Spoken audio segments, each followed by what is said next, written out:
meeting. Yeah, okay. It was separate. It seemed like it was a scheduled thing. It was separate before. All right, so it seems like everything's good. Tell Rob Q and Rob It Rich. took me to the Facebook. Okay, we're now streaming live. Good. All right. Oh, sheesh. We need to get Brother Rob in here. Yeah, I'm tagging them right now in a message to hop in here. Cool. Let's get some of these live streams on the go for people. Just for anyone who's starting to tune in now, this is the UPM March on the DNC in Chicago, protesting against the DNC and the genocidal slaughter of Palestinian people.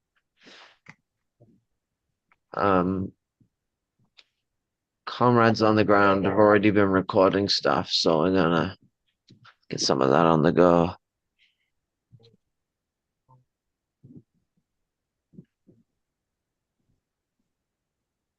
Should put that up like that.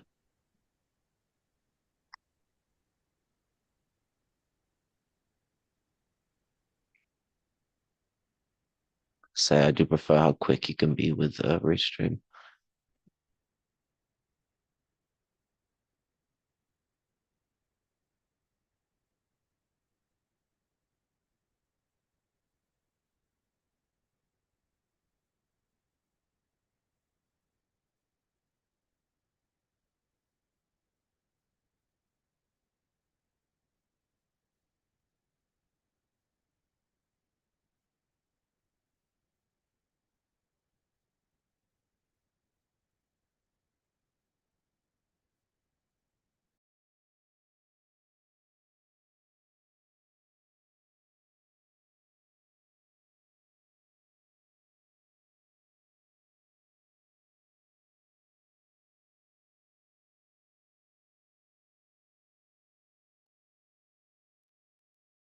Do you have it muted, comrade? Because I know I'm not able to hear what you're supposed to say on camera.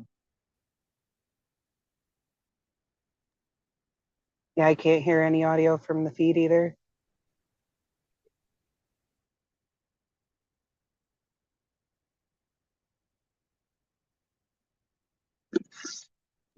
What about now? No. Is the audio still not there? It's not there. What in the fuck? I'm streaming the odd. I'm just gonna do the not so Would that great. be a reason you want to put it up? That is audio supposed to be set up on my end? Or like there's a button that you press when you press to share the thing that says optimize. There's enable audio and optimize the thing. Oh, do you know what it is? Fucking Zoom does a stupid crap where it has to be the same as my fucking. Oh, 1 second. I know what it is. Okay, I don't need to share my screen. It's not very good security stuff. I have to change my fucking audio system to match. I use my speakers for my internet and my other speakers for other stuff, so I can listen to multiple audio channels at once without being overwhelmed. So I gotta fuck around like a twat because Zoom doesn't just take the application sound, it takes your speaker sound, which is a really goofy way of doing sound. Gotta love Zoom. Pebble V3. No, I should. Oh, it's a lot loud enough.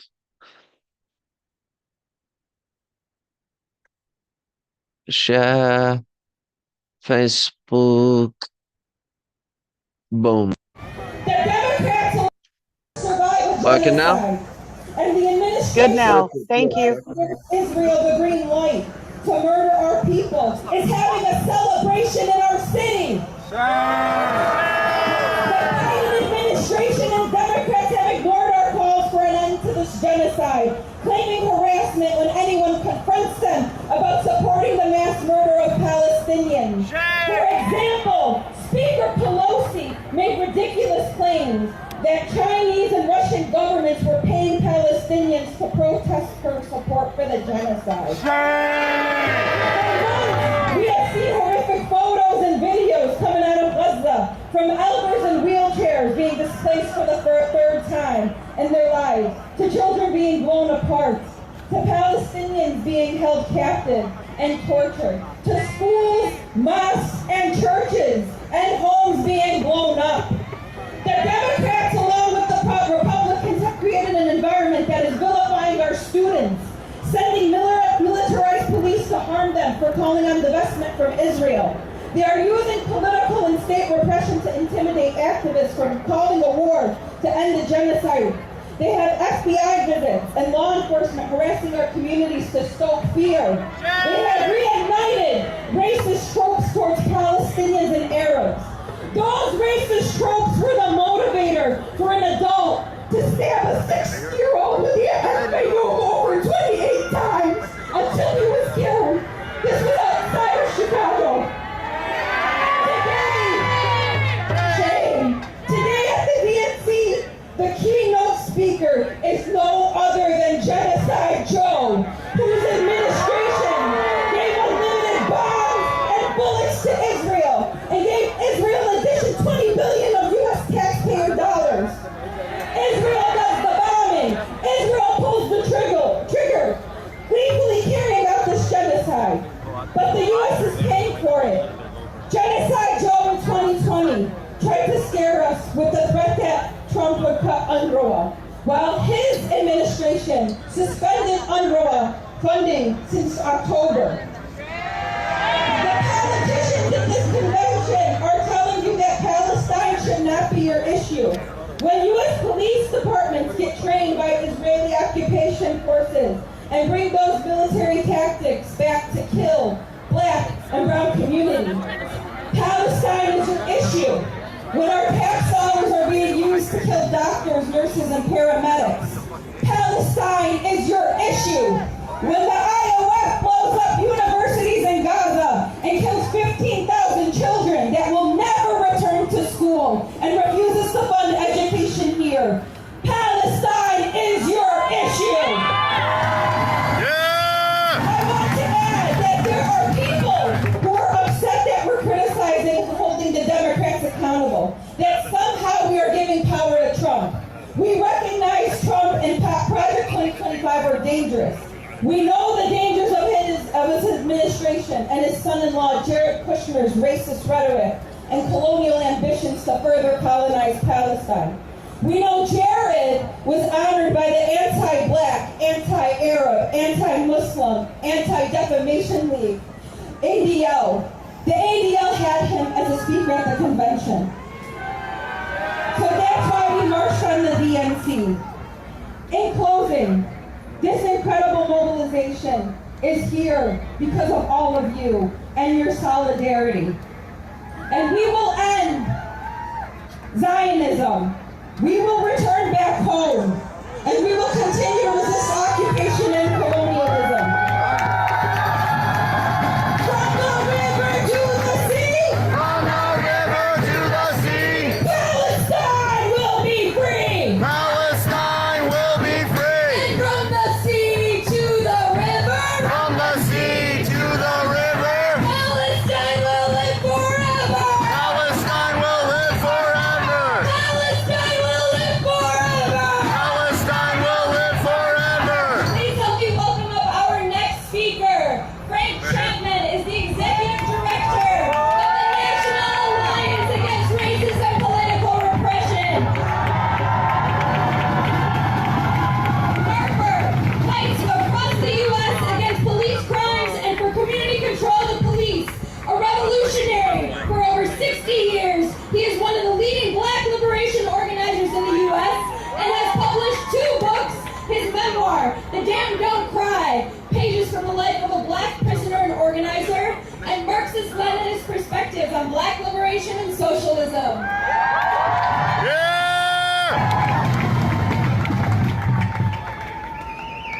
All power to the people. All power to the people! I said all power to the people. All power to the people! Welcome to Chicago.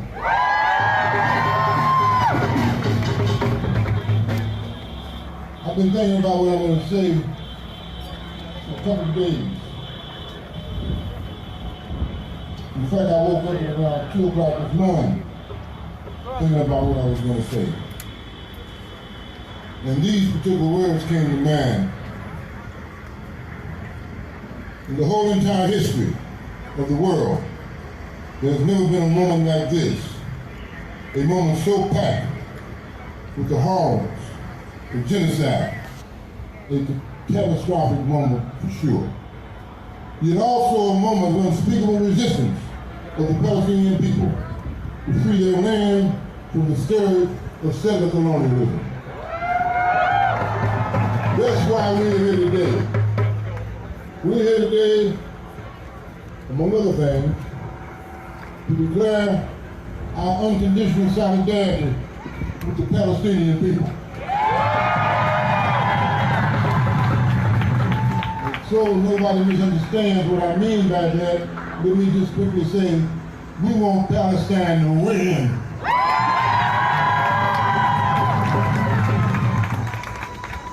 Also, I'm here today to denounce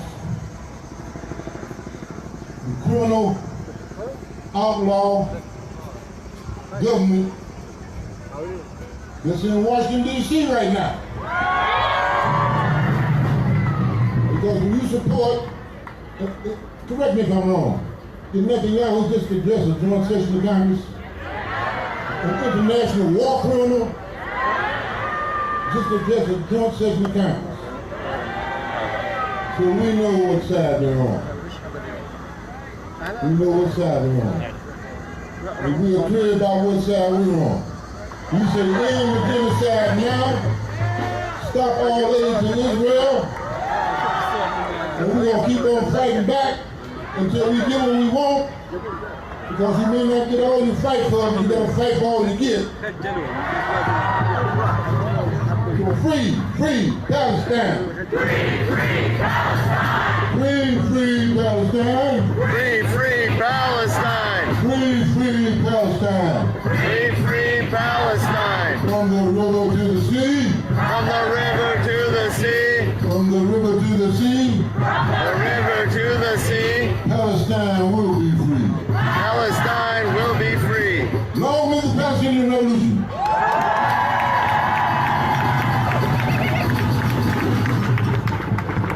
Free Palestine! Free Palestine! Free Palestine! Free Palestine! End the occupation now! End the occupation now! End the occupation now! End the occupation now! Lift the siege on Gaza now! Lift the siege on Gaza now! Lift the siege on Gaza now! Lift the siege on Gaza now! Awesome, y'all. We're going to hear from another phenomenal speaker. Give it up for Andrew Joseph, who is one of the founding members of the Anti-War Action Network, which has led multiple national days of action in solidarity with Palestine and across the globe. Free Palestine! Free Palestine! Free Palestine! Free Palestine! Free Palestine! Free Palestine! The Anti-War Action Network is so proud to be marching here on the DNC today, shoulder to shoulder with all of you. We brought folks here today from Minneapolis, from Milwaukee, Detroit, Grand Rapids, Chicago, Dallas, Denver, Jacksonville, Portland, New Orleans, and Tucson, all to be part of this critically important national protest. Party, when they ousted Genocide Joe, they thought we wouldn't be here today. They hoped we wouldn't be here today. And well, his ouster was a victory that I think we should claim. It is not enough. We want an end to the genocide, not just new leadership of a genocide. We need to end weapons sales to Israel, and we are not going to get it if we just line up behind Kamala. We will only get what we demand if we keep demanding it, if we refuse to be silent during a genocide. And lately, many of you have been too. Why I'm here protesting Harris today, when I stand for trans rights, when I stand for reproductive rights, when I stand for climate justice. But the reality is, we deserve candidates who will stand up for progressive policies like reproductive rights, like immigrant rights, like labor rights, like fighting against climate change, and rule end the genocide in Gaza. We should not have to choose whose lives we value in an election. And taking a stand against genocide should not be treated like a fringe issue, and we are going to make sure it is not treated like a fringe issue. Many of us here today, we spent our whole summer protesting for Palestine at home, at the RNC, and now here at the DNC, because we know who, regardless of who wins this election, Trump or Harris, our work will not be done. To USA to Israel, and in order to do this, we need to continue to fight for divestment in our states, on our campuses, wherever we can. We need students to continue and build the momentum that they built in the spring. We need our movements to keep up pressure on weapons manufacturers. We need to be at the inauguration to send a message that we will not be ignored. We need to keep growing our movement until it cannot be ignored. Some people think social change is made by delegates in the DNC, but in reality it is made by us and it is made in the streets. From the river to the sea, Palestine will be free.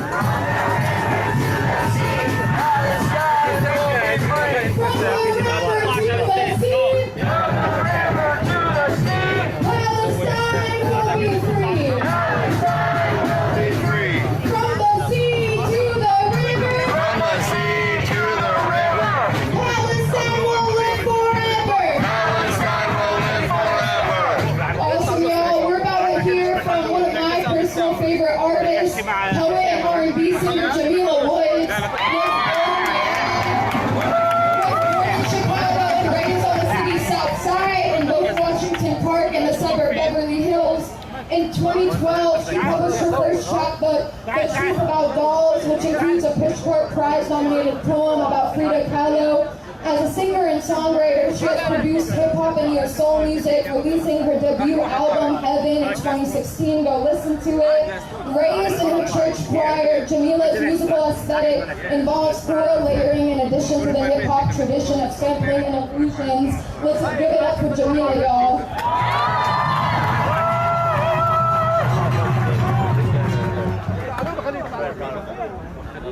sorry.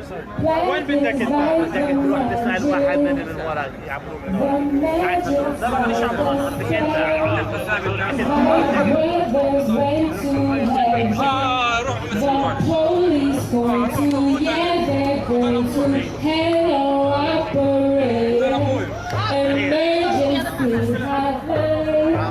If I say that I can't breathe, will I become a child? I just lost my spot for that. Line up to see the act. The officers are scheming to cover up their ask me no more questions, tell me no more lies. You're serving and protecting. You're stealing babies' lives. I'm very black. Can't send me back. You take my brother. I fight back. I'm very black. I'm made of black. You take my brother. I fight back, and that is all I know.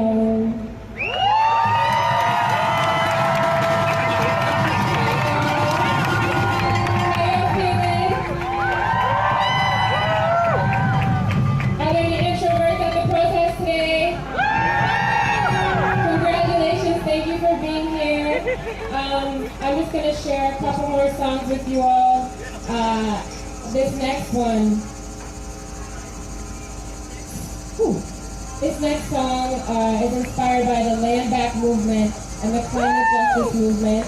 As we know, all of the struggles are connected, and one of the first tools of colonialism is to separate the people from the land and to separate people's ability to sustain themselves through the land. So this song is called Teach Me.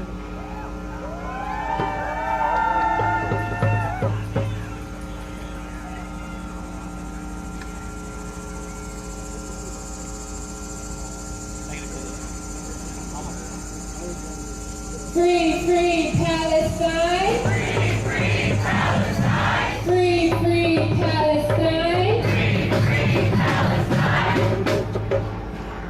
What was it?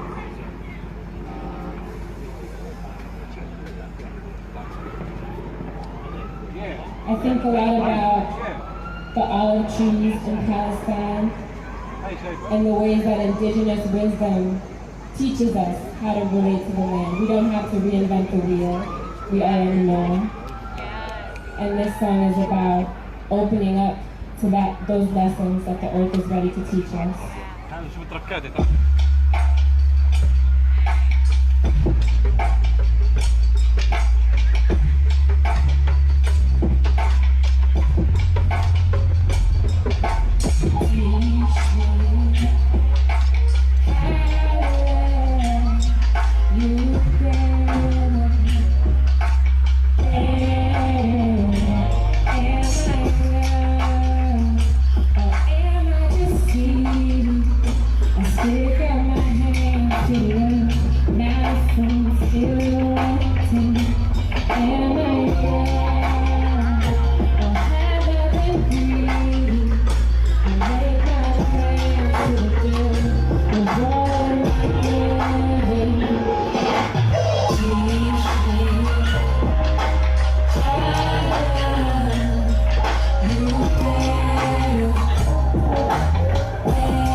Named Dante Servan in Douglas Park. She was just my age. She would have been my age today. And it's inspired by the Black women organizers who organized the way we are doing today to speak truth to power. This song is called Black Girl Soldier.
the chats if you can. I have a sad announcement to share in the Chicagoland community. Anthony Gay, who was wrongfully imprisoned and spent 22 years in solitary confinement, died 2 days ago in the hospital due to medical neglect at the hands of the federal prison system. Shame. He was a member of the National Alliance Against Racist and Political Repression, and I would like to take a moment of silence so that we can remember Anthony.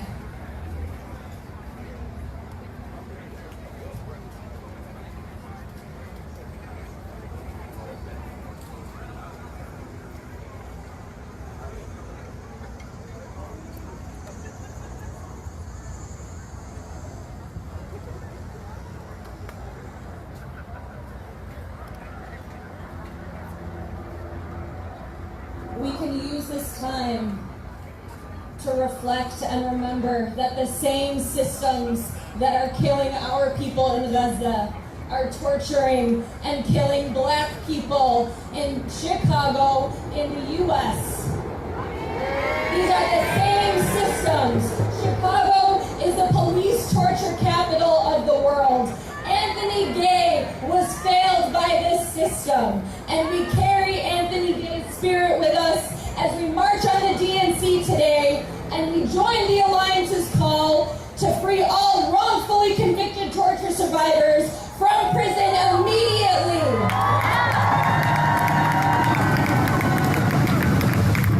And when I say free them all, you say free them now. Free them all! Free them now! Free them all! Free them now! Free them all! Free them now! Free them all! Free them now! Thank you, everyone. I would like to welcome up our next speaker. Mohammed is an organizer with the Palestinian Youth Movement, a transnational grassroots movement of young Palestinians in Palestine and in exile who strive to ensure a better future for themselves and subsequent generations.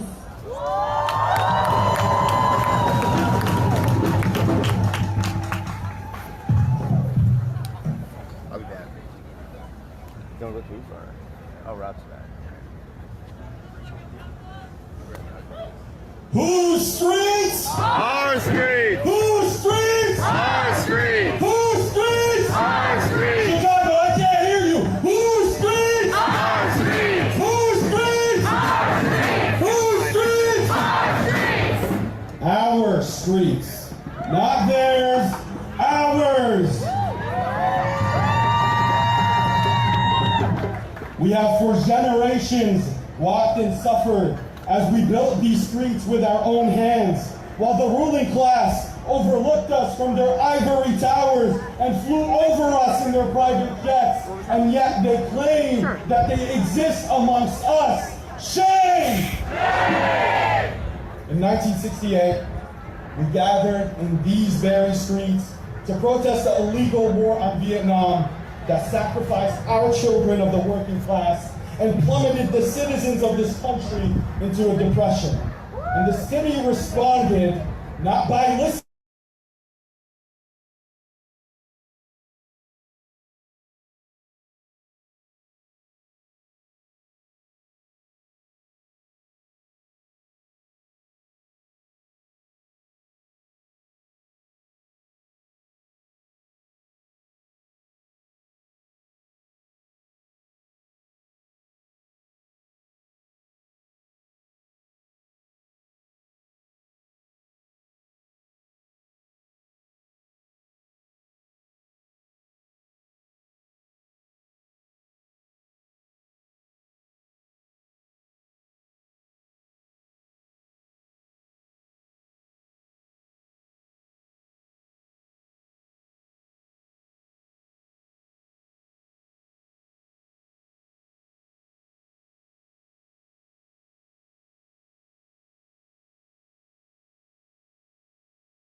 Okay, so I just fucking got yeeted out of the thing, so like I no longer have host.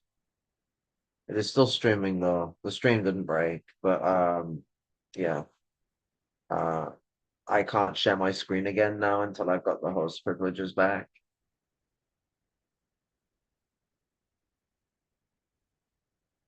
Are you there, Richard?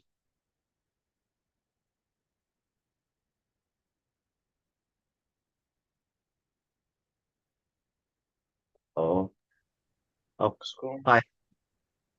Yeah, I disconnected, so I lost host privileges. Okay, comment join me on.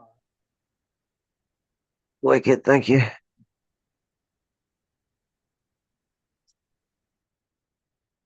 Would have thought I'd have learned from when I was younger not to trust Vodafone for internet.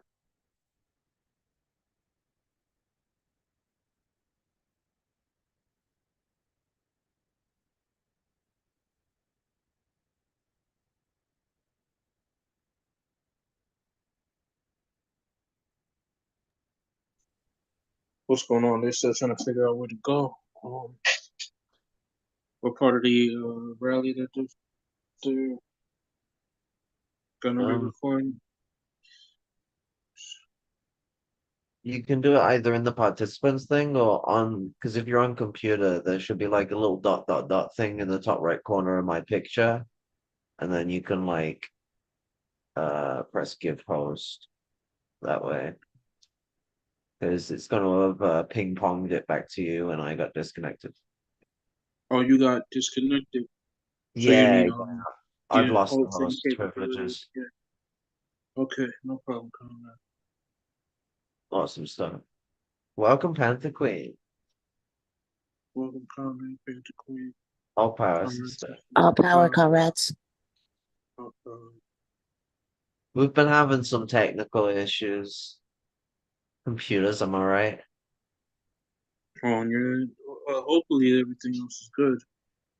I'm just waiting on Rob Porter said he's gonna Comrade Rob said he's gonna Yeah, live stream back in here, right? well, I mean, we can focus on what they're doing if we want, and then get back to whacking these things inside the.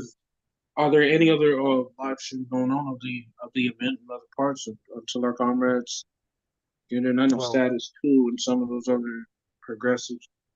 Right might now, have we're only just going through the first one.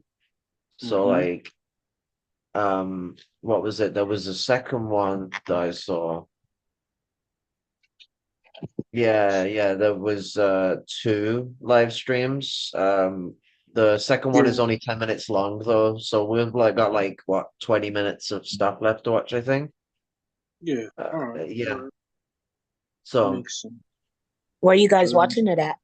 we're rewatching the or stuff Rob already streamed live because we were having technical difficulties. So Rob saved our ass by at least managing to stream this stuff. Because god damn, I'd be heartbroken to find out that those were the speakers I missed out on because we couldn't get there on time. Like god damn, Right. on fire. And then that lassie that was singing, her voice was crystalline. I didn't see it, but I've been trying to keep up with the post. It's on the For We Are Many page and other things. It's really good. Okay. Well, yeah, go ahead and Comrade Storm, go ahead and put it back on. Or not, yeah. Jack, you said there were 10 minutes left to put on from the other one, right? There's 10 minutes on this one and then 10 minutes on the next one, because I haven't finished this first one yet. Okay. Then whichever, yeah, go ahead and continue. Definitely, we don't because we have people who are watching for the stream, you know.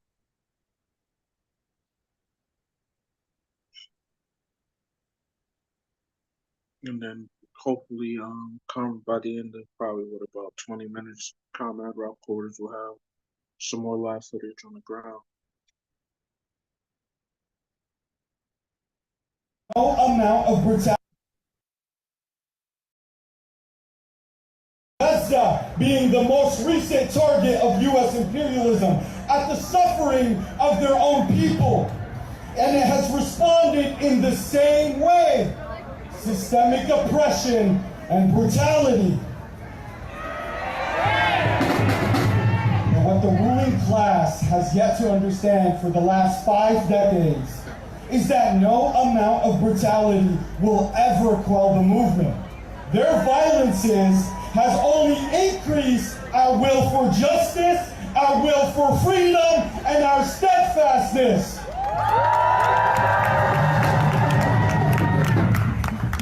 Best believe we are not here by our own will, but because the Democratic Party has forced us to be here, because they continuously play performative politics and utter the word ceasefire while they send checks to Israel. Who are they trying to fool? We are here to demand better. We know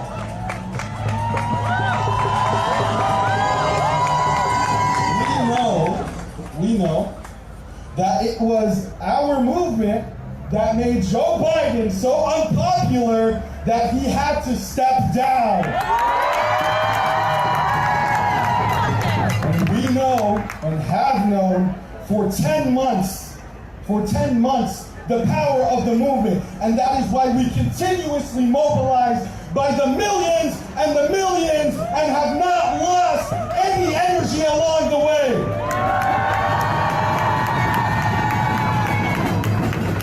So what makes them think we will stop now? We won't stop, that is right! To the current administration and to Kamala Harris, we are done with platitudes. We demand action. We demand an end to Israel's war in Gaza, and we demand a total arms embargo.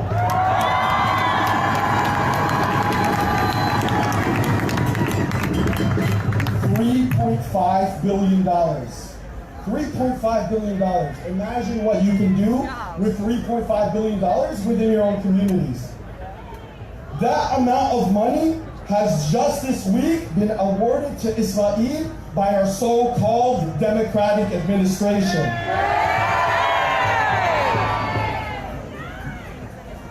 This comes at a time where 2/3 of Americans are living paycheck to paycheck.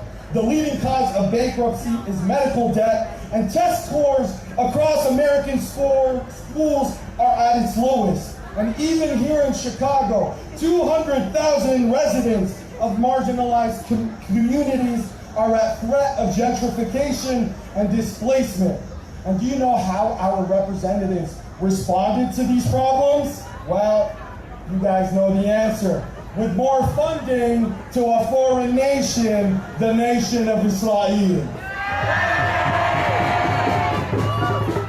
The nation of Israel, as it commits the worst genocide of this century. Over 100,000 estimated killed, including my very own baby cousins, Nuran Allah, only 12 years old, and Razan Allah, only 10 years old, were found in pieces by their families. Imagine that. And just to wrap up, in our thousands and our millions, we are all Palestinians. This is not merely a slogan of solidarity. It is the reality of our intertwined interests. My brothers and sisters, let us be the generation of change. Let us be the generation of liberation. Free Palestine.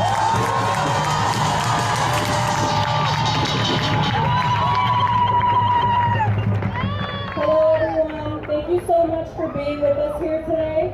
Go, let's go, Abdul! My name is Abdul, and I am a student organizer. I'm currently residing as the SJP Chicago co-chair.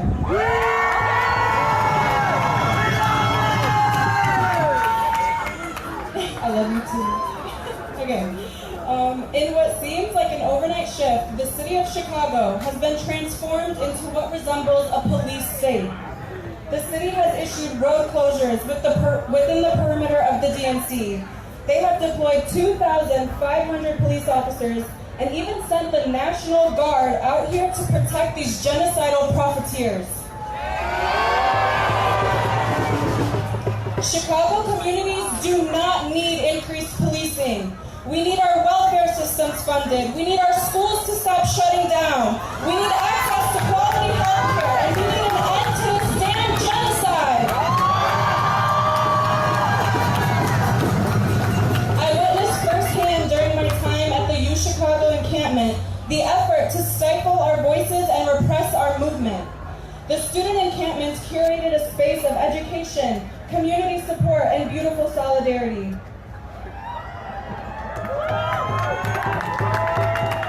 Day in and day out, on multiple encampment grounds, student, faculty, and community members came through for each other in unprecedented ways. However, we see the crooks, like the Biden administration, criminalizing the students, deploying public and private police force to violently suppress our presence on campuses. Shame! Up until now, students continue to be targeted by both the administration and the police. And currently, UChicago is housing 500 cops in student dorms.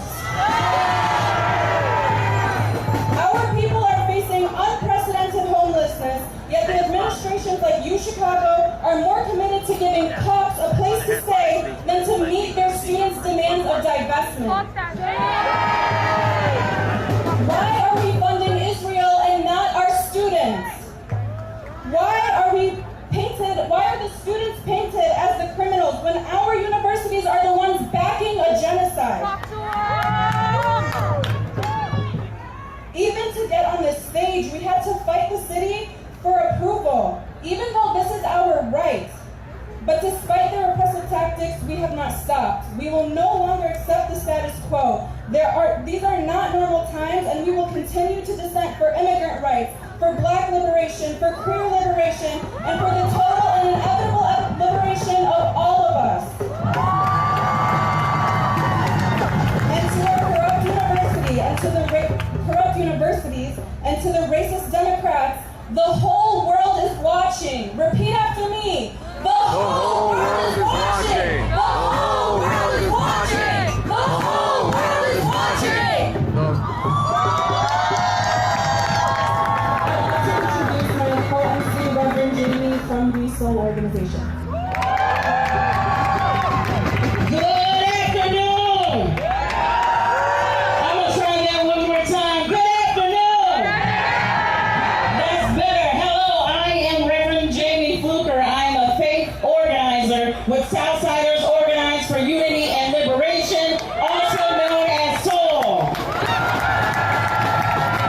And I stand here today as a faith leader called to fight the good fight for justice. In the words of the freedom-fighting Fannie Lou Hamer, I'm here to tell the Democratic Party that I'm sick and tired of being sick and tired. And to say to them, no more nickel, no more dime, no more money for Israel's crimes.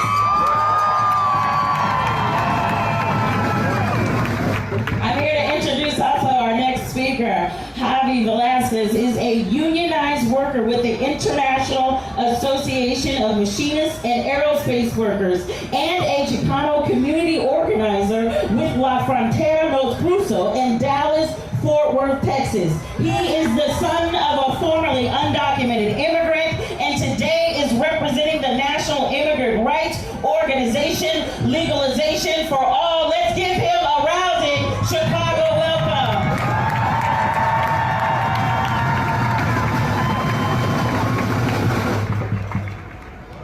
All power to the people.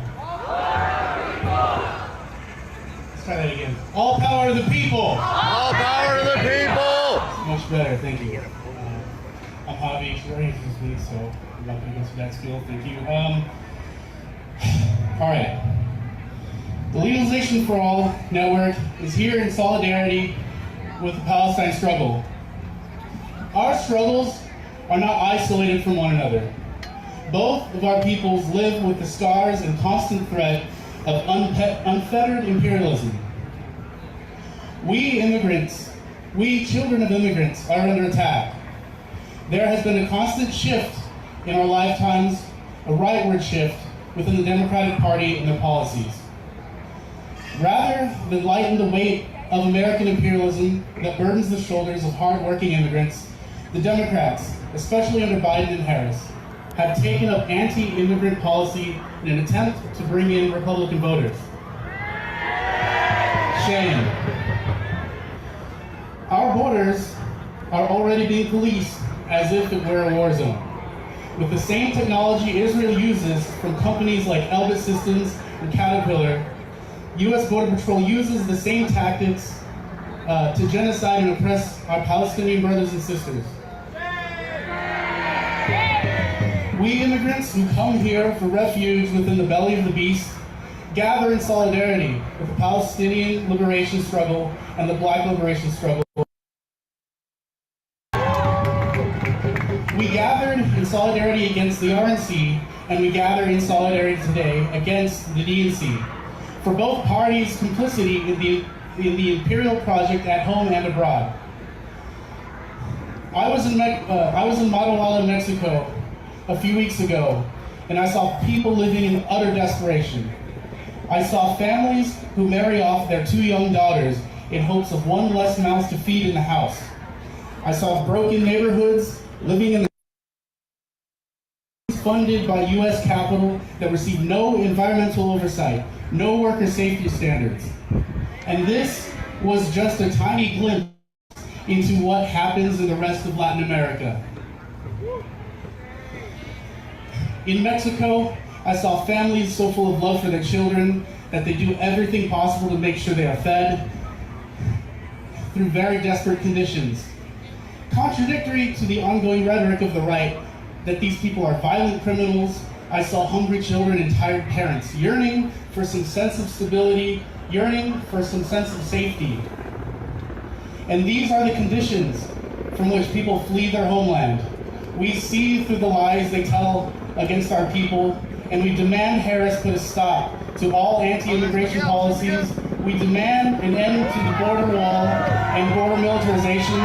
We demand an end to the demonization and exploitation of our people. We demand an end to the Palestinian genocide, and we demand legalization for all and equality for all.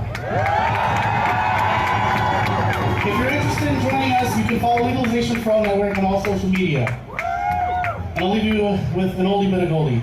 El pueblo unido jamás será vencido. El pueblo unido jamás será vencido. Thank you.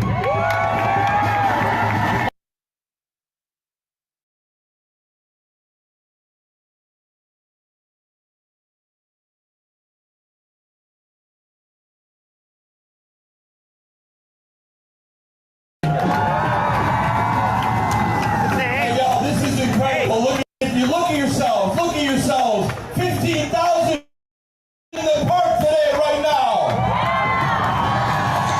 15,000 people representing all of the major issues and communities in this country. Black liberation, immigrant rights, reproductive rights, women's rights, workers' rights, the right to strike, the right to unionize.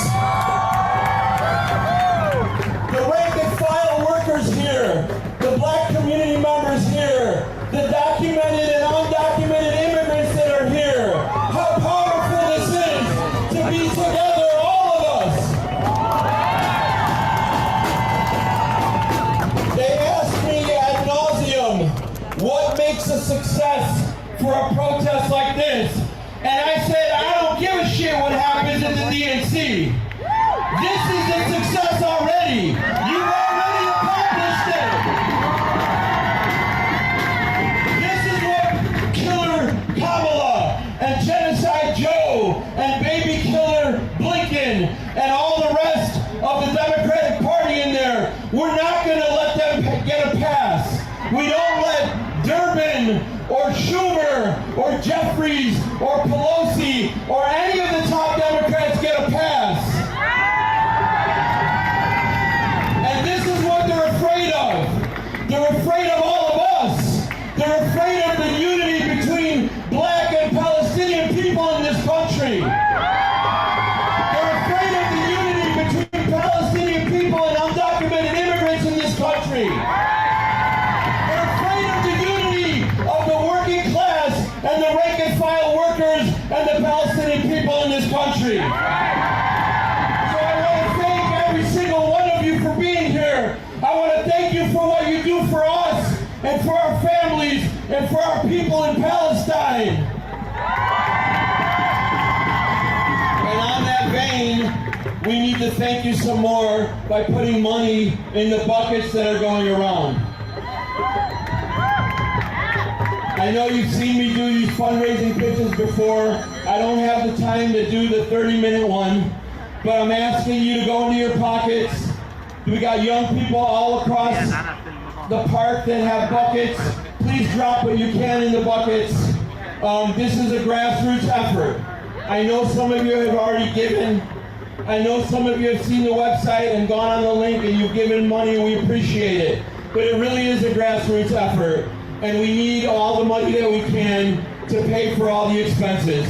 We got another big protest coming up on Thursday and we're gonna need to do that as well. So please, the buckets are going around, continue doing that. And one last thing I want to say, we are winning. It is very difficult to say sometimes when you know that you've buried 40,000 of your beautiful people. But we are winning. The Israelis can't defeat the Palestinian resistance in Gaza, and the Americans and the US and the Europeans cannot beat us in the streets.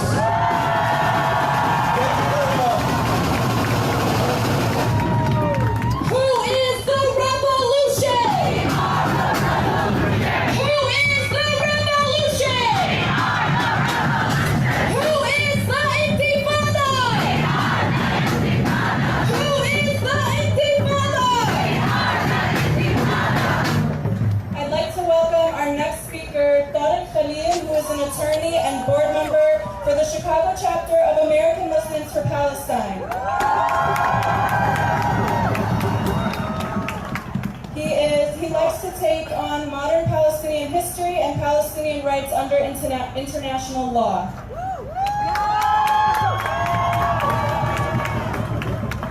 What a crowd!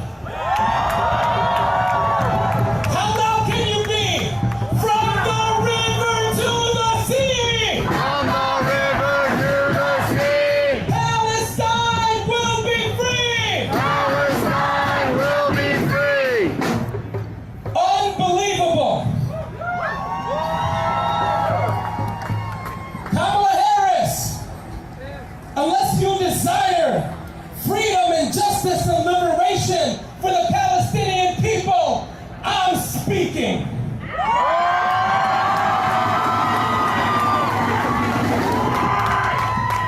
You, Kamala, and the administration to which you belong have been openly, proudly, and disgustingly complicit in the first live stream genocide in the history of the world. While you're speaking, Palestinians are dying. While you're speaking, schools, hospitals, and mosques have been bombed and destroyed. While you're speaking, children, women,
You could have ended it when he made the biblical reference to Amalek, which means Israeli forces go and kill everyone and everything in sight with no distinction.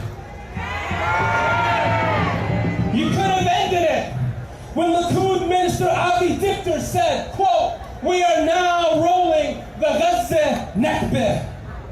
The Nakba, or catastrophe, represents the ongoing forcible displacement, dispossession, ethnic cleansing, land theft, oppression, and denial of self-determination and basic human rights and repatriation, freedom, justice, and liberation. You've done nothing while Palestinians were being slaughtered. The specific intention to destroy civilian life and infrastructure was clear, yet you did nothing. The ICJ ruled that Israel's plausibly committing genocide and ruled again for what it's doing in Gaza. The ICC was about to issue arrest warrants against Benjamin Netanyahu and Yoav Gallant. That wasn't evidence enough for you to do something. Yeah, you did nothing. Well, correction. You did do something. Oh, I haven't. You proposed to give Israel an additional $14.3 billion in military aid, and an additional $20 billion in sales on top of the annual $3.8 billion that we give to Israel to continue its apartheid regime and genocidal campaign against the Palestinian people. Rather than use the funds to help the schools in inner cities, to help people achieve basic dignity in their own home here in the United States, help them in housing, help them in schools, help them in basic infrastructure, give the American people that money so that we can develop ourselves. But instead, you're using it to destroy an entire civilian population. Shame on you. I know we've heard a lot about Project 2025. Here's our Project 2025. Free! Free!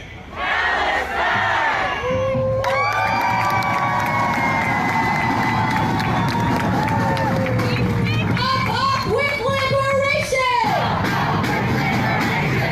Down with deportation! Up with liberation! Down with occupation!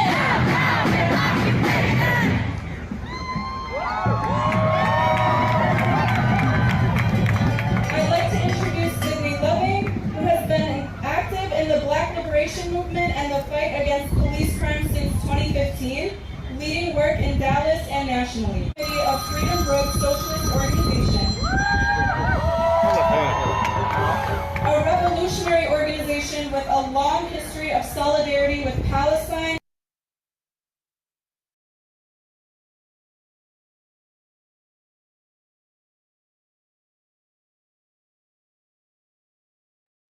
That's all of it.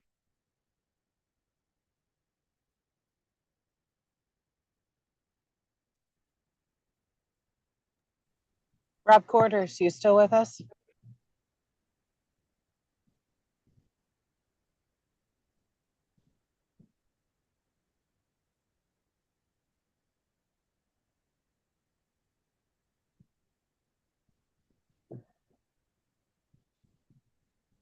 I know he's on the ground. He might not be able to hear me right now, but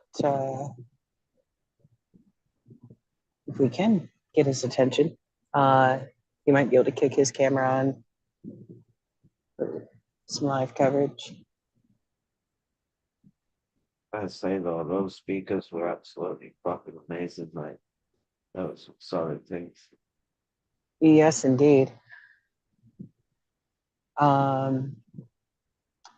Also, I have not received the videos yet that Curtis is taking, but I'll let you know as soon as I get those in.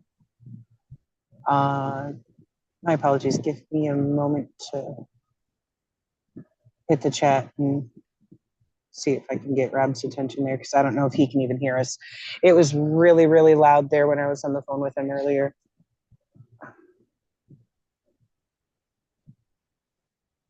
Yeah, I can imagine.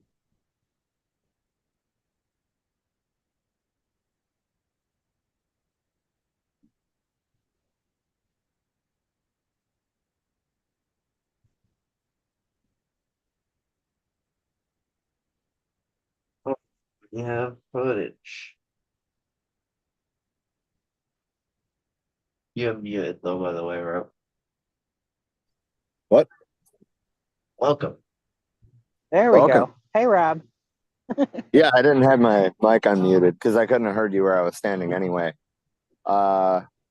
We were kind of trying to figure out our game plan here, but Jake will be speaking soon. I'm not quite sure exactly when. There's a band that's supposed to be playing 5 minutes ago. Well, technically they were. That's why I couldn't hear you where I was. But they're still like setting stuff up. Okay. Yeah, and then we're going to be marching back down towards the United Center where the convention is. There's 2 marches going on right now, right? Well, technically we're not underway down here yet. But Comrade Shanti and Curtis are down at the other march, which is like the big one, right? That's where there's like 25,000 people. Here, there's probably about 100, but it's like dedicated revolutionaries.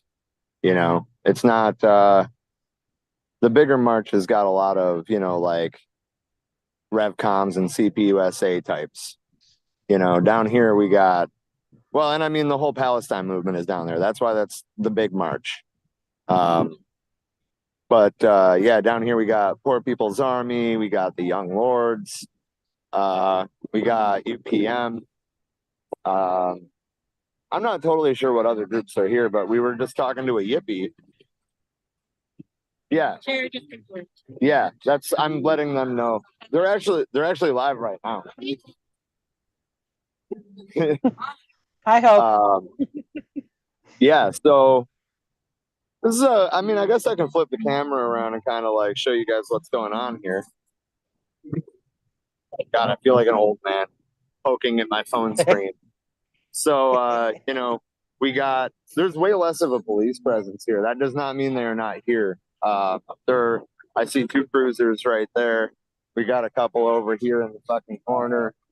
There's a whole bus of them down there. You can't see it from here, Yeah, but they're waiting for an excuse to do something. Oh yeah, but there's thousands of cops down at the big march. But yeah, so as you can see, like we were just talking to an old Yippie, like he knew John Sinclair and Abby Hoffman, and we were just talking about the overlap between the Yippies and the original White Panthers. But yeah, anyway, so we got they set up a little church there because the cops can't tear that down. It's the People's Church. Anyway, that's the only structure that they ended up being allowed to set up down here, even though they were supposed to have a permit for 48 hours. They were met with 2 busloads of police that informed them that they couldn't set up anymore. I'm sorry, I don't have any cash on me. Yeah, thank you. Yeah, so these schedule cannabis now. These guys, we were just talking to one of them too. They're a pro. They want to deschedule marijuana, right? Not decriminalize it, not legalize it. Well, that would effectively decriminalize it. But we're not talking about a pharmaceutical company having control over it. We're talking about anybody being able to grow their own fucking weed, right? Like, let's stop treating it in the same way that we treat drugs. Right. You got I see Elder Andy Willis and his wife Leslie over there. Got Sherry Honkala. There's going to be some speakers though. As I understand it, the 2 big ones are Jill Stein and Cornell West.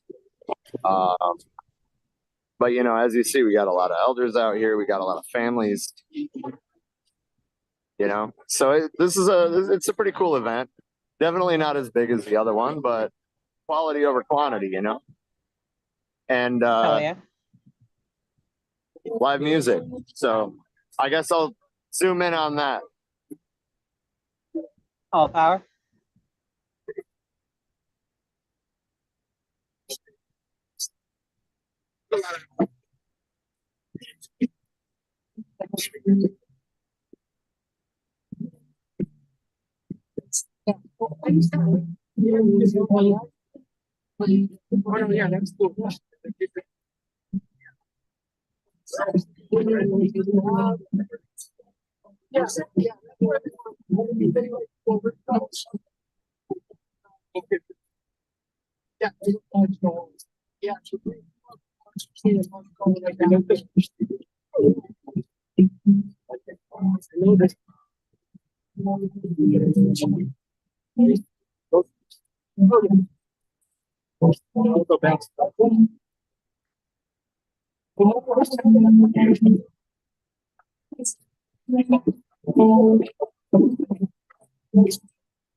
This is what revolution looks like.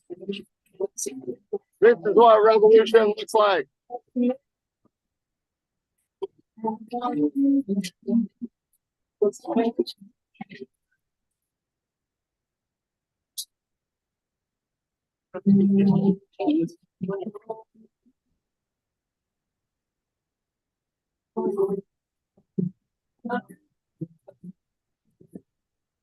Yeah, the audio's a bit scrambled. My fault. Thank y'all. So we almost ready to march. We see you out here. We feel the energy. This is from Seriously Revolutionary Energy. Give yourself some love one time for being here right now. Oh yeah. We'll do a couple more at least. We got not only my band up here, One Love. Can we show some love one time for these musicians up on stage? Oh yeah, like we Also, gotta share some singers love. for Songs for Liberation Collective. To our left right here, can we show some love for Songs for Liberation? Oh yeah. And we may have some more folks joining us as well. We'll start things off with a Bob Marley song, and then we'll go from there into a medley that will feature the chorus from Songs for Liberation, Sending Love, and Collecting Our Energy, Chicago to Gaza, for Free Palestine, and for revolution of poor people all over the world. There's one word for it.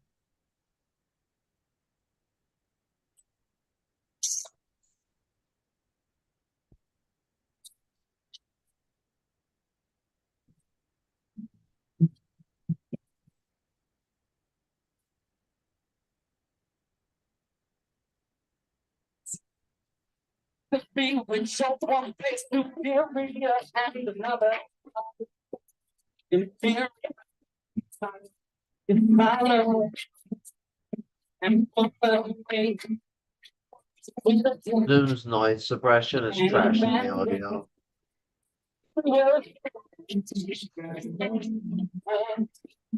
Yeah, Rob, you need to turn off noise suppression and Zoom's audio settings.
It's heartbreaking that we get like told Marley's coming and then just audio problems. I want to actually cry.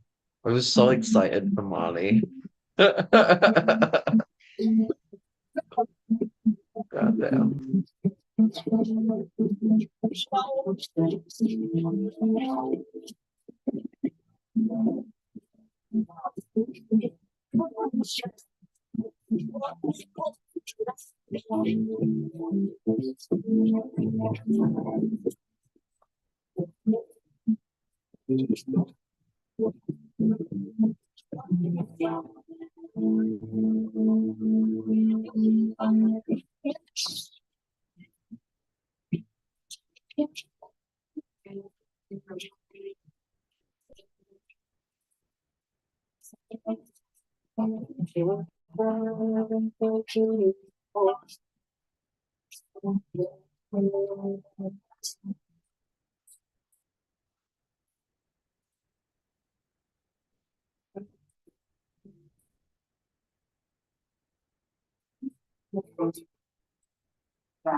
Any sound comments?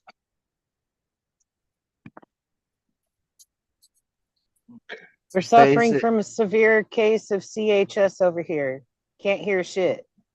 Yeah, Can you kill the audio suppression or noise suppression in the meeting settings? It's not the meeting settings. It's everyone individually has voice and video settings, and so like normally it's on.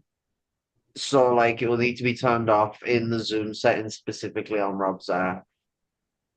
The only options it gives us as guests is to connect and disconnect audio. No, I don't mean audio this. suppression. I don't mean these settings. I mean the Zoom app, like when you're not even in a call settings, like on the main menu. Like there's a load of settings, and one of them is voice and video, and it's like your camera and your voice settings.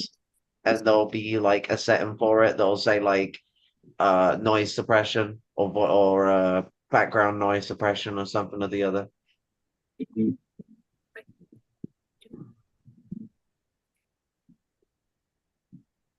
Yeah, that's user controlled, that is. Is For he better or aware? worse. Is Rob Q aware? He might not be able to hear me, so I'm gonna have to type that.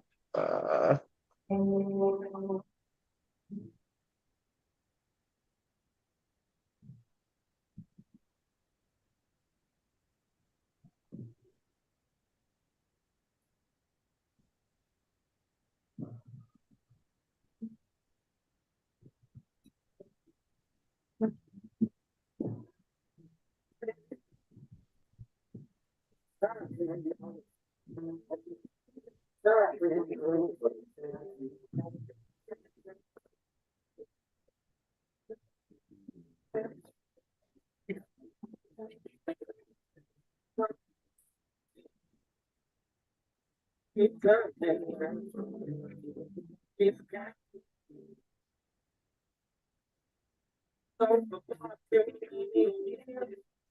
been marching, singing a song, doing things I thought would make me free. People sail down the world, I'm carrying now it seems there for me.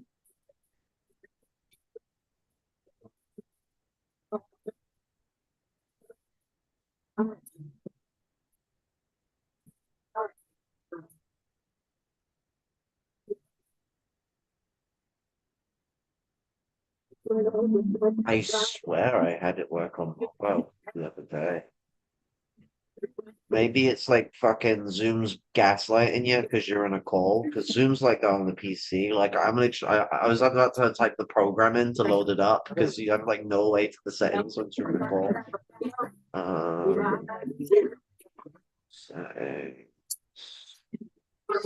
Settings.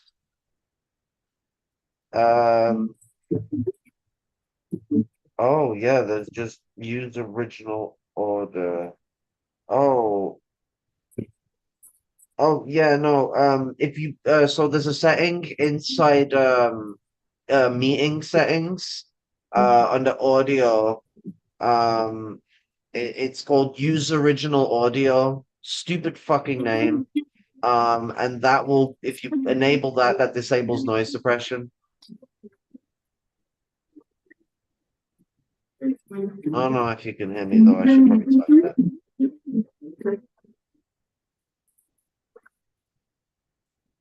Let's forget I'm kind of quiet.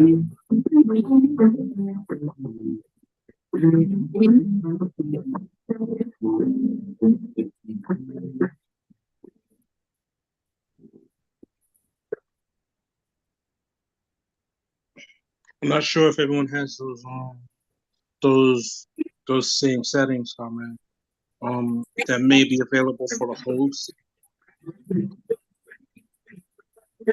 I'm using my phone as a way to check it out because Rob's also on Android.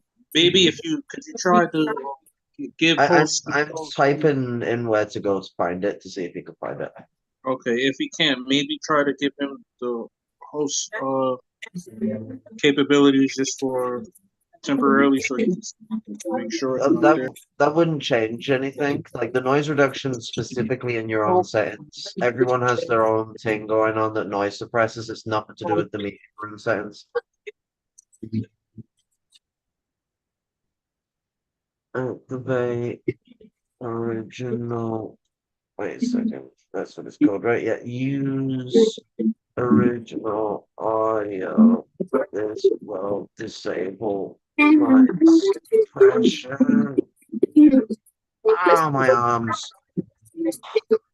I'm too used to the PC settings. The PC settings are a lot less confusing than this. Yeah, that's what I was telling you. It seems that on Android, if you're not the host, we seem to have total different settings. Because I'm looking at mine in the same kind of the instructions that you're giving, Rob Q.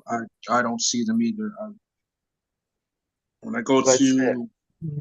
Are you on like the main menu for Zoom and then going into the more section? Is you go on, when I go to the right and I go into meeting settings and I see always show meeting controls, show name when participants join, show non-video participants. Try scrolling up and see if something appears above it. No, there's oh shit, I just named the host. I'm sorry.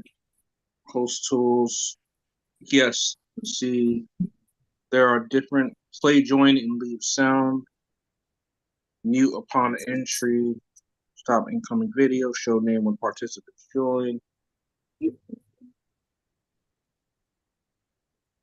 Is my thing is above that. I have an audio and then a video section. Okay, audio and video set because I'm looking at it right now and I have host capabilities. Looking host caption controls. Do you still have those settings right now while you're not even a host? Yeah, I mean this is on my phone. Like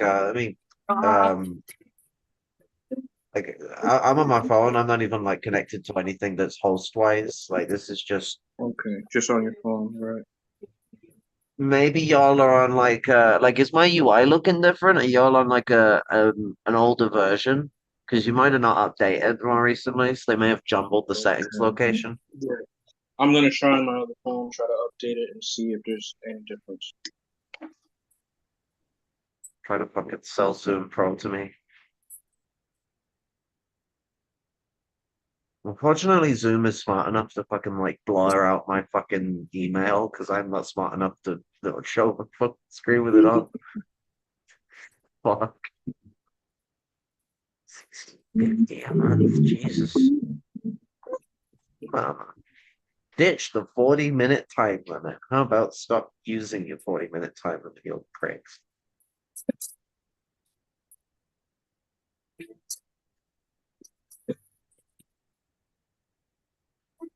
Um,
technology, hey.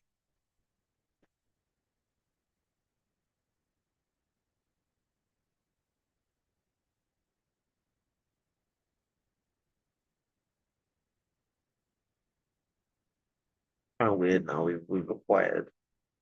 Oh, there we go. It's disappeared now. Just about to joke about it. We had two Richards from the bar.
that's it.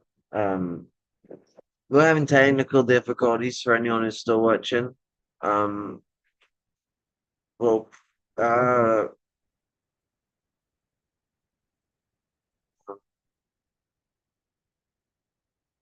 hopefully things will be back up and running soon.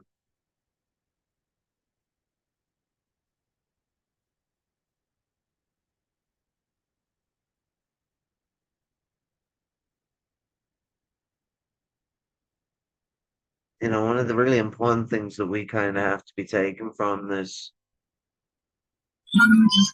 whole situation is, oh, Rob's back. Hey.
And then when we gotta go, right?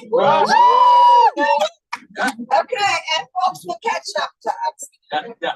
So to start with, I'd like to call my sister up here, Tara Colo.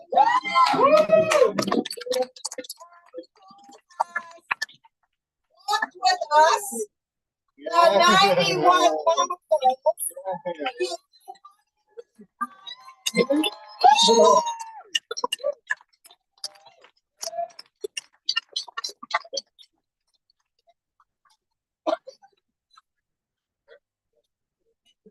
and kept out every day.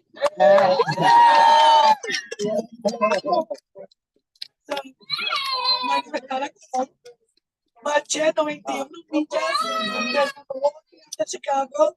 Cada paso fue un paso muy duro.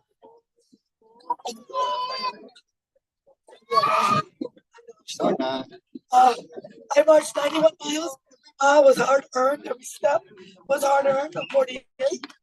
It was important to bring light. It's important to bring light to the homeless situation that our country and that this world has. We're displacing people at a rate we've probably never done at any other time in history. Estamos marchando para dar luz a las condiciones de la gente que no tiene vivienda. Estamos desalojando más gente con una rapidez que no se ha visto antes de la historia. Too many people are desensitized. Demasiada gente no le importa pisar encima y seguir caminando viendo a alguien que no tiene vivienda. Too many people are desensitized walking over people that don't have homes.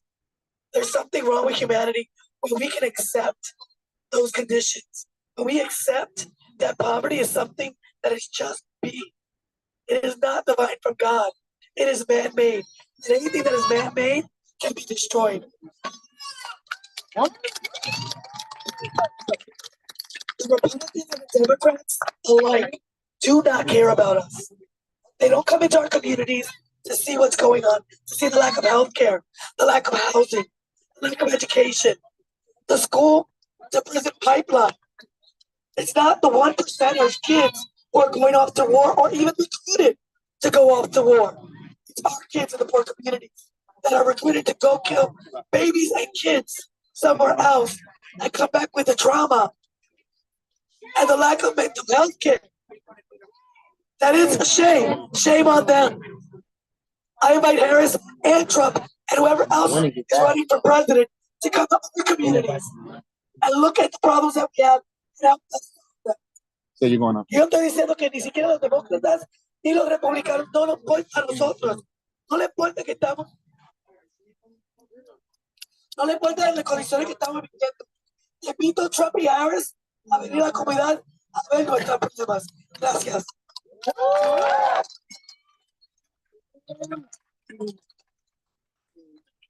we have an amazing secret singer with us today, all the way from Wisconsin. I'd like to call up my sister Becca.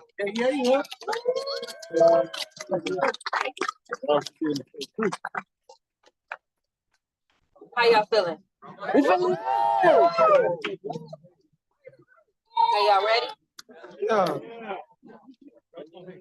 Too lazy to find a suitable tree.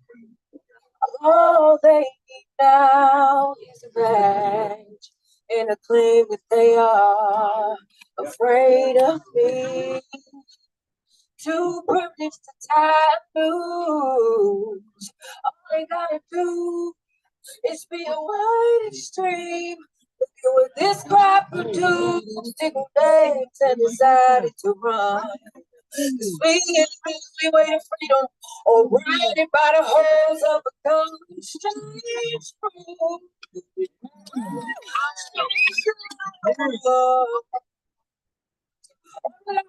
Change me.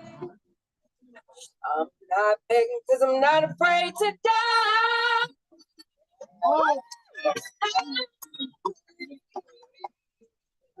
And I'm certain that this is the last chance for change. Oh, yes it is.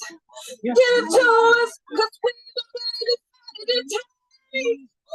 No more strange fruit. Tell your nana, I know they just use their knees. They still don't care if we beg and plead. Tell them the news of what to say. Oh, I cannot breathe. They go home and they spend up. They get promoted up. They been a strange food.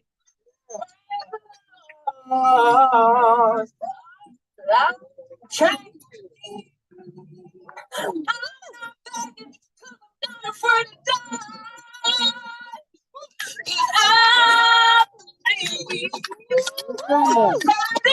This is the last chance for change. Oh, yes it is. To us, cause we've already decided to take no more strange food. And oh, la la la la la la. Is this the one to love?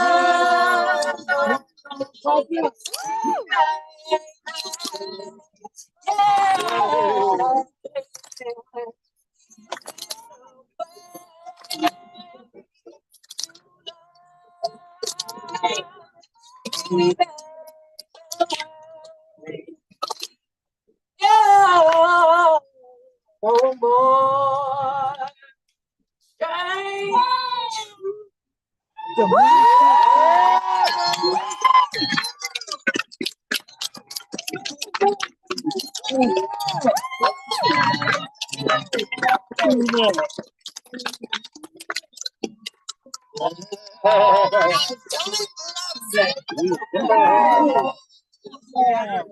Next, I'd like to call up to our beautiful stage here Pastor Phalaístin from Church of the Covenant has always been in the forefront when other preachers weren't around. So I hope people get on a crusade and to be there. Situation.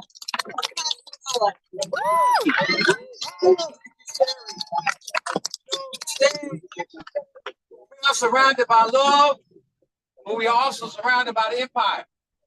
The empire is right there. They represent the empire. Now, let me tell you something about my unique qualifications to be here. I was a member of 11th Group Special Forces. I see some veterans out here. I was also a decorated police officer. Okay? Wow. So I was committed to the empire, but I had a catharsis. I had a revolution of the mind. And at a very young age, I realized after 6 years as a very aggressive, dedicated police officer and 8 years as an infantry platoon leader and a former member of the Special Forces, that wasn't the way to go. Today, I stand here as a 65-year-old man saying that I'm not here fighting for me, I'm fighting for the young people. I have a grandson, I have a great-granddaughter, I'm fighting for them. These police officers have the power of life and death. You know you're doing something important when they show up. I said, you know you're doing something important when they show up. When they show up, you know you're doing something. You can't show up for mass murder. But they can show up here because one mind can change the empire. We're here in the city of the champion. These same forces right here, along with the Alphabet Boys and the FBI, came and committed cold-blooded murder. A champion raid at 1 o'clock. Understand the ground that you stand on. The legacy of this city. What we're doing today is no little thing. It's a big damn thing. And we're doing this for the people. We're doing this for the people. We're doing this to liberate our minds. The minds of people that think that Jim Crow Joe, Kamala Harris, Donald Trump, two wings of the same bird. Come on. Both parties are the parties of war. Both parties dropped the bombs in Gaza and dropped the bombs in Lebanon, dropped the bombs in Africa. Both parties support Africa.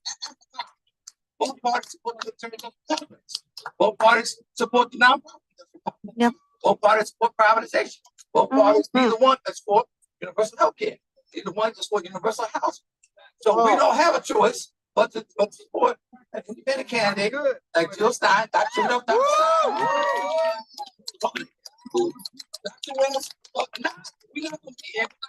not going to be frightened into supporting the Democratic Party. Come on, you're not going to scare us. You're not going to make us emotional. You're not going to tell us about the boogeyman. Because we don't believe in the boogeyman. We're here to support the revolution of the mind. And we're here to do the most important thing. I'm going to close with this. We're putting our bodies on the line. Some people have financial capital. Most of them aren't here today. Some people have social capital. Most of them are here. But we have physical capital. We have our lifeblood. And as the Hebrew Messiah, the melanated Messiah said, "Don't man take my life from me. I lay it down for you." So some of us may pay the ultimate price. It might be me. But if I die, my death should not be in vain. My death will be for freedom. Viva la revolution.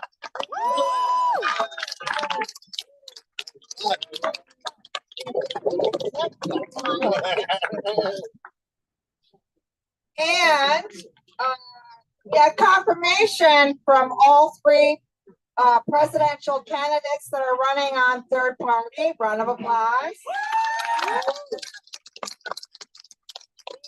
Others are trying to make their way here. But somebody that we have standing right over here is none other than my former running mate, Dr. Jill Stein. Sherry, you will always be my running mate. And thank you to everyone. Thank you to everyone for being here, for marching in from Milwaukee, from Florida, from North Carolina, from Washington, from DC. We are all over. We are what America looks like. We are the real convention here. We are the real presidential political convention, as opposed to the convention over there of the empire. That is the imperial convention, much like the Republican convention. It's not about us. It's not about what we need. It is about Wall Street and the war machine and the endless wars and the genocide going on in Gaza right now, and the war on working people right here at home. And we are here to say, and I want to thank everyone so much for being this community of love, for being who we are, for being Martin Luther King's beloved community. That's what we are with each other and for each other and across so many fronts of struggle.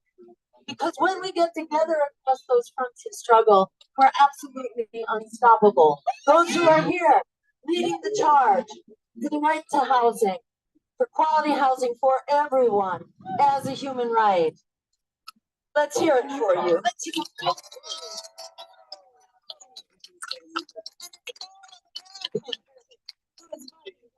Right now, 50%, 1 out of every 2 Americans is really struggling to keep a roof over their heads. It's absolutely astounding. It's not just, the poorest of the poor. It's really throughout the middle class. It is so many Americans who are paying up to 50% of their monthly income just to keep a roof over their heads. Meanwhile, we have gentrification going on. People are being thrown out of their housing, and the housing is being gentrified, and the rent is being raised, and people are being booted out. And meanwhile, you have private equity buying up our housing in community after community, creating this shortage. Well, we know it is shame, especially because we can fix this. We can fix this right now. We need a federal, national program of rent control to stop gentrification in its tracks. We need to end the buy-up of housing by private equity, buying up our apartments and our single-family homes and condos and so on. They're buying it all up, and then they're sitting on it. And we've got about 4 times as much empty housing now as we have people who need that housing. This is a created crisis. This is a created crisis in order to boost rents and boost profits. And in a nutshell, that is the problem with Democrats and with Republicans, because they are bought and paid for by the lobbyists and the big donors, from big real estate, from the health insurance companies, by big pharma, by the fossil fuel industry and the nuclear, and dare we say APAC and the war industry. So we don't need that. Just by cutting our military budget in half, because it's eating up half of our congressional dollars. By cutting that in half, we don't have the dollars that we need, especially when we enact Medicare for all. Because it doesn't cost us, it actually saves us money. 1 out of every $3 right now is going into paper pushing and bureaucracy and red tape. We put healthcare dollars into real healthcare. If we're actually delivering the programs that the American people are clamoring for, we can have healthcare as a human right for everyone.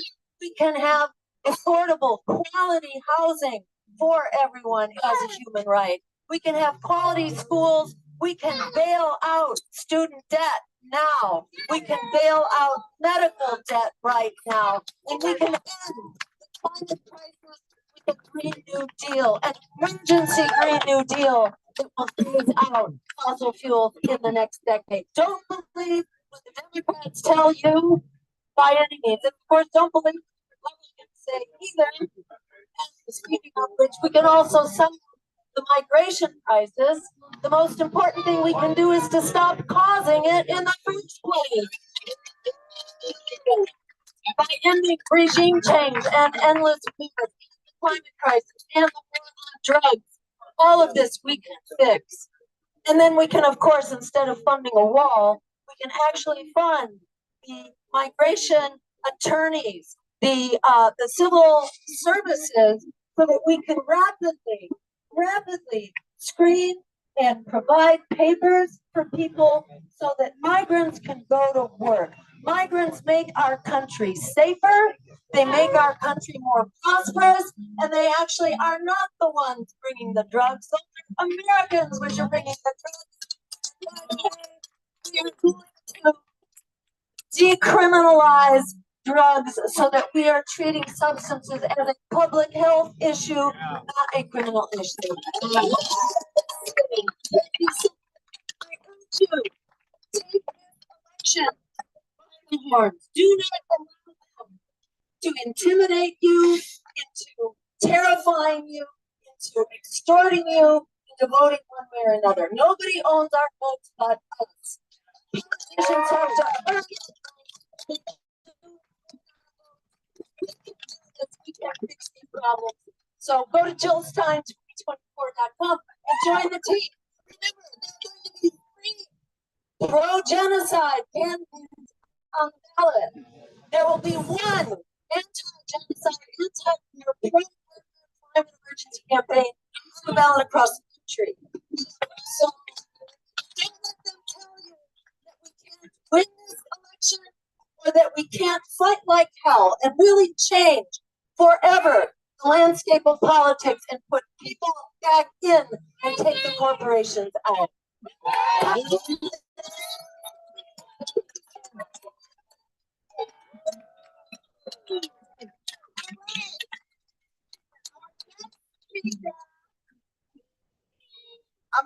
I'll express some children from the Brown Berets.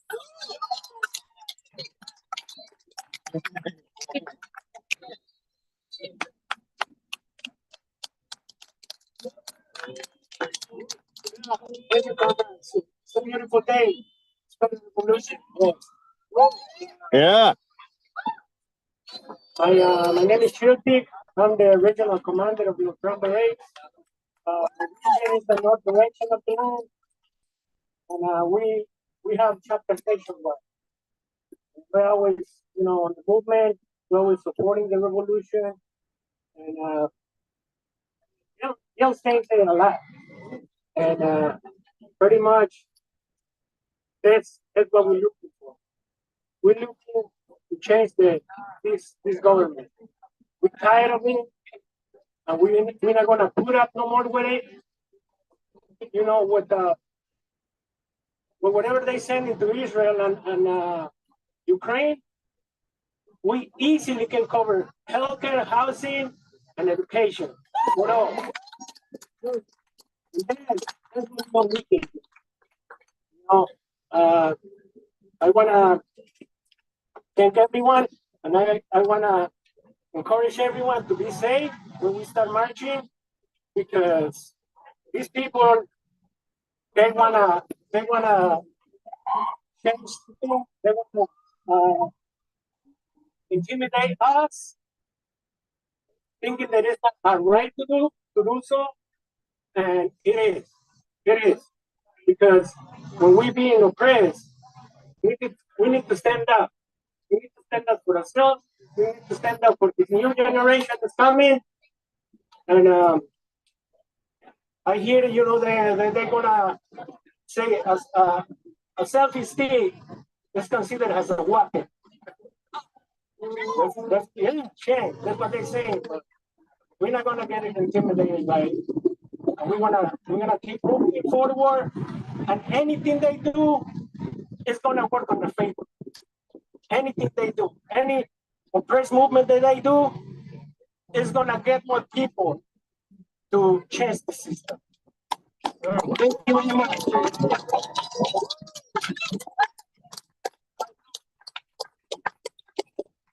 All right, next up we got Zoe Ball from the Green Party of Cook County.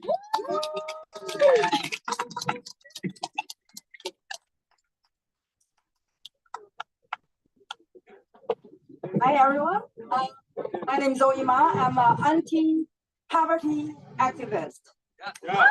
30 years ago, I came to this country from China because I was led to believe America had solved the poverty, because America was the richest country in the world. I came to graduate school in order to learn how Americans solve poverty. I was utterly disappointed and disillusioned. Actually, when I find out after 30 years, the Republicans make poverty. The Democrats maintain the poverty. The duopoly make sure that the corporate America will profit from the poverty. Chicago, the Republicans does not play here. It's the Democrats that oppress the poor, displace the poor. I don't know how much you know about the Cabrini Green neighborhood. 20 years ago, the city of Chicago torn down thousands of homes for the Black Americans in Chicago with false promise they will return. 20 years later, 140 families are still living in Cabrini Green. 440 units are still there, empty, boarded up for 20 years. It was a hidden secret. Only I find out that 3 weeks ago when I did a little march against the police brutality in that Cabrini Green. So we are calling the right of the return to Cabrini Green. Just like the people in Gaza, they are being displaced. The people, the Black community have the absolute right to stay in Chicago. They cannot be ethnic cleansed as the Palestinian ethnic cleansed from Palestine. Free Palestine, the right of return to Palestine.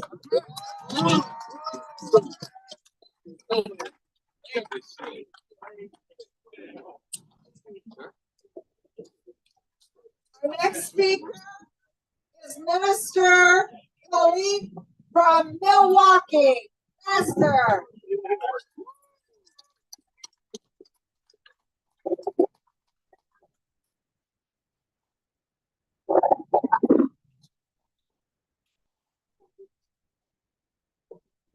Peace and love, everybody.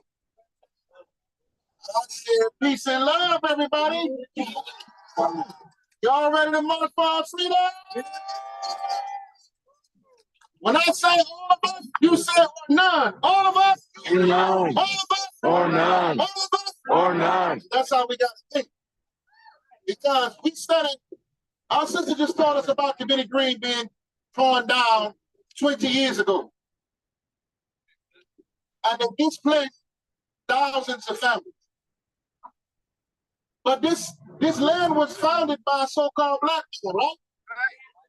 And that John Baptiste Gustavo, correct? We also want to give homage to the first world nations that was over here first too. We're talking about the Ojibwe. We're talking about the Odawa. We're talking about the Potawatomi. Asheo. Asheo. The thing is this. We are here because we are tired of suffering. If you're tired of suffering, say yes, sir. Yes.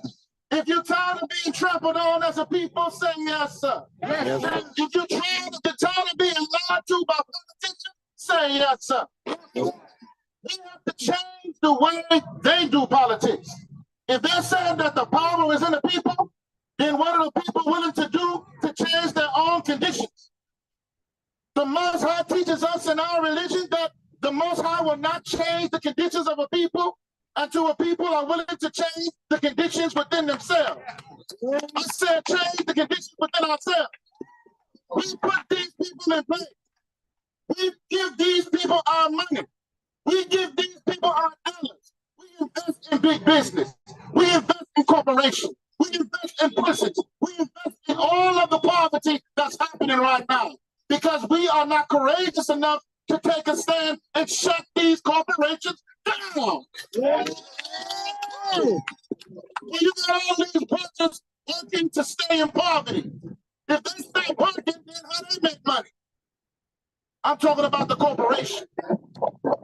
America is a corporation. You're talking about big business government. We're talking about empire. We are not talking about the people.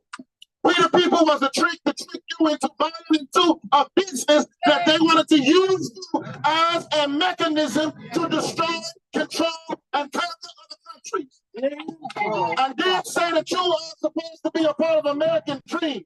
What type of American dream is this when I'm constantly in a nightmare? I haven't awakened from the nightmare. Have you awakened from the nightmare?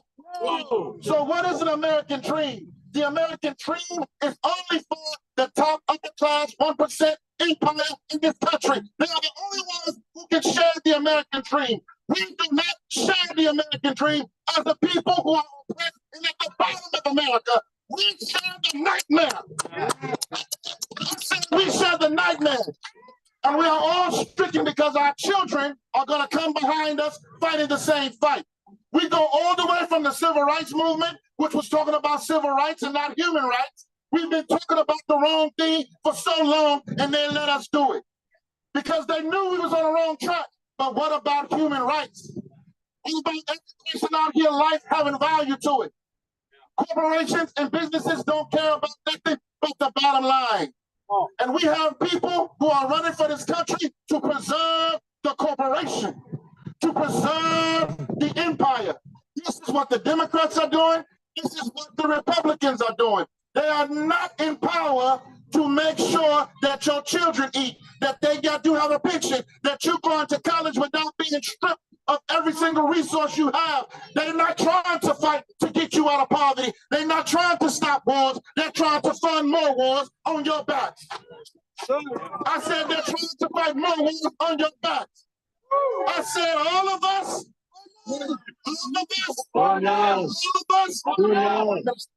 from the president of all of us in Wisconsin, and we over 46 states. Peace and love. Shout out to the Poor People's Army, my sister Sherry. Shout out to my sister Jill Stein.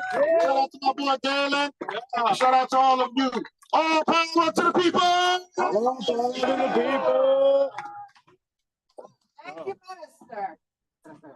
Next, we're gonna hear from Chicago Jewish congregation, Rabbi Brett Rosen.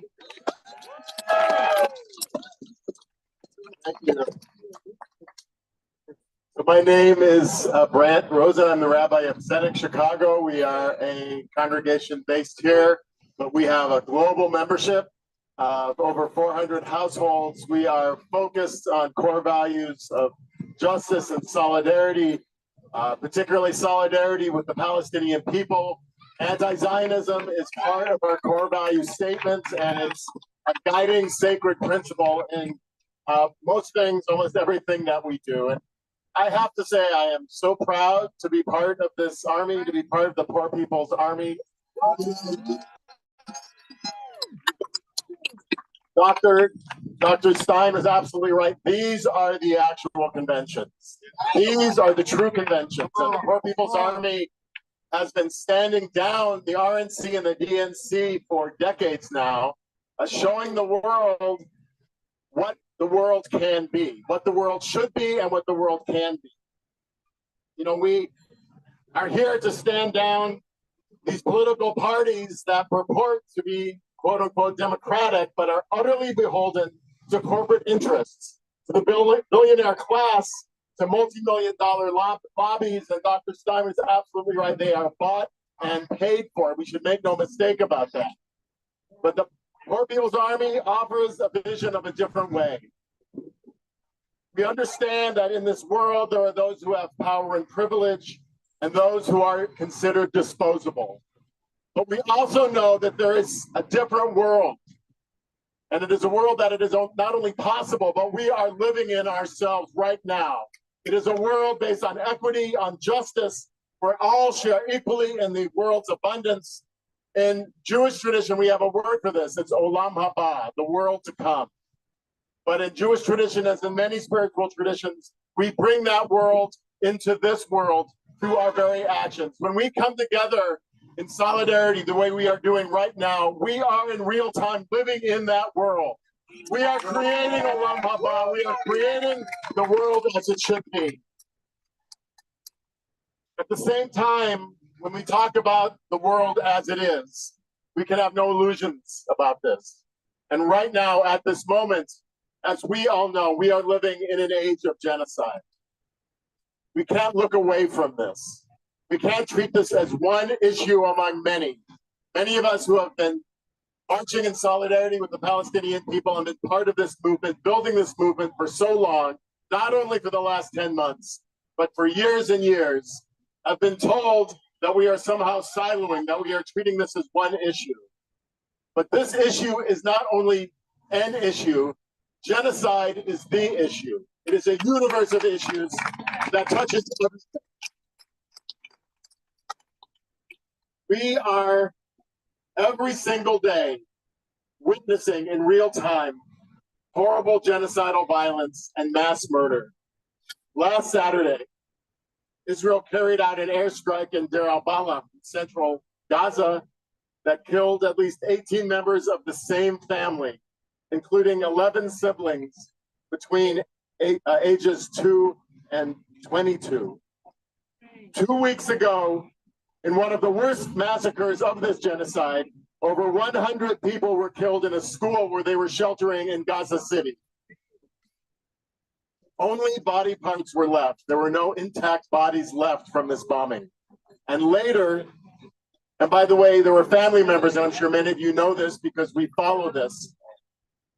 Family members had to carry members of their own families away in plastic bags. It was only later that it was confirmed that the bombs used in this attack were supplied to Israel by the United States. In fact, 2 days before this attack, the Biden administration informed Congress that it was approving $20 billion in aid to Israel. That was an additional $3.5 billion above the original aid package. The Democratic Party is a war party. It is a war party. That is why we are here. That is why we are raising our voices. President Biden and Vice President Harris and presidential candidate Harris are part of the government that has blood on its hands and is putting blood on our hands as taxpayers. We know this. We know that Pentagon contractors like Lockheed Martin and Boeing and Northrop Grumman are major donors to the Democratic Party. We know, because we are not stupid, that it is with this corporate support comes the expectation of influence. We know that when war is profitable, you will very likely see a lot more of it. At the same time, we are building a movement that is saying enough. We are building a movement that is saying we are not accepting that the world should be divided into the powerful and the privileged and the disposable. We are building a movement that is connecting the dots between what is going on in Palestine, Israel, to right here in the United States with police departments and mass incarceration right here at home. We are building a movement that is standing down the use of billions and billions of dollars for war while we are ignoring our very own right here at home. As a rabbi and as a Jewish person, I am honored to say that there is a growing Jewish presence in this movement, in the Palestine Solidarity movement, but also in the anti-capitalist, anti-war, and anti-racism movement. It is all really just one movement. So it is my honor and my privilege and my pleasure to stand alongside in solidarity with all of you, to be part of this Olam Haba, to be part of this world as it should be that we are creating. And we will continue to lift up our voices. We will continue to demand that no one look away from what is going on so that we can bring that world to bear. Al Kol Yoshvei Tevel, for all who dwell on earth. Thank you so much. Thank you, Rabbi. Our next speaker is a powerful leader from Milwaukee, Suleiman.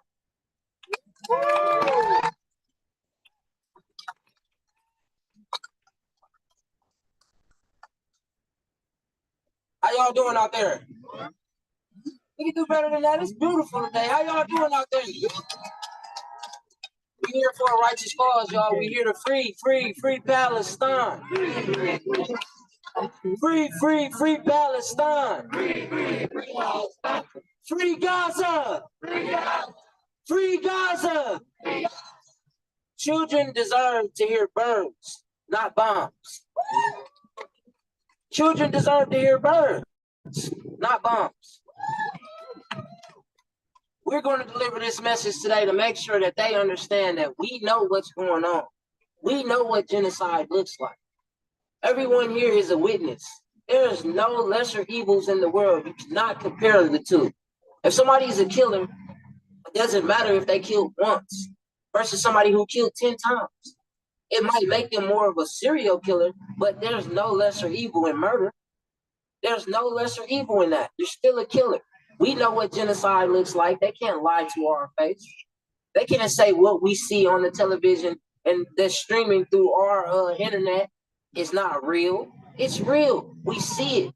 There's mothers, there are fathers holding up babies that are deceased because of bombs have landed where they are. Shame! Shame! Shame! Shame! Shame! We understand that the war that's being funded is our money. We know that. They look us in our face every day and they try to tell us that we're free. We can't be free. If Palestine isn't free, no one is free.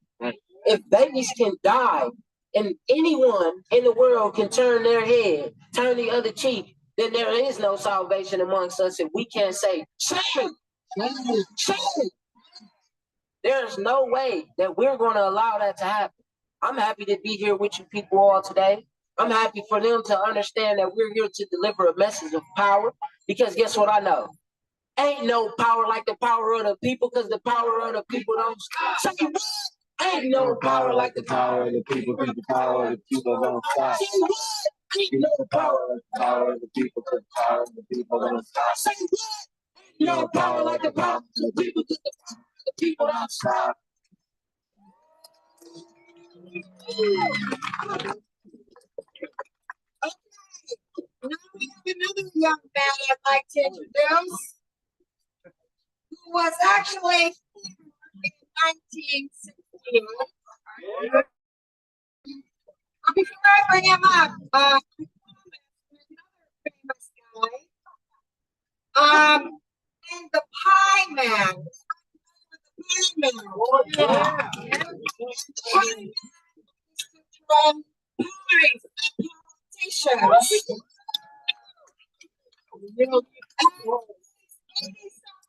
Old, and so the Pie Man called stupid section. I can't make it, but please let everybody know that the Pie Man stands with the poor people's side.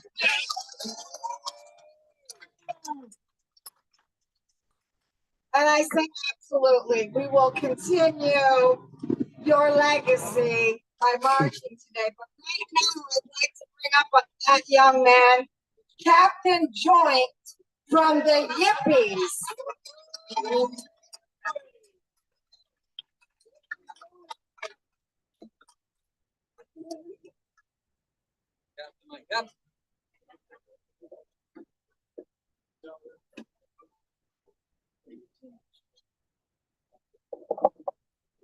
Well, hello, Chicago. How are you all doing?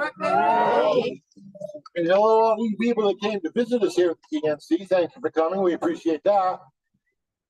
I want to touch on a few things here today because there's so much. I don't want to tread on anybody's feet. But first thing I want to say is I noticed that there are some Chicago policemen here, and I'd like to thank them for showing up to support us. There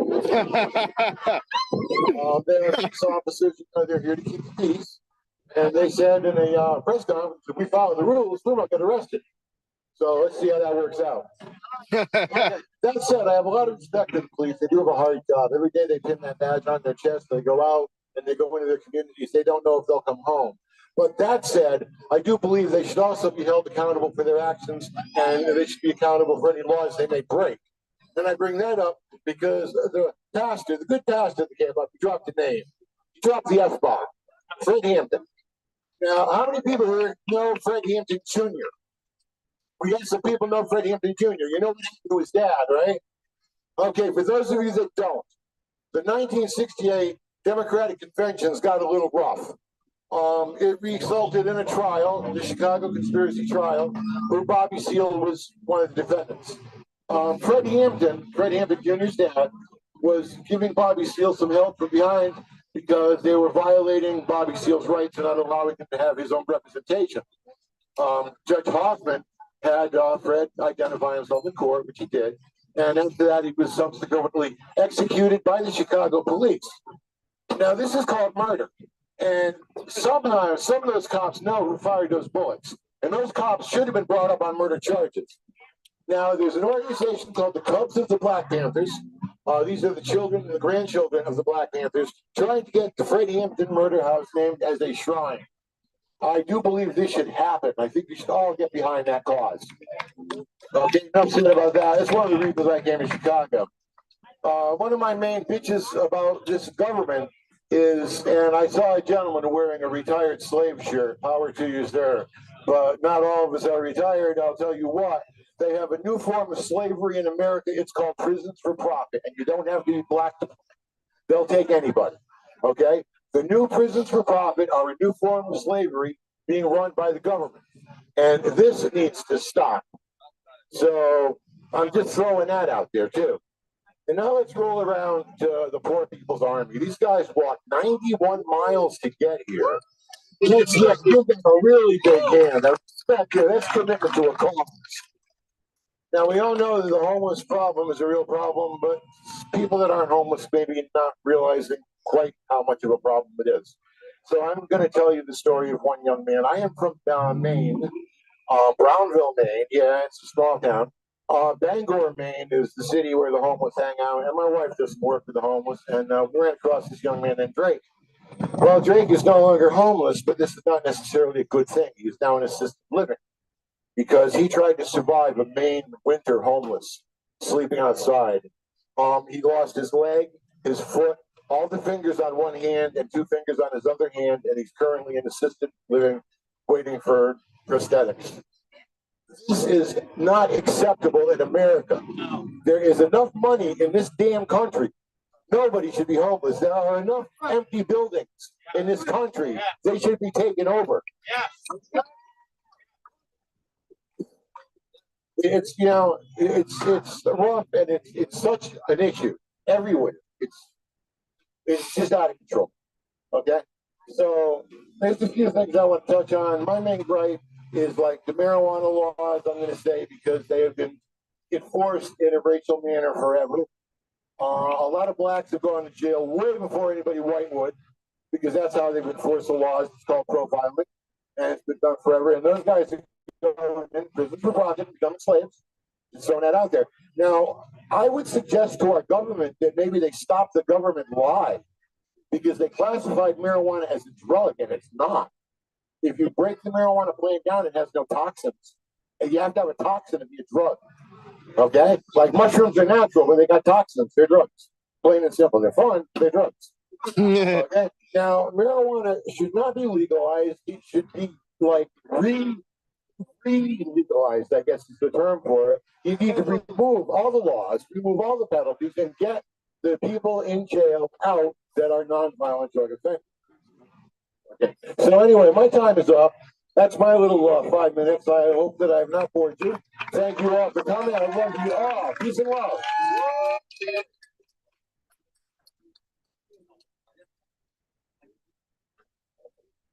Okay. So that's a great plug for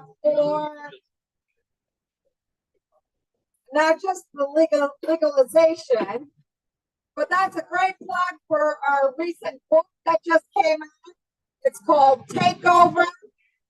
It's our history of taking over properties in this country, as well as teaching people how to take over abandoned government houses in order to put an end to homelessness. Yeah. So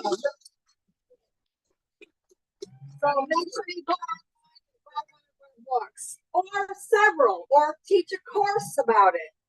Anyway, so our next speaker is from the Rainbow Coalition and the Young Lords.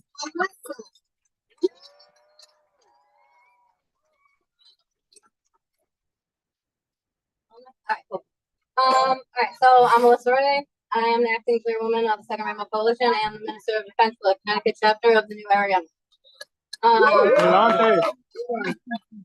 right, right, so as a little white girl in Connecticut, I remember watching a documentary about Bloody Sunday in Selma with Dr. King and being completely blown away by only seeing one white man and an entire crowd of people standing against segregation. I remember saying something like, if I was alive, I would have been there. Never in my wildest, mostly privileged white girl dreams did I think that we'd be here today, but as we know, this is a class struggle, goddammit. So here we are. Somehow life has led me to meet and work with some of the most solid comrades that were actually here on the ground in Chicago for civil rights, from the original Rainbow Coalition, the Panthers, the Young Lords, the Young Patriots, Brown Berets, and they're still here to absorb for us to absorb their knowledge right now. And I want to let you know that the Second Rainbow Coalition is here with our elders right now. For People's Army, that's how I'm involved with them in solidarity, right? There's absolutely no place better than where we are, right? All right, so boots on the ground for us, for Gaza, for Sudan, for Puerto Rico, for the trans community, for the queer community, for Black, brown, indigenous people all over the world. This is our time. All time, right? Now, our elder comrade, Hy Thurman, really wanted to be here, so I'm going to read what he was going to say if he could have been here. All right. And he was the original Young Patriot. He is now one of our elders in the Second Rainbow Coalition. He gives us all types of leadership and great advice. And we absorb all of them, right? Little Johnny would sit at the lunch table at school with his friends every day, but he would never eat his lunch. His friend asked, quote, "Johnny, why won't you eat your lunch?" End quote. "I'm not hungry," Johnny replied. This went on for several days until a teacher notices that Johnny was not eating. The teacher took him aside and asked, quote, "Why aren't you eating your lunch?" "I'm not hungry," he replied. The teacher looked into Johnny's lunch bag and discovered crumpled up newspaper to have the appearance of what was full of food. You see, Johnny's family was very poor and he did not have enough to eat. He was embarrassed to admit it. We live in the most powerful and richest country in the world. 1 in 5 children goes to bed hungry every night, while several states have eliminated the free lunch programs. It is estimated that 37.9% of the U.S. lives below the poverty level. 2.5 million children, 15.1 million vacant housing, while 1 in every 500 people are homeless and increasing every day. Depending on the location, rent for 1-bedroom apartment is at $1,300 to $4,300 per month, depending on location. Houses start at $158,000. Parents can't afford to work when it comes to child care. It is estimated that the cost is $121 per week, depending on a toddler or preschooler. The common labor makes $25,000 to $30,000 per year. A bill will be introduced soon to lower the working age to 14, allowing teens to work in construction and other dangerous jobs. Without assistance, the poor will be poorer. Because of caring people like you, they can have a fighting chance. There are politicians who are pursuing cutting Medicare and Medicaid, still gutting the Social Security Fund and calling it entitlements, criminalizing the homelessness and passing laws against the homeless. In some states, the homeless can be issued fines for being homeless, only lead to incarceration when they can't pay the fine. So if you agree that this is a capitalist system that you want to live under, by all means, vote for the traditional fascist, Republican, and Democratic parties. But if you don't, you can make a difference by working and voting for the Green Party of the United States, where your voice and actions will make a difference. This might be our last chance of freedom.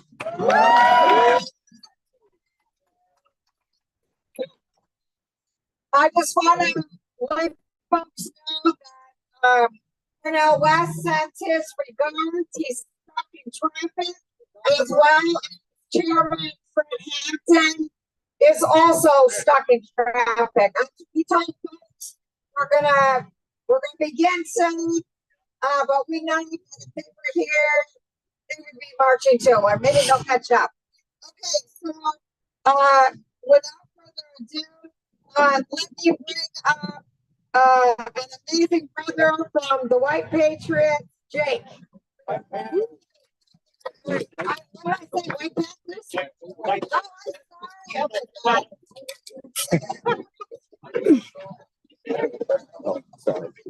Y'all hear me? I want you to repeat after me. All power to the people. All power to the people. All power to the people. All power to the people. Boots on the ground. Boots on the ground. Power to the people. All power to the people. Power to the people. All power to the people. How many of you struggle to find food? or have struggled to find food? How many of you don't know if you're going to be able to pay your bills next month or this month? How many of you have been homeless? I'm sure there's more than what the hands were raised. You have to recognize that these are attacks, right? Because what happens when you can't find food? What happens when you can't, you don't have any shelter? You shiver, you starve, you might die. As our comrade elder who was up here a moment ago pointed out, you can lose life and limb. Who perpetuates that?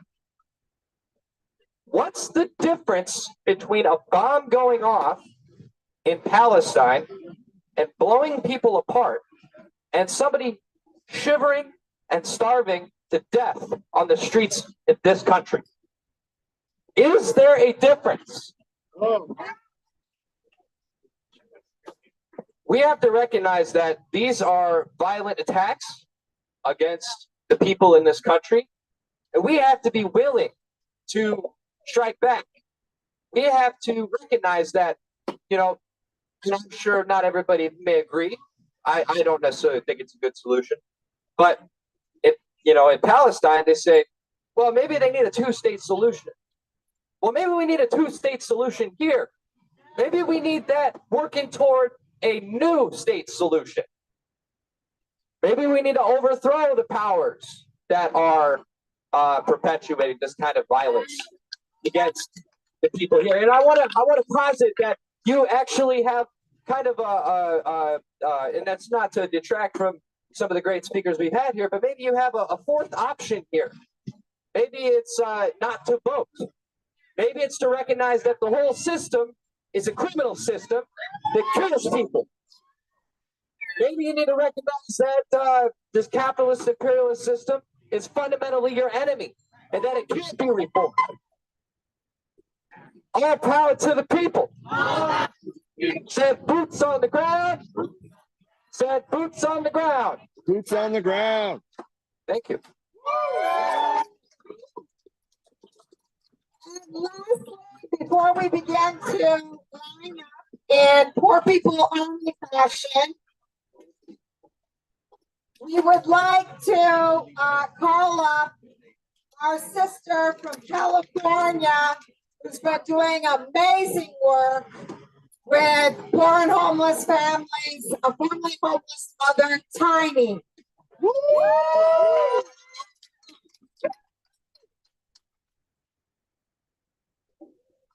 Do you see us houseless mamas and daughters sleeping in these tents?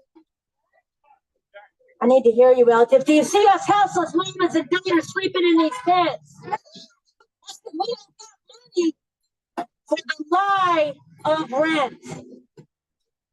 I want to call out my mom and D. I believe we're getting started with that home that would be on me. Survived barely on the streets of Philly as a survivor of the torture home, aka foster home system, orphanages, being a mixed race child and being unprotected. We all know what happens to unprotected babies. Barely keeping and staying alive by any means necessary, but not being able to keep on keeping on within this crap and lust system. So when we talk about the root causes that the brother before spoke about, we need to name capitalism, and yes, you did hear right. I say capitalism. Because I like to think with the colonial language, because those are the words, right? I want to shout out that oftentimes in many parts of this occupied land, you will know because you heard and you know it in your hearts that we are standing on stolen land. This is occupied Turtle Island, and the first form of gentrification was colonization. And we are witnessing what's happening to our babies and our relatives in Palestine and Sudan and West Papua and Kashmir. And we're seeing it right here. Right? We're seeing it right here. I want to call out right now my relatives in the occupied Turtle Island known as so-called California, because that Governor Trickster Newsom has waged war on our backs. The elder and child abuse being committed under of violent arrests in so-called Sacramento, capital. There is violent arrests and pushing out in occupied Uchun, Oakland, LA, Frisco, and guess what? The politics ain't nothing but a trick. So I want to lift up my brother Israel Munoz, formerly House's president of Hopefulness.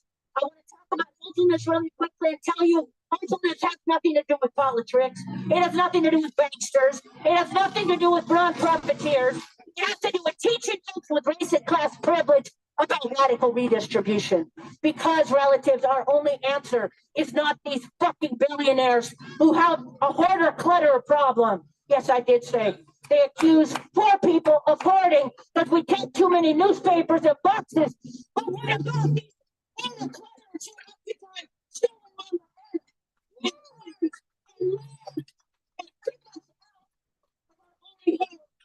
and Mama barely survived homelessness. I wear my jail suit, not because orange is the new black, but because I was in Santa Rita County Jail for 3 months. And it was for the crime of being outside. So we don't say a land acknowledgement in Cali, in hopefulness. We say land back! Land back! Homelessness is a colonizing scam. The rich get richer, the poor get poor, while the settlers steal more land from Palestine to Turtle Island. Oh my God. Okay. So put your hand up.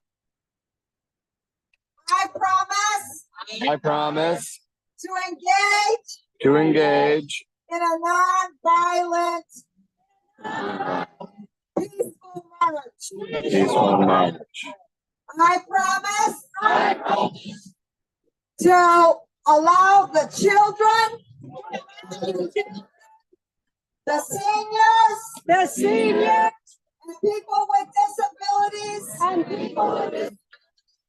both visible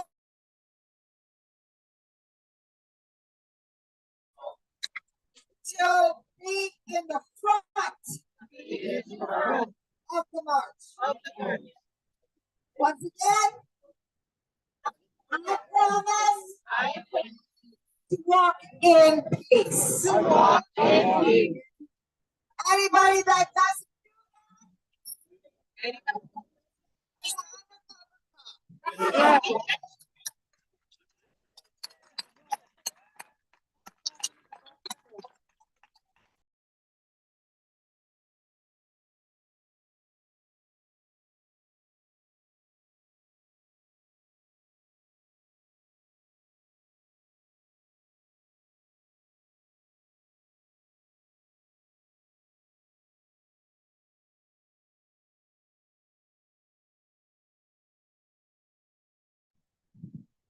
What happened? We lose Rob?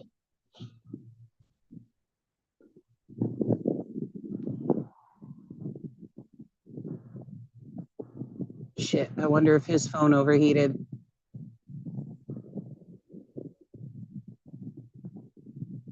Sorry, folks who are watching, give us just a moment. We're having some technical difficulties here with our comrades on the ground.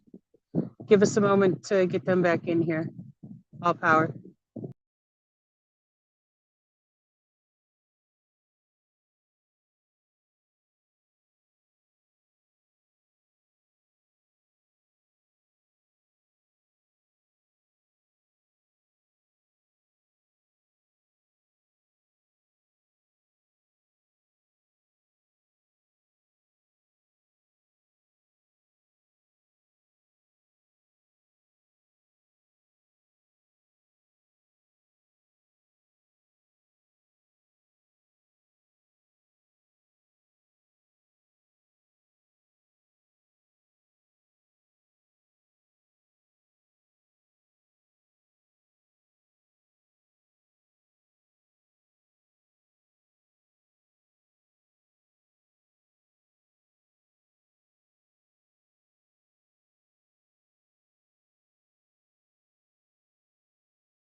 Comrade Kara, while we wait for Rob to rejoin the stream, can you play some of the videos that I sent into the chat from the other park where they're demonstrating at? There's a lot going on over there, folks.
Comrade Storm, you on?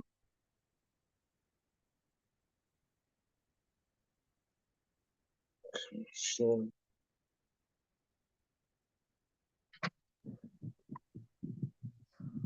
Apologies to the audience. We're trying to resolve some tech issues here real quick. We will be right back with the video feed in just a moment.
Hello, comrades. We'll be sharing some of the feed from our comrade Curtis.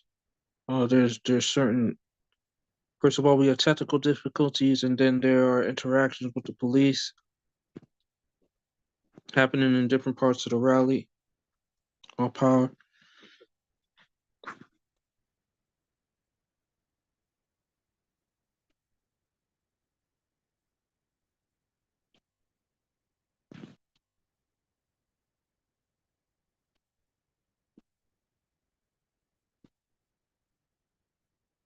Hmm.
Interfere with the sound.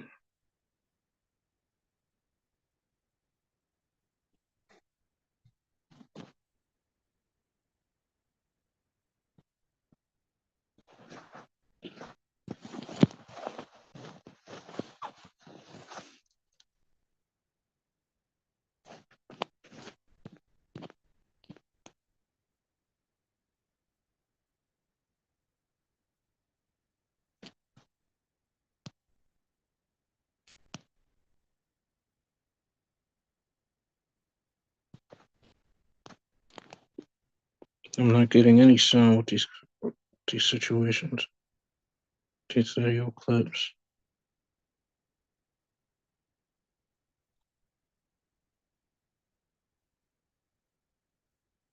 I think this is a situation where they break through the fence. Nothing but police behind, nothing but pigs behind the fence too.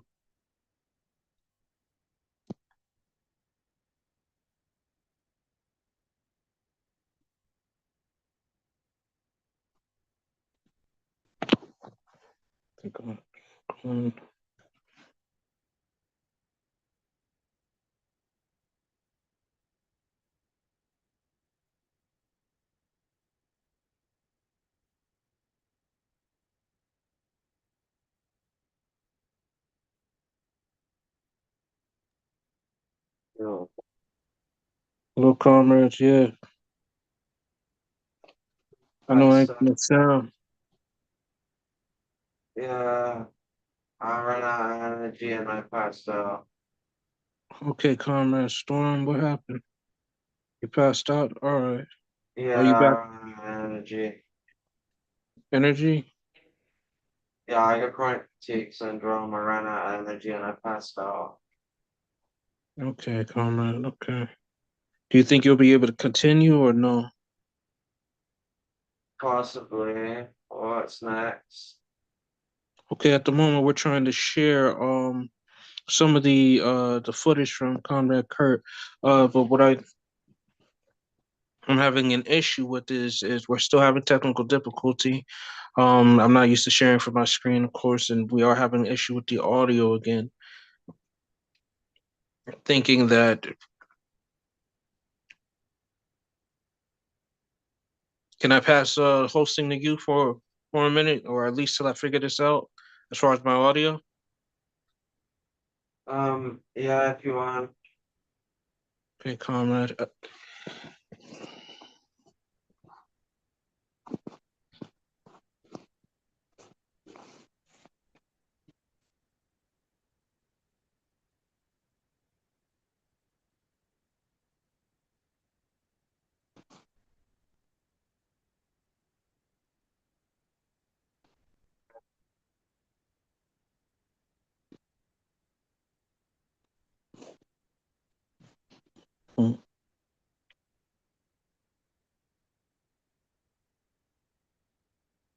Yeah, I'll stay on with you. Just try not to fall back asleep, all right, Comrade? And could you share some of those? I hope that you have sound. Could you share those clips by from Comrade Kurt from when he was on the ground? Yeah. Okay.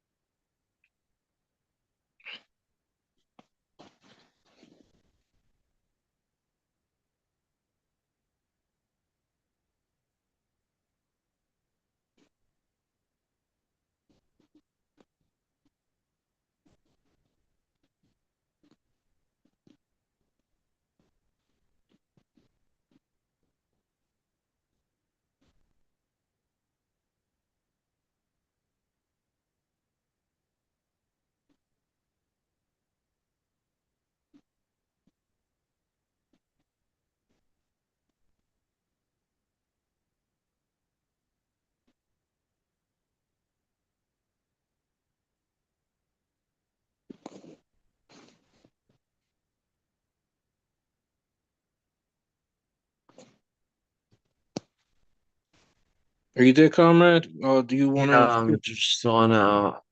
Okay. Oh, shit.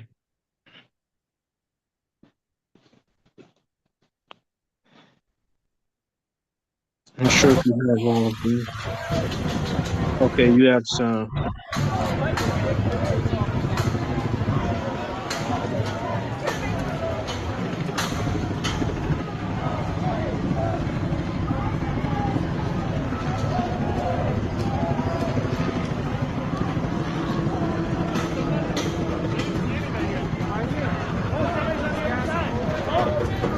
Told you.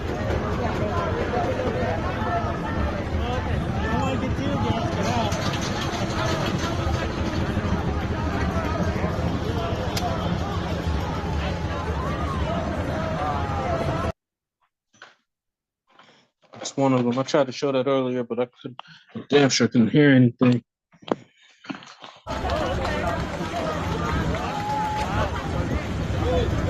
Yeah, it was Zoom. The audio stream has to match your output too. Otherwise, it won't play as well. Yeah.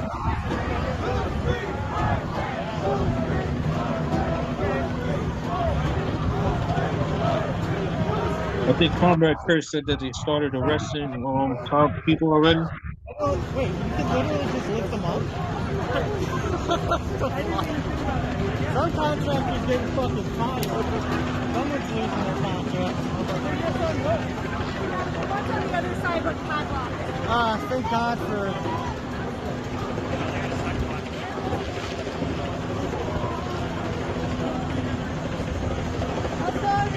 Yeah, all good. I think there's something to be said about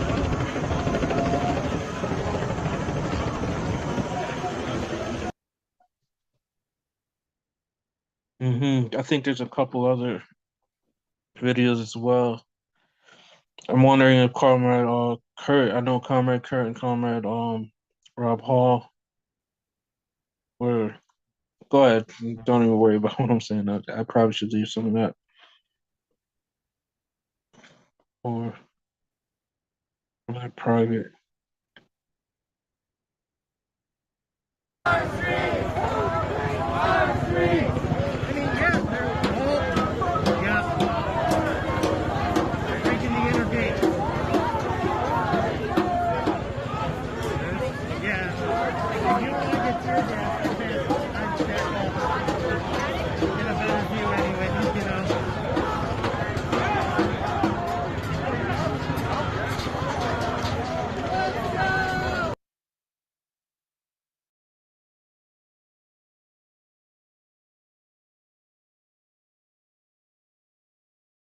We're staying here. You can stay here. The coalition march is going to move on over there in that corner.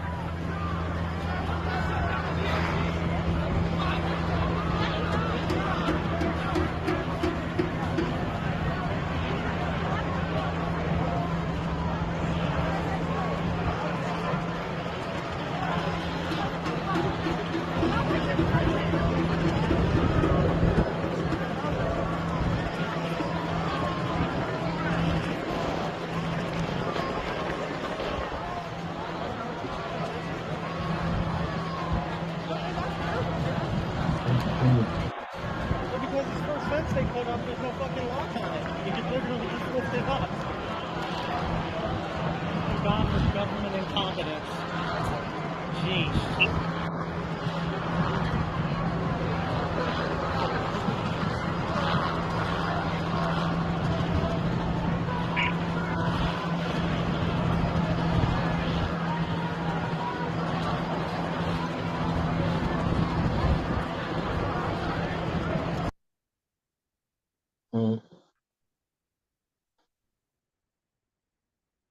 Yeah, I think that's just an image, right? Yeah, that's an image of the pigs. Yeah, so far they just chased them off with the pigs. I wonder if there's any update to that. Comrade from the What's the comrades. last thing from them? Let's see. Second, those pigs are still in the corner. They said they kept it moving for a second. The pigs are still in the corner. All right. I guess they're trying to avoid pigs at the moment. Oh. Yeah. Are you okay, comrade? Yeah. Were you able to finish the other two videos? That was all the videos that were there. There was, yeah, I finished the other two, the one that Rob, the two that Rob posted. You know what? We might as well go back to those for now until they pick up. They're charging their batteries, they're trying to avoid pigs at the moment. So it's okay. I'll watch it with you. I'll rewatch it. It's all right.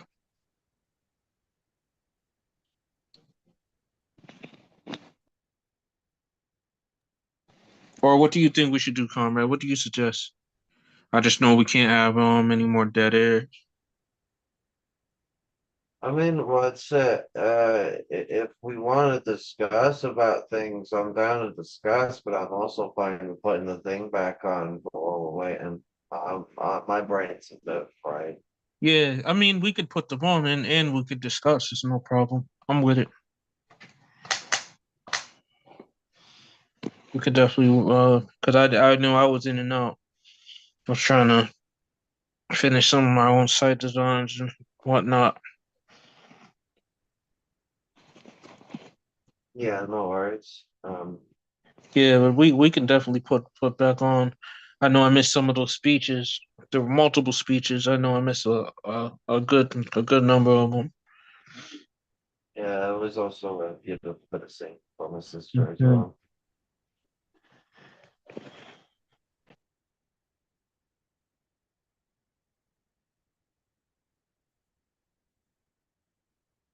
Yeah, they're basically trying to avoid the bullshit, while also trying to record and charge their phones. So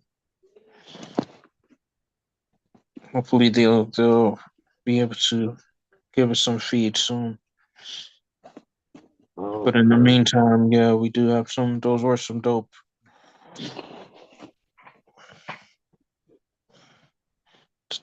Some very good footage in the beginning from the start. Survive a genocide, and the administration that supplies and gives Israel the green light to murder our people is having a celebration in our city. The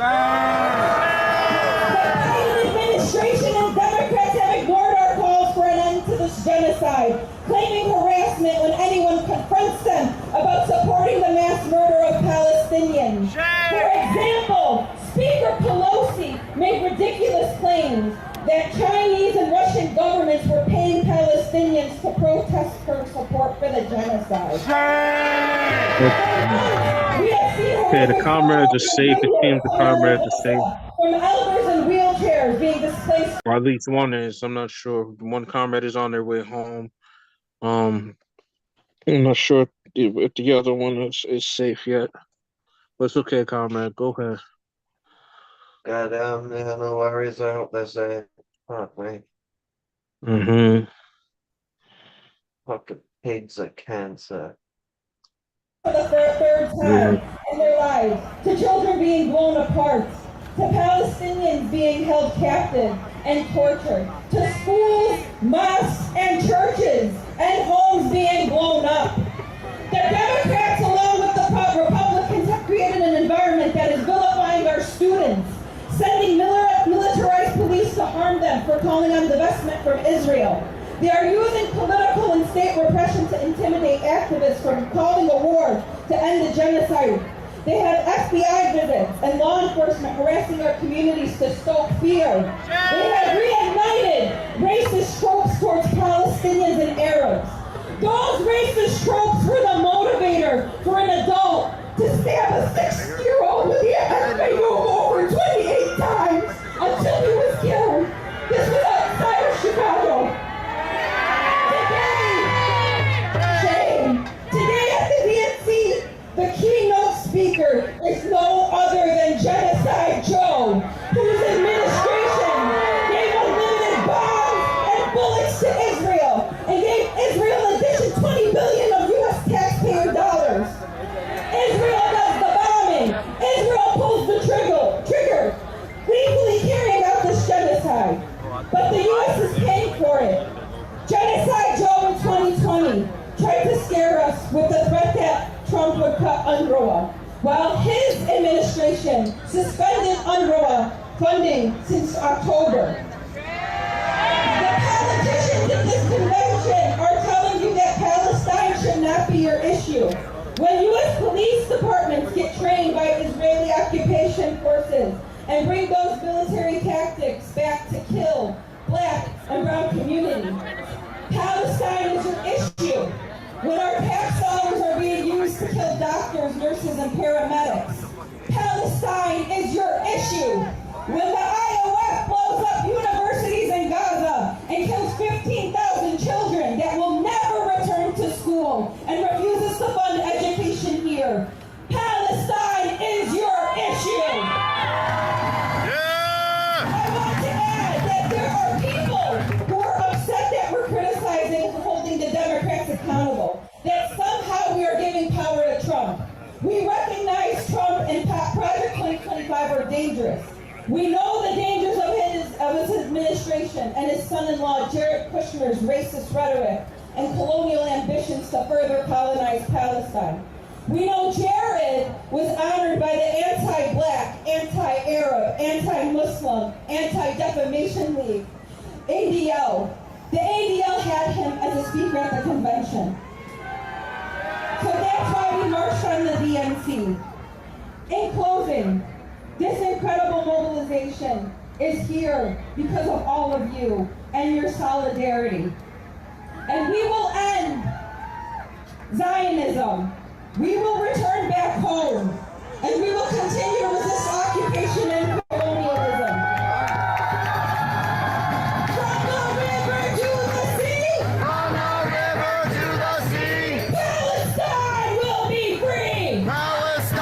will be free. From the sea to the river. From the sea to the river. Palestine will live forever. Palestine will live forever. Palestine will live forever. Palestine will live forever. Please help me welcome up our next speaker. Frank Chapman is the Executive Director of the National Alliance.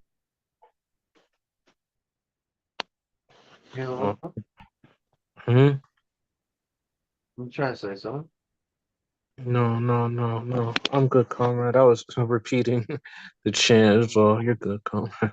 No worries. Just making sure. Yeah, we're still waiting on the comrades.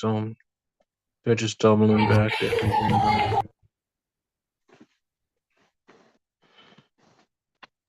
Alright, no worries. All right.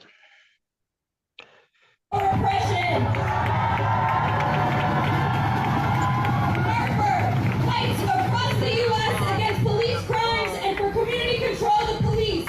A revolutionary for over 60 years, he is one of the leading Black liberation organizers in the U.S. and has published 2 books. His memoir, The Damn Don't Cry, pages from the life of a Black prisoner and organizer, and Marxist-Leninist perspectives on Black liberation and socialism.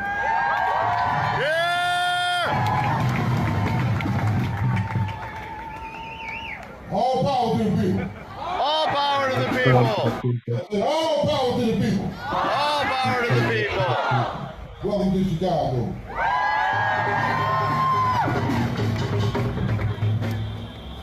I've been thinking about what I'm going to say for a couple of days.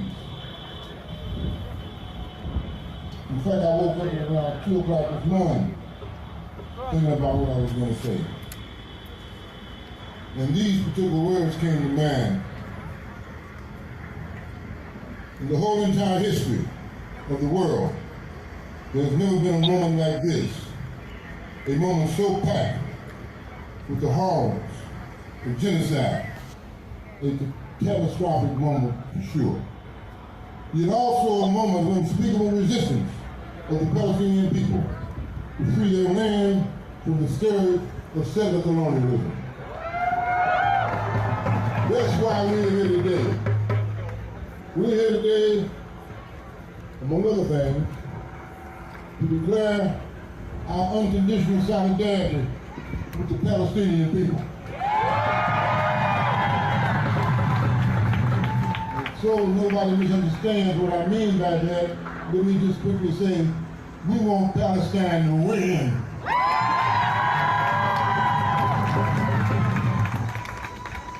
Also, I'm here today to denounce the criminal, outlaw government that's in Washington, D.C. right now. Because when you support, correct me if I'm wrong, if Netanyahu just addressed a joint session of Congress, an international war criminal, just addressed a joint session of Congress. So we know what side they're on. We know what side they're on. And we are clear about what side we're on. We say end the genocide now, stop all aid to Israel, and we're going to keep on fighting back until we get what we want, because you may not get all you fight for, but you got to fight for all you get. So free Palestine. Free Palestine. Free Palestine. Free Palestine. Free Palestine. Free Palestine. From the river to the sea. From the river to the sea. From the river to the sea. The river to the sea. Palestine will be free. Palestine will be free. Long live the Palestinian Revolution.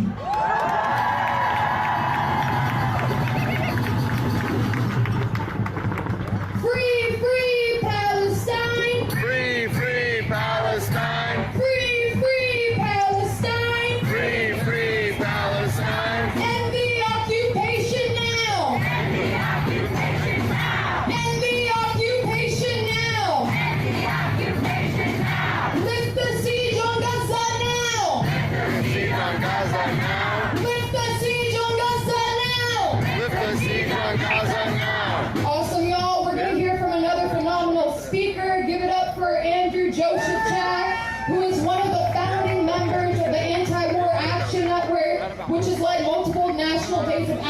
solidarity with Palestine and across the globe. Free, free Palestine! Free, free Palestine! Free, free Palestine! Free, free Palestine! Free, free Palestine! Free, free Palestine! The Anti-War Action Network is so proud to be marching here on the DNC today, shoulder to shoulder with all of you.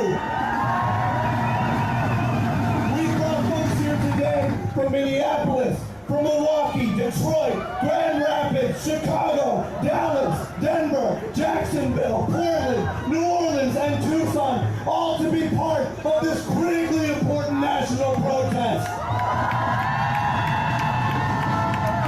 And the Democratic Party, when they ousted Genocide Joe, they thought we wouldn't be here today. They hoped we wouldn't be here today. And well, his ouster was a victory that I think we should claim. It is not enough. We want an end to the genocide, not just new leadership of a genocide. We need to end weapons sales to Israel, and we are not going to get it if we just line up behind Kamala. We will only get what we demand if we keep demanding it, if we refuse to be silent during a genocide. And lately, I've been frequently asked, and I assume many of you have been too, why I'm here protesting Harris today, when I stand for trans rights, when I stand for reproductive rights, when I stand for climate justice. But the reality is, we deserve candidates who will stand up for progressive policies like reproductive rights, like immigrant rights, like labor rights, like fighting against climate change, and who will end the genocide in Gaza. We should not have to choose whose lives we value in an election. And taking a stand against genocide should not be treated like a fringe issue, and we are going to make sure it is not treated like a fringe issue. Many of us here today, we spent our whole summer protesting for Palestine at home, at the RNC, and now here at the DNC, because we know regardless of who wins this election, Trump or Harris, our work will not be done. We need an end to USA to Israel, and in order to do this, we need to continue to fight for divestment in our states, on our campuses, wherever we can. We need students to continue and build the momentum that they built in the spring. We need our movements to keep up pressure on weapons manufacturers. We need to be at the inauguration to send a message that we will not be ignored. We need to keep growing our movement until it cannot be ignored. Some people think social change is made by delegates in the DNC, but in reality it is made by us, and it is made in the streets. From the river to the sea, Palestine will be free.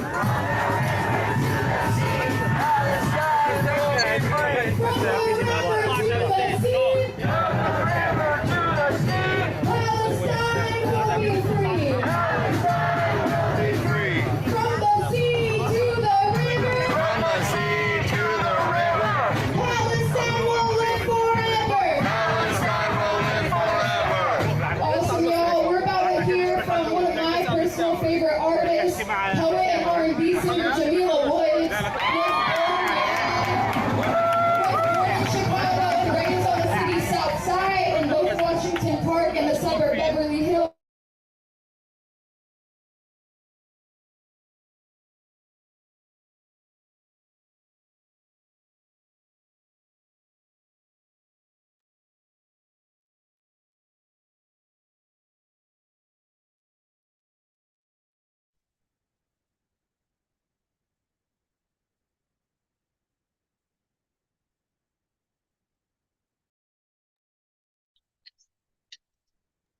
I lost host.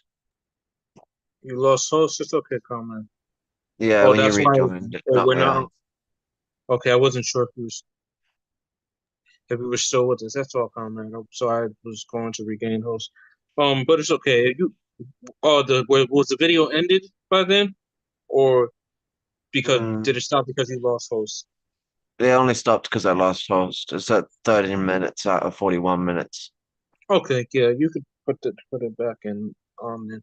I'm sorry, I just was trying to contact you. I wasn't sure if you were there, but I was trying to show, so I was gonna just try and troubleshoot from my other phone.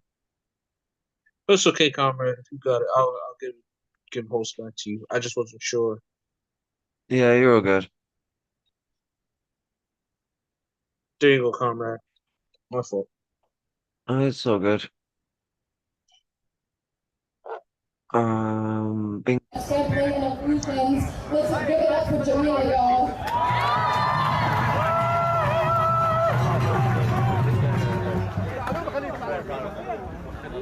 sorry وين بدك انت؟ بدك تروح تسال واحد من ورا يعملوا منه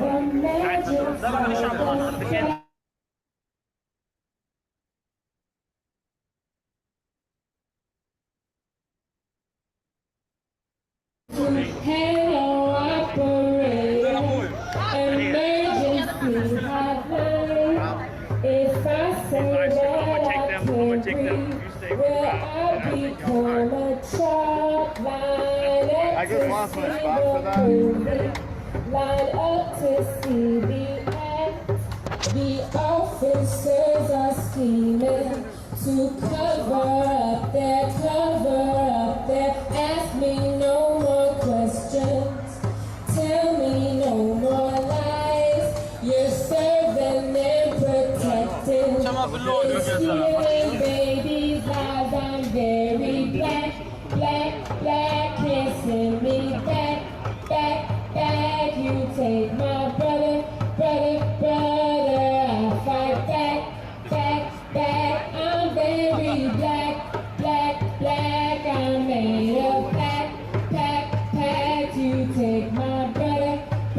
I fight back. And that is all I know.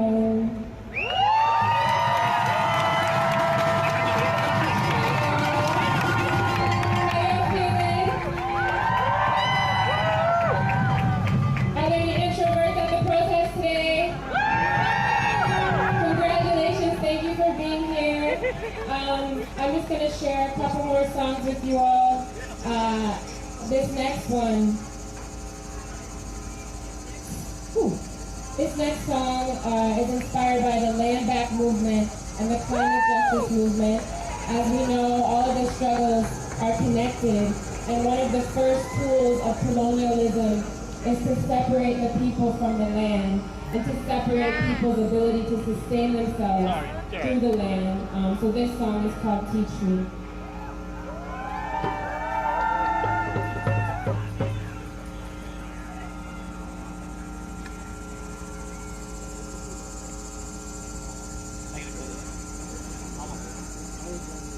Free Palestine. Free Palestine. Free Palestine. Free Palestine. Così.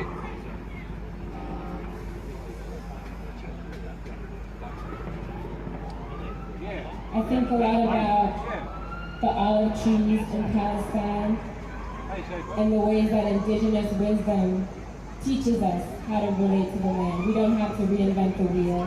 We already know. And this song is about opening up to those lessons that the earth is ready to teach us.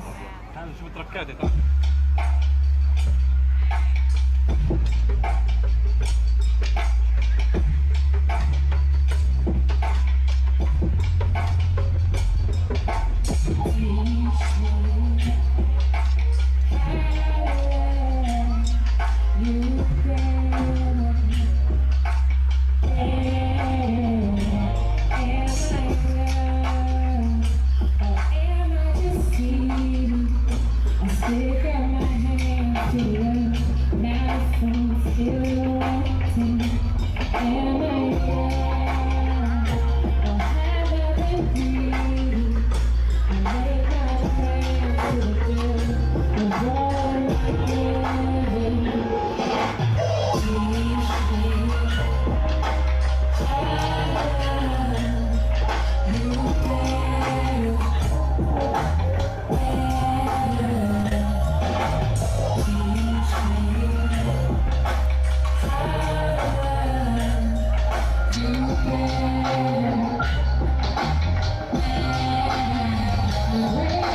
and seasons, cornrows, daughters of land they never own. Where we come from, soil is sacred, not a paycheck. The less we want for more, the freer we get. A place where we just till the sun's warm. Where we can move to the water and the sand. You hear us, you always come by. I take for granted how you keep us alive. Now can we slow down? Can we spread the harvest around? Can we turn the lights way down? No machines dig our hands in the ground, slow down. There's always enough to go around. The great showing you how. No machines dig our hands in the ground.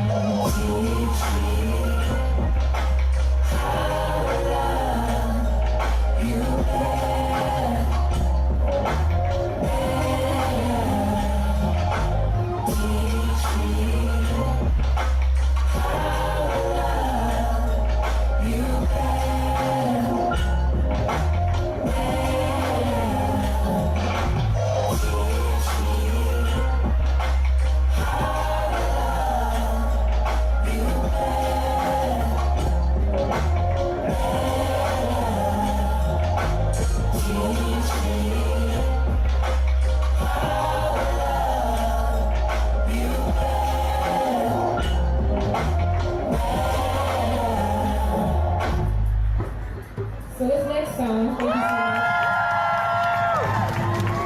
This next song is inspired by a black woman named Makia Boyd, who was killed by an off-duty police officer named Dante Servin in Douglas Park. She was just my age. She would have been my age today. And it's inspired by the black women organizers who organized the way we are doing today to speak truth to power.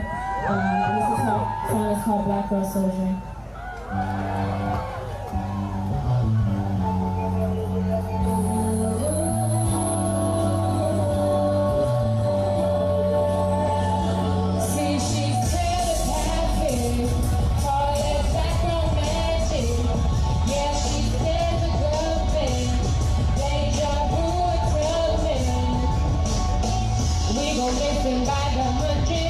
Ain't nobody checking for us, ain't nobody checking for us. The camera loves us, I can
wrongfully imprisoned and spent 22 years in solitary confinement, died 2 days ago in the hospital due to medical neglect at the hands of the federal prison system. Shame. He was a member of the National Alliance Against Racist and Political Repression, and I would like to take a moment of silence.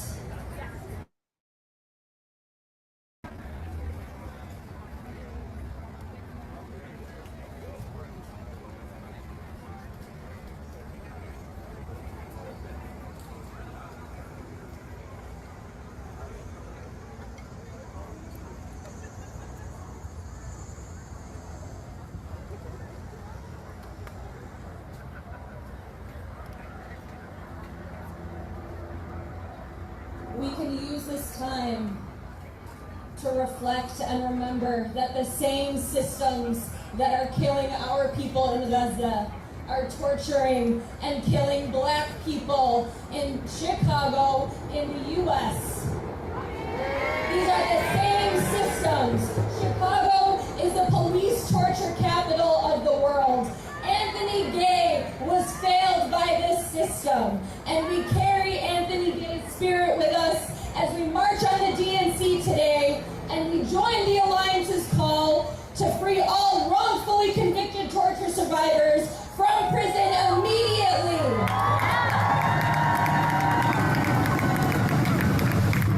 And when I say free them all, you say free them now. Free them all! Free them now! Free them all! Free them now! Free them all! Free them now! Free them all! Free them now! Thank you, everyone.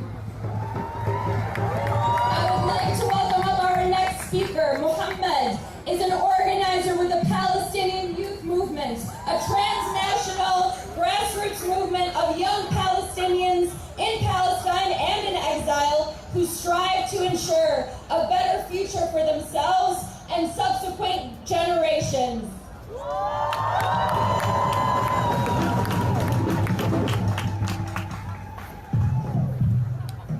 I'll be back. Don't go too far. Oh, Rob's back. Whose streets? Our streets! Whose streets? Our streets! Whose streets? Our streets! Chicago, I can't hear you. Whose streets? Our streets! Whose streets? Our streets! Whose streets? Our streets! Our streets. Not theirs, ours.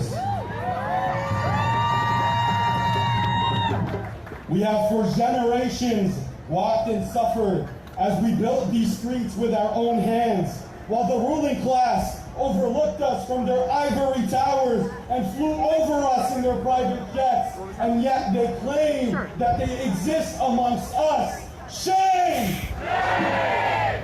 In 1968, we gathered in these very streets to protest the illegal war on Vietnam that sacrificed our children of the working class and plummeted the citizens of this country into a depression. And the city responded not by listening, but by their usual way of systemic oppression and brutality, in hopes of quelling the movement. Shame. 50 years later, we find ourselves walking those same steps in history, with Gaza being the most recent target of U.S. imperialism at the suffering of their own people. And it has responded in the same way: systemic oppression and brutality. But what the ruling class has yet to understand for the last is that no amount of brutality will ever quell the movement.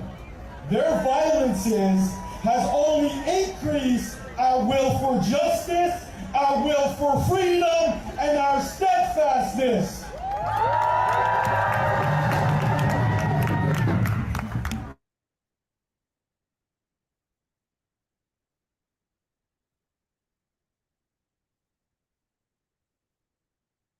Continuously play performative politics and utter the word ceasefire while they send checks to Israel. Who are they trying to fool? We are here to demand better. We know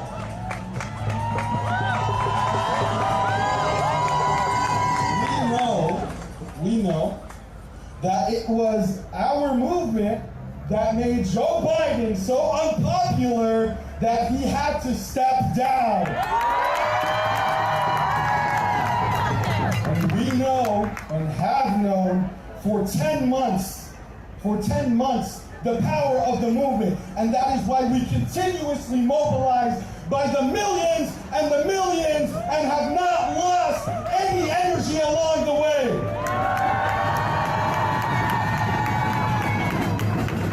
So what makes them think we will stop now? We won't stop, that is right! To the current administration and to Kamala Harris, we are done with your words and platitudes. We demand action. We demand an end to Israel's war on Gaza, and we demand a total arms embargo.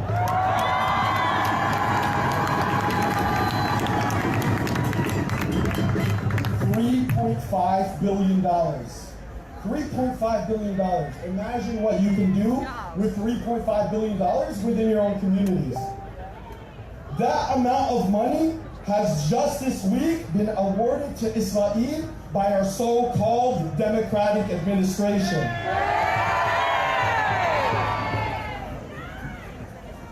This comes at a time where 2/3 of Americans are living paycheck to paycheck. The leading cause of bankruptcy is medical debt, and test scores across American schools are at its lowest. And even here in Chicago, 200,000 residents of marginalized communities are at threat of gentrification and displacement.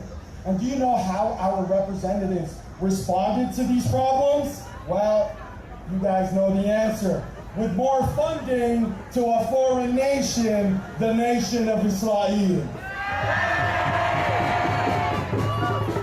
The nation of Israel, as it commits the worst genocide of this century, over 100,000 estimated killed, including my very own baby cousins, Nuran Allah, only 12 years old, and Razan Allah, only 10 years old, were found in pieces by their families. Imagine that. And just to wrap up, in our thousands and our millions, we are all Palestinians. This is not merely a slogan of solidarity. It is the reality of our intertwined interests. My brothers and sisters, let us be the generation of change. Let us be the generation of liberation. Free Palestine.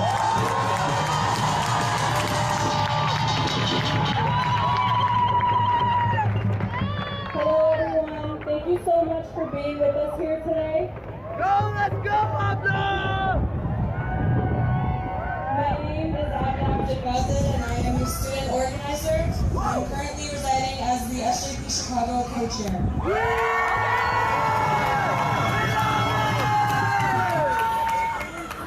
I love you too. Okay. In what seems like an overnight shift, the city of Chicago has been transformed into what resembles a police state. The city has issued road closures within the perimeter of the DNC. They have deployed 2,500 police officers and even sent the National Guard out here to protect these genocidal profiteers. Chicago communities do not need increased policing. We need our welfare systems funded. We need our schools to stop shutting down. We need access to quality health care, and we need an end to this damn genocide. I witnessed firsthand during my time at the Chicago encampment the effort to stifle our voices and repress our movement. The student encampments curated a space of education, community support, and beautiful solidarity.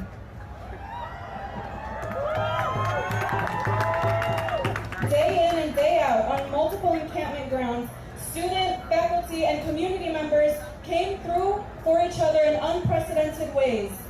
However, we see the crooks, like the Biden administration, criminalizing the students, deploying public and private police force to violently suppress our presence on campuses. Shame!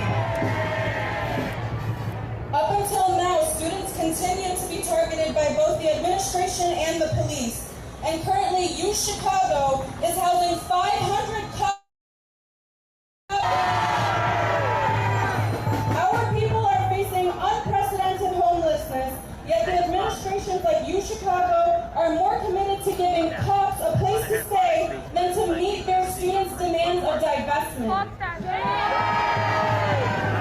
Why are we funding Israel and not our students? Why are the students painted as the criminals when our universities are the ones backing a genocide? Even to get on this stage, we had to fight the city for approval, even though this is our right. But despite their repressive tactics, we have not stopped. We will no longer accept the status quo. These are not normal times, and we will continue to dissent for immigrant rights, for Black liberation, for queer liberation, and for the total and inevitable liberation of all of us. And to our corrupt university, and to the corrupt universities, and to the racist Democrats, the whole world is watching. Repeat after me. The whole world is watching. The whole world is watching. The whole world is watching.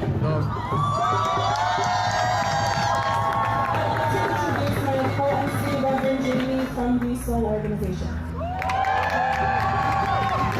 Good afternoon! I'm going to try that one more time. Good afternoon! That's better. Hello, I am Reverend Jamie Fluker. I am a faith organizer with Southsiders Organized for Unity and Liberation, also known as Soul. And I stand here today as a faith leader called to fight the good fight for justice. In the words of the freedom-fighting Fannie Lou Hamer, I'm here to tell the Democratic Party that I'm sick and tired of being sick and tired. And to say to them, no more nickel, no more dime, no more money for Israel's crimes. I'm here to introduce also our next speaker.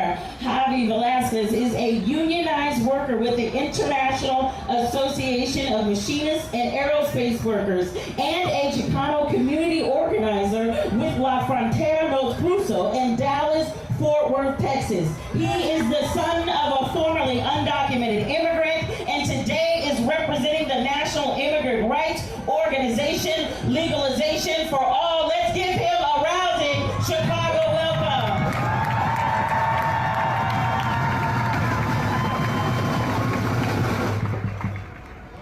All power to the people. Let's try that again. All power to the people. All power to the people. Much better, thank you. I'm Javi, very anxious week, so I'm not going to go through that spiel. Thank you. All right. The Legalization for All network is here in solidarity with the Palestine struggle. Our struggles are not isolated from one another. Both of our peoples live with the scars and constant threat of We immigrants, we children of immigrants are under attack. There has been a constant shift in our lifetimes, a rightward shift within the Democratic Party and their policies. Rather than lighten the weight of American imperialism that burdens the shoulders of hard-working immigrants, the Democrats, especially under Biden and Harris, have taken up anti-immigrant policy in an attempt to bring in Republican voters. Shame. Our borders are already being policed as if it were a war zone. With the same technology Israel uses from companies like Elbit Systems and Caterpillar, U.S. Border Patrol uses the same tactics to genocide and oppress our Palestinian brothers and sisters. We immigrants who come here for refuge within the belly of the beast gather in solidarity with the Palestinian liberation struggle and the Black liberation struggle. We gathered in solidarity against the RNC, and we gather in solidarity today against the DNC for both parties' complicity in the imperial project at home and abroad. I was in Matehuala, Mexico a few weeks ago, and I saw people living in utter desperation. I saw families who marry off their 2 young daughters in hopes of one less mouth to feed in the house. I saw broken neighborhoods living in funded by U.S. capital that receive no environmental oversight, no worker safety standards. And this was just a tiny glimpse into what happens in the rest of Latin America. In Mexico, I saw families so full of love for their children that they do everything possible to make sure they are fed through very desperate conditions. Contradictory to the ongoing rhetoric of the right that these people are violent criminals, I saw hungry children and tired parents yearning for some sense of stability, yearning for some sense of safety. And these are the conditions from which people flee their homeland.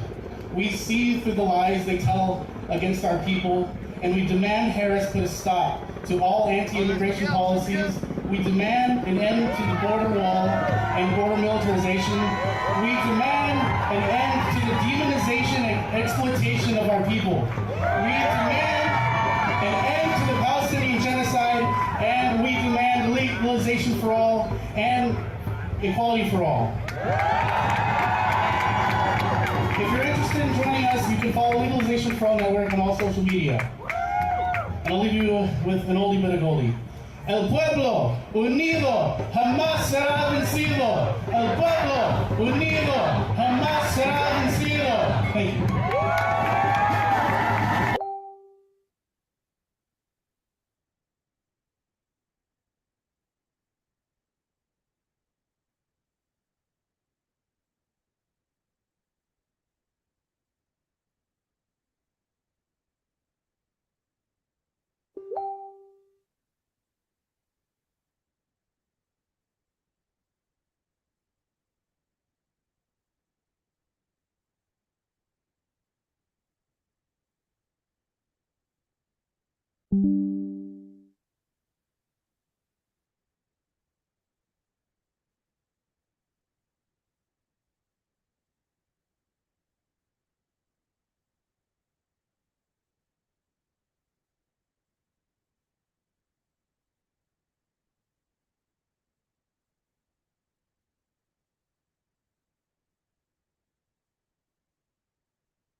Medicine box part of my screen and I can't fucking see what I'm doing.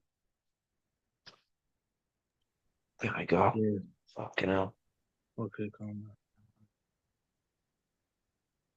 Yeah, what you were saying, that's we could definitely do that again. Probably pause it sometime as well. But if there's more to share, yeah. I know I didn't see Chairman Jake's speech. I would like to see that. See, that's not recorded thing. That was when Rob was in the chat and was like streaming. Okay. So that would be earlier on in this specific stream. Okay. Why is it getting angry at me about the size of the screen? Oh, don't worry. It keeps flashing yellow going, don't cover up the screen share thing. And it's like, I'm not covering it up. Stop yelling at me. What the issue? With the Zoom prompts? Yeah, it was like the window around my Firefox thing was going yellow bar around it, and it was saying, don't cover up the stream window. And it's like, I'm not covering it up. What are you on about? Yeah. Cracked up shit. No problem. Well, I'm just trying to make sure that we got it going smoothly. But whatever else we can show, again, we'll go ahead and show it.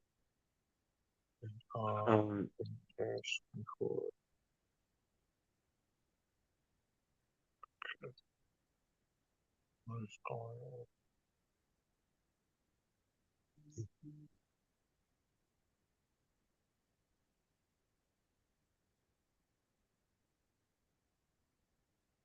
Let's see what there.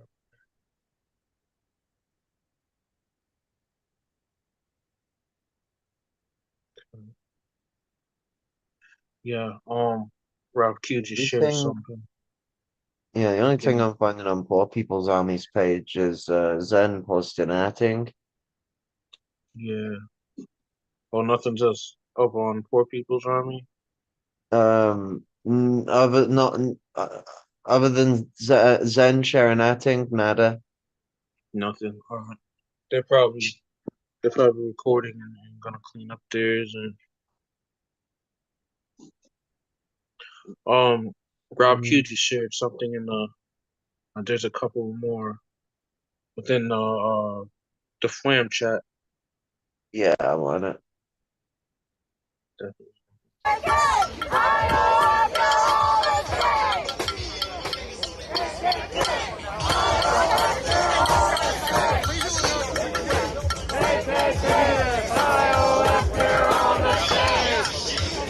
One, two, three, four, five, six, seven, eight, nine, 10, 11, 12, 12. 1, 2, 3, 4, 5, 6, 7, 8, 9, 10, 11, 12, 12. 1, 2, 3, 4, 5, 6, 7, 8, 9, 10, 11, 12, 12. 1, 2, 3.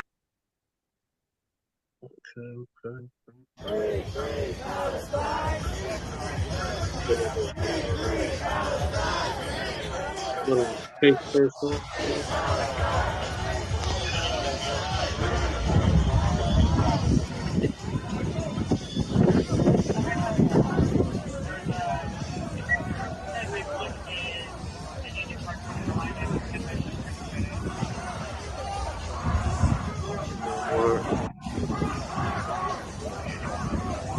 Fucking sizzling pork.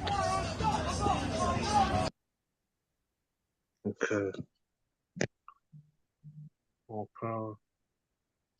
All right. In the meantime, we could probably play the other joint. What did it have? You said it was before that Rob Q had posted it before earlier. Was it posted in the chat? No, I'm saying the thing with Jay, because when Rob was in Zoom and he was like had his camera on. Right. But most likely it's gonna be on the 4 We Are Many page since we got it live, right? We re-aired it live, I believe. Yeah, I guess. The audio is not great. Oh, okay. All right. Like when I passed out, I was struggling to hear a lot of what people were saying. Yeah, I did hear at the end of the is that the part where Jill Stein and the comrade, the commander, the Brown Beret commander, is that Yeah, you're talking about? Okay, yeah, I I think I remember. passed out when Jill was speaking or just after. Okay.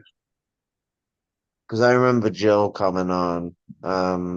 She was pretty fucking fire with some of the things she was saying. Like, gotta love Jill. She might be a sock dam, but God, she's a radical sock dam. I'll give her that. Fuck me. Yeah. To some extent, yeah, I give her respect.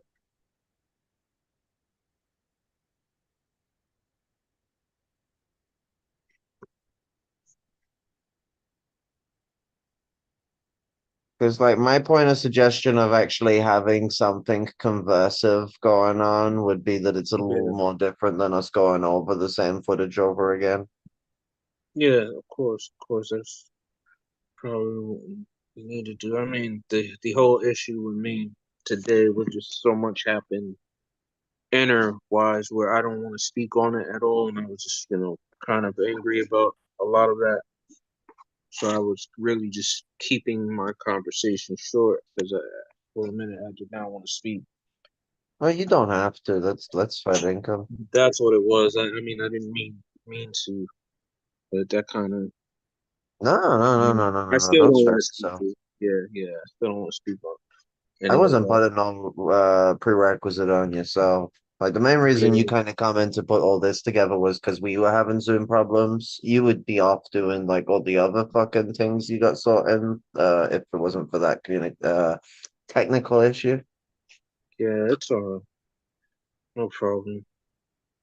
I mean, I did want to be a part of this anyway. Absolutely. Oh, I mean, I kind of did want to see Comrade Shay up here, but I think yeah, the technical issues, that's all the and stuff may have derailed some of that.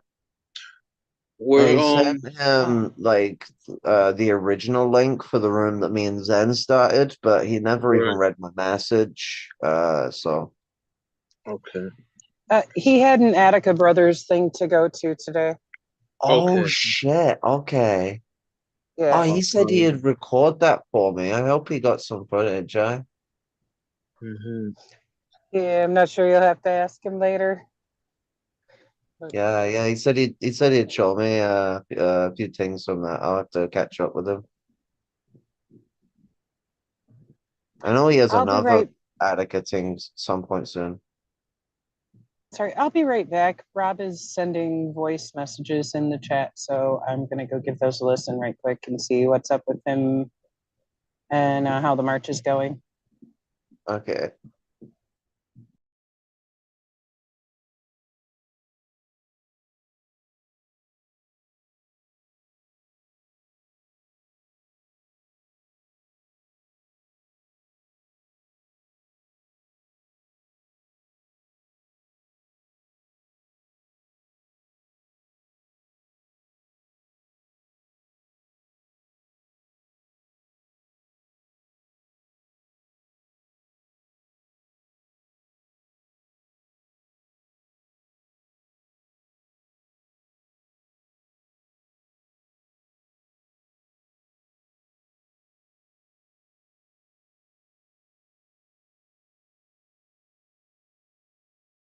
Yeah, I was about to like get to streaming that.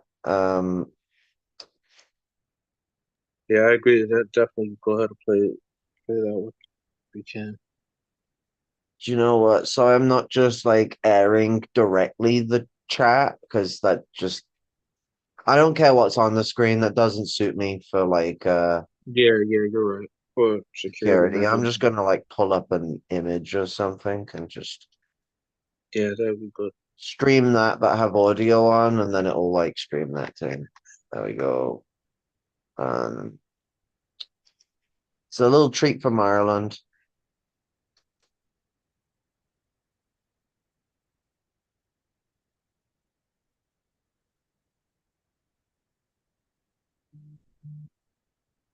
Do I have audio on actually first before I go through that fucking rigmarole again?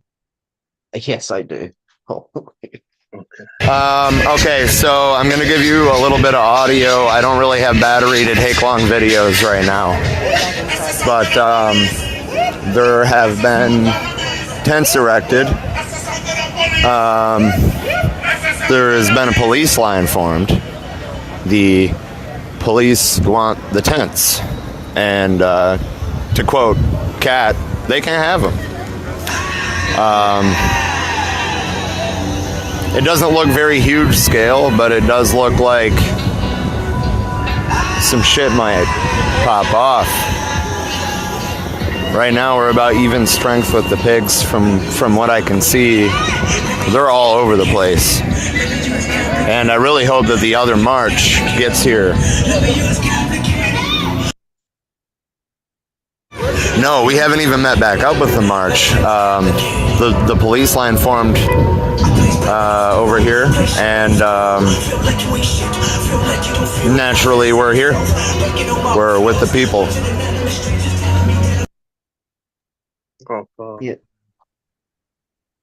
You know, dropping the bait from that, comrades have been segregated off from the rest of the struggle by the pigs. This is very typical Porky tactics to weaken up the movement. They've figured out that there's a smaller group of protesters and they've tried to strangle us.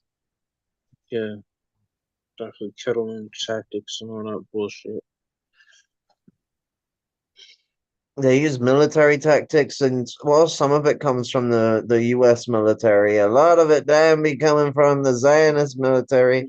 When BLM went down, they went straight to the Zionists for support on how to break down the protests. Yeah, that's bullshit. Yeah. For those who don't know, who are watching, there was 2 points for people to congregate and gather and, listen to the speakers and stuff before merging into one march. There's 2 different parks that we've shown you footage from today. I think one was Union Park and the other Humboldt Park. And right now the people marching from each of those parks are supposed to be able to converge together to go to the site where the DNC is being held. And so that's what the pigs are trying to cock block right now, is the 2 groups of people coming back together. God damn. All right. Leave it to the fucking pigs. Okay, hopefully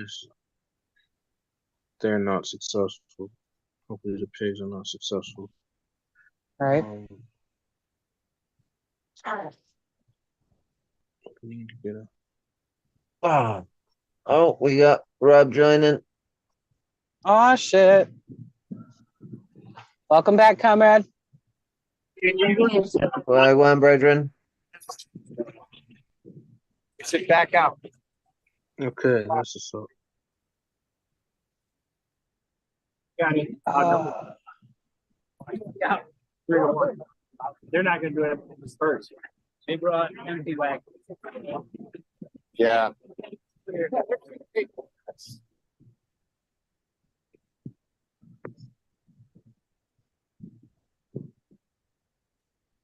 Hey, stop your screen share. I need to show you what's going on here. There we go. Thank you.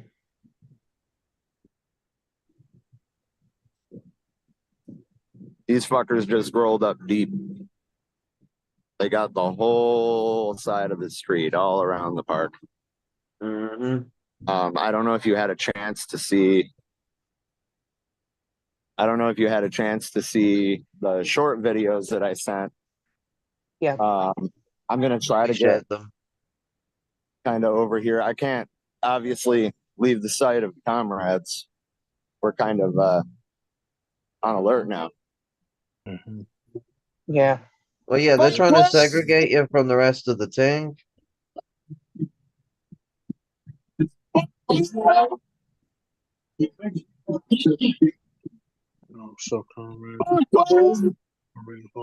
So we got these tents over here in a police line form, and there was a standoff going. There's too many people in the way, but there's a line of protesters that's facing off the police line. They have locked arms. Some of them are wearing helmets, some of them are wearing goggles. The police obviously are, they're gearing out right now.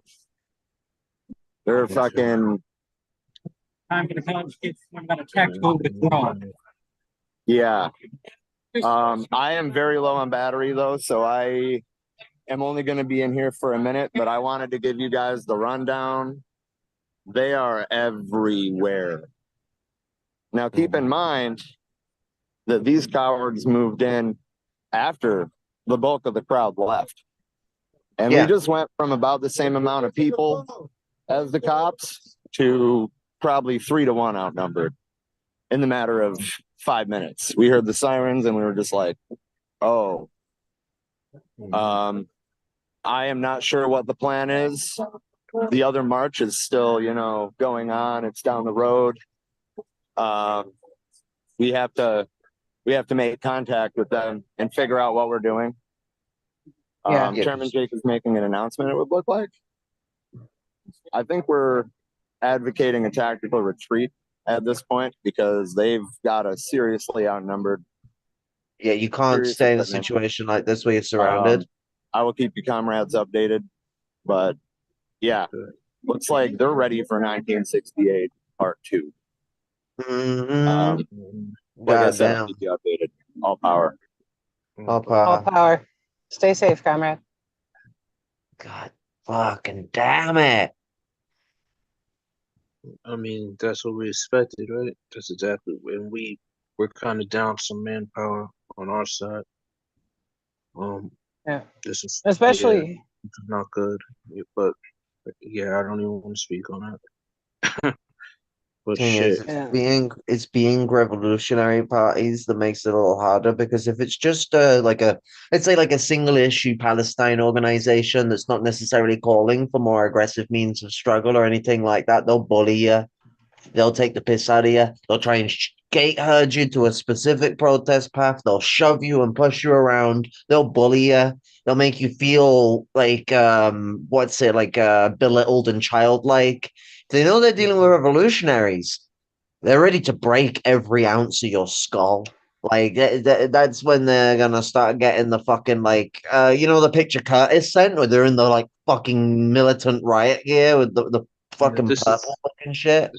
This shit is Occupy Wall Street all over again. It's where Barack is down the street acting like he's with the fucking shit, and then and then down the street, cop pigs are busting skulls. It's exactly the same scenario. Just Kamila, fake ass Kamila, up the street, giving her sock them speech. According to the right wingers, she's supposed to be a socialist now. She's up the street with Tim Walz giving the progressive speech while ordering the pigs to move in. Call me liar. Kamala's a cop, so yeah. Kamala's just as big of a fucking coward as those pigs that are gearing up in that fucking riot gear right now. Yeah, I mean, it looks like Barack Part 2. At the end of the day, if Kami Laya is gonna like fucking try and envision herself as this sock dem, then what she could fucking do that would like in a lot of ways guarantee, maybe not so much the Panthers, but a lot of people that are organizing here, they ain't gonna vote for her if she ended the genocide now. Not maybe sorta, we might after the election, but also here's fucking $3 billion worth of weapons for Israel while we're in the middle of this kind of conversation. But they've agreed to a ceasefire. I know he said that 2 weeks ago, and I know he said that 4 weeks ago before, and I know he said that 6 weeks ago before then. But they've agreed to a ceasefire, and end the fucking genocide and put guarantees of safety that protect the rights of minorities that are under target from the rising fascist Republican state and local municipalities. Because that's the problem. It's not just about the rise of Trump or not. The Republicans still control a shite ton of municipalities, and the Democrats had 4 years to put protections in for groups like trans people, and they did nothing. Oh, but they recognized that there was more than 2 genders, which does nothing to protect people.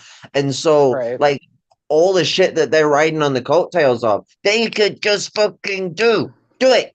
And then ride on the fact that there are labor issues that need to be solved. Put that as your measure to move forward. But if you're going to want to get people to not struggle against you like this, the pigs ain't the fucking right answer. It's giving people actually a reason to want to fucking vote for you. Because no one is necessarily saying that the Democrats put an option. The problem is they're not.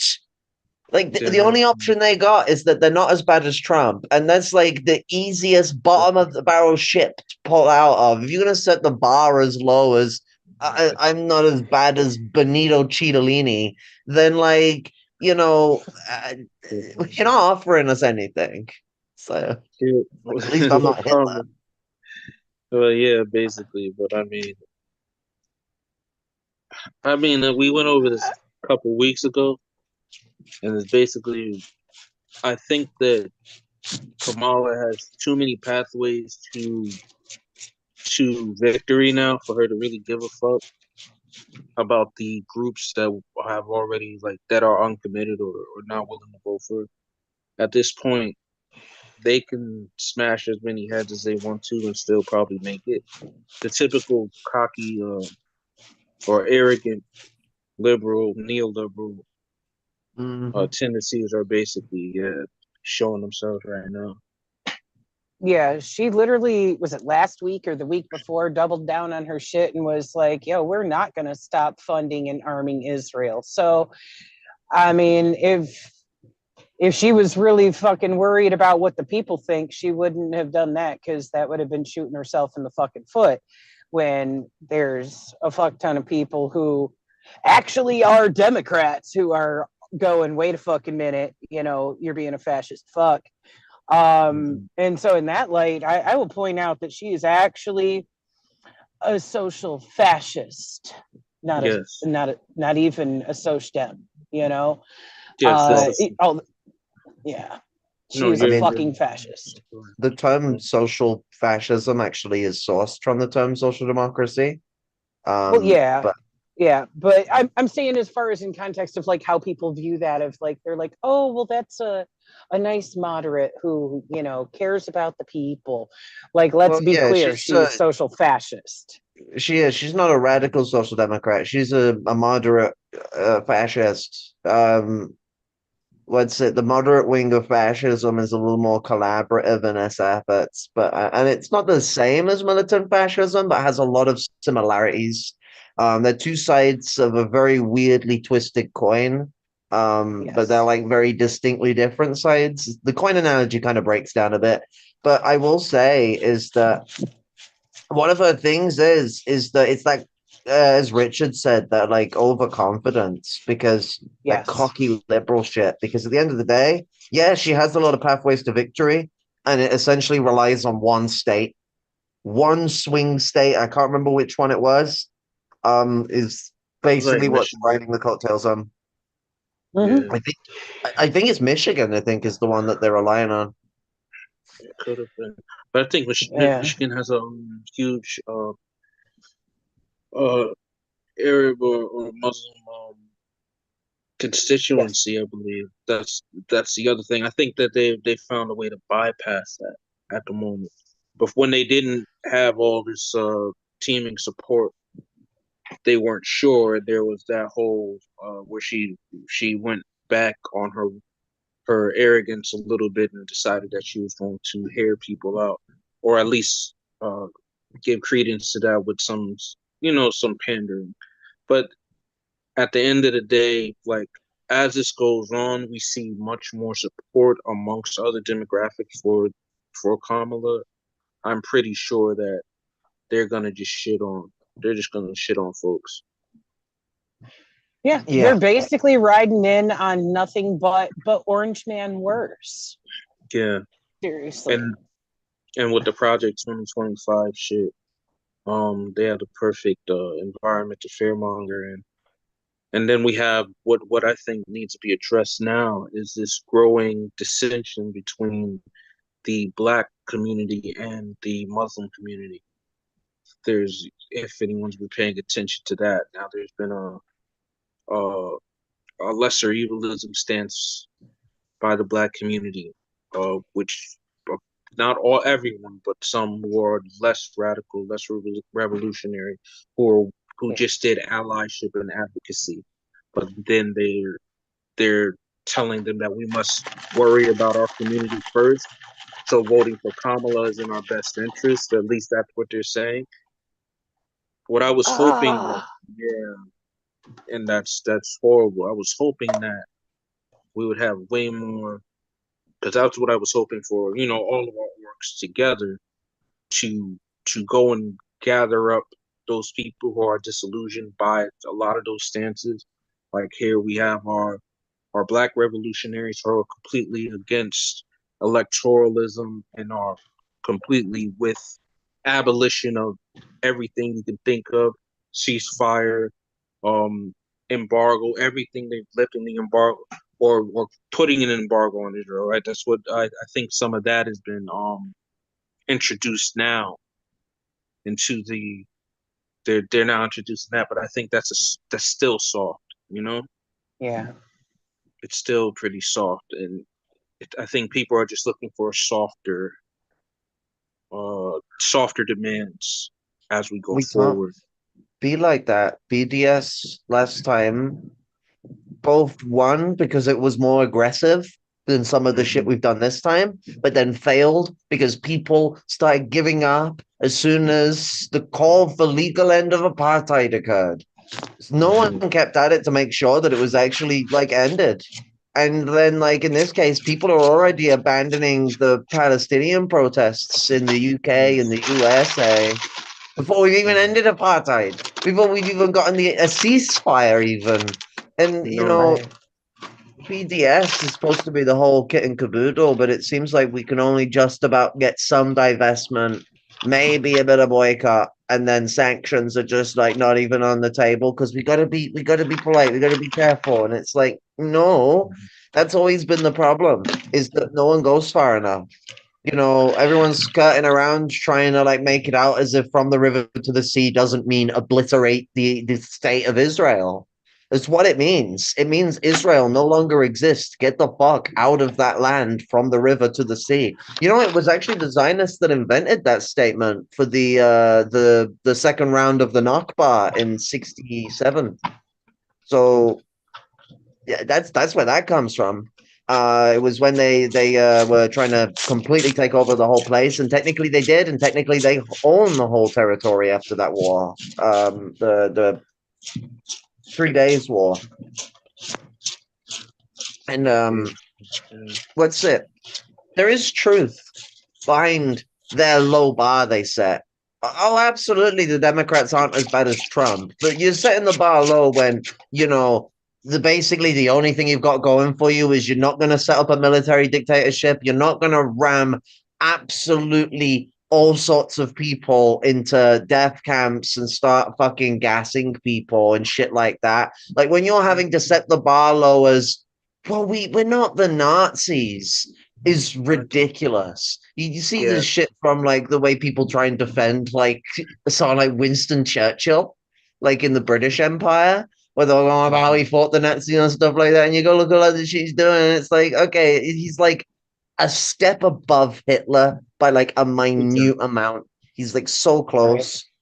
Exactly. And it comes to the point where I don't even look at it as if they're not as bad. I look at it as a slower, more clever rollout to essentially the same thing, because we've had fighting and we didn't have a full-on genocide in as many top cities as we have now. Like we always have to keep going to that. There, whatever extension of law enforcement that a fascist state would have needed, the liberal wing has given the fascist wing, the overtly fascist wing. So I look at the liberal wing, it's like you say, like it doesn't, but it's like a covert support of fascism, if it makes any, you know. And I mean, it's polite fascism. Yeah, diet fascism. In a sense. They're just being polite about it, but the fact of the matter is it's still the two sides of the same twisted coin, because the end goal of fascism is the fucking same. The only difference is the Democrats are like, well, here, I'll put a little bit of lube on your asshole before we ram our fucking donkey dick up your ass. And, you know, the Republicans are like, wait, no lube. Tear it open. I think, though, we kind of have to be wary of, like, taking a dogmatic approach between what are two different sides.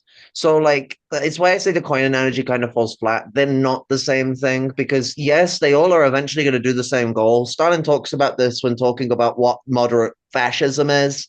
It is trying to prepare people for slaughter in Afghanistan, but it's trying, so it has to get there first. So there's a breathing window. The reason that shit didn't get better under Biden for revolutionary activity is a failure on revolutionaries out of anything, because a slow burner gives you more chance to organize. And so the fact that we didn't manage to organize after 4 years of Trump, then the 4 year breather of Biden, and then back as we're rolling around again, the moderates have already started turning more militant. Because that's what's going to eventually happen. The moderates only have so long; they're a ticking time bomb before they'll crack down as hard as possible. And we've gone from like Union Man Joe to like whatever the fuck this is. So I feel like there is, as Mao Zedong said, any failure on the revolutionary movement develop is a failure on the vanguard organization. I think it's kind of one of them situations where the revolutionaries failed to take BLM away from the BLM organization. They failed to keep the ante up. They failed to keep the protests going. Failed to hold any promise accountable of protection for LGBTQ people or other peoples from like the rising threat of the Republicans, other stuff like that could have enticed people to abandon the Democrats from the get-go. It's that exposure of the wolves in sheep clothing, and you got to do it through exposure, because just telling people ain't gonna jive with people when they're seeing something that tells them something different from the wise shit we're trying to say, because being able to say wise shit just ain't enough. Yeah. Well, it's true. But I mean, we have exposed certain things and tried to wake people the fuck up when it comes to things like Tortuguita being fucking murdered by the pigs for protesting the cop city down there by Atlanta.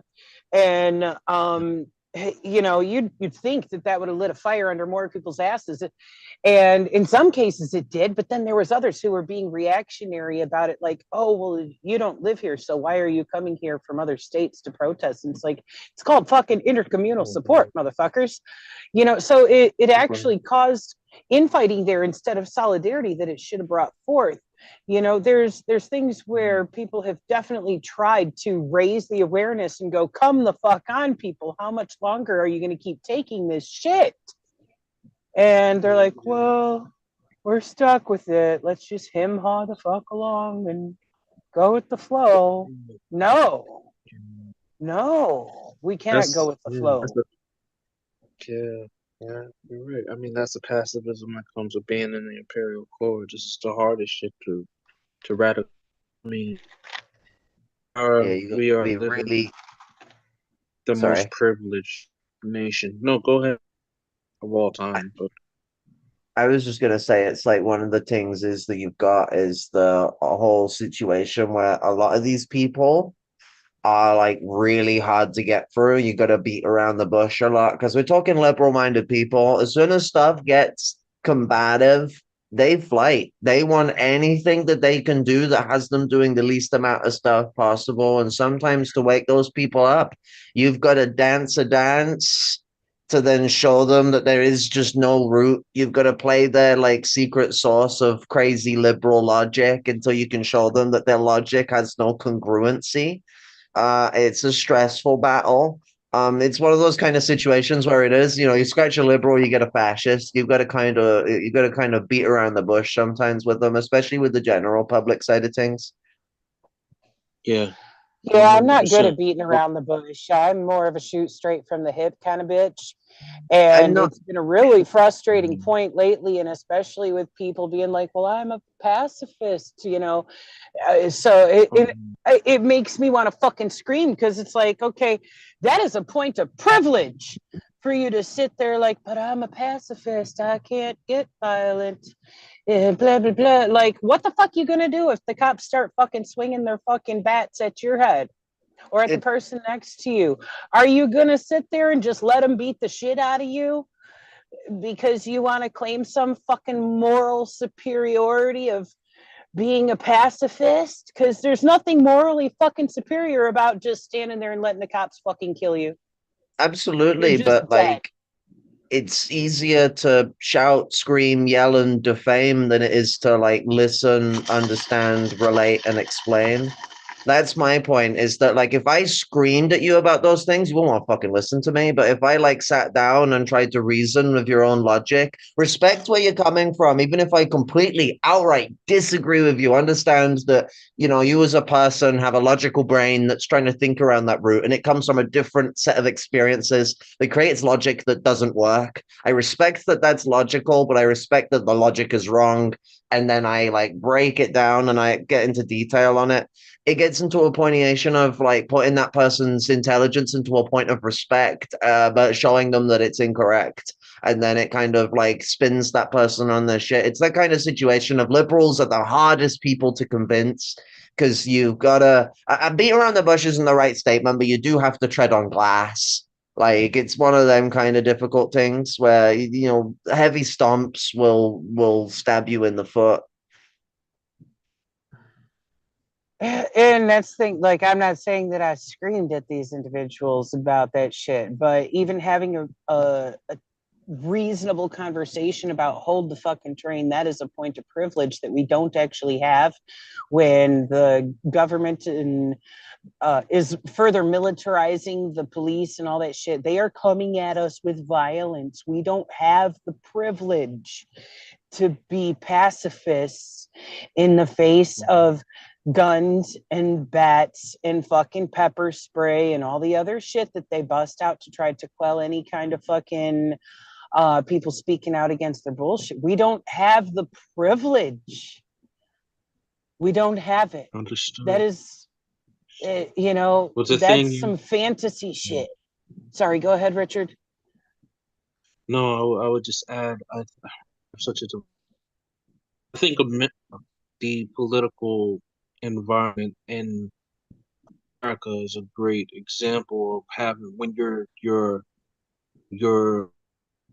so divided among so that you people who are cheering for one part of it getting beat down by the military law here. You know that you'd like the Republican conservative minded.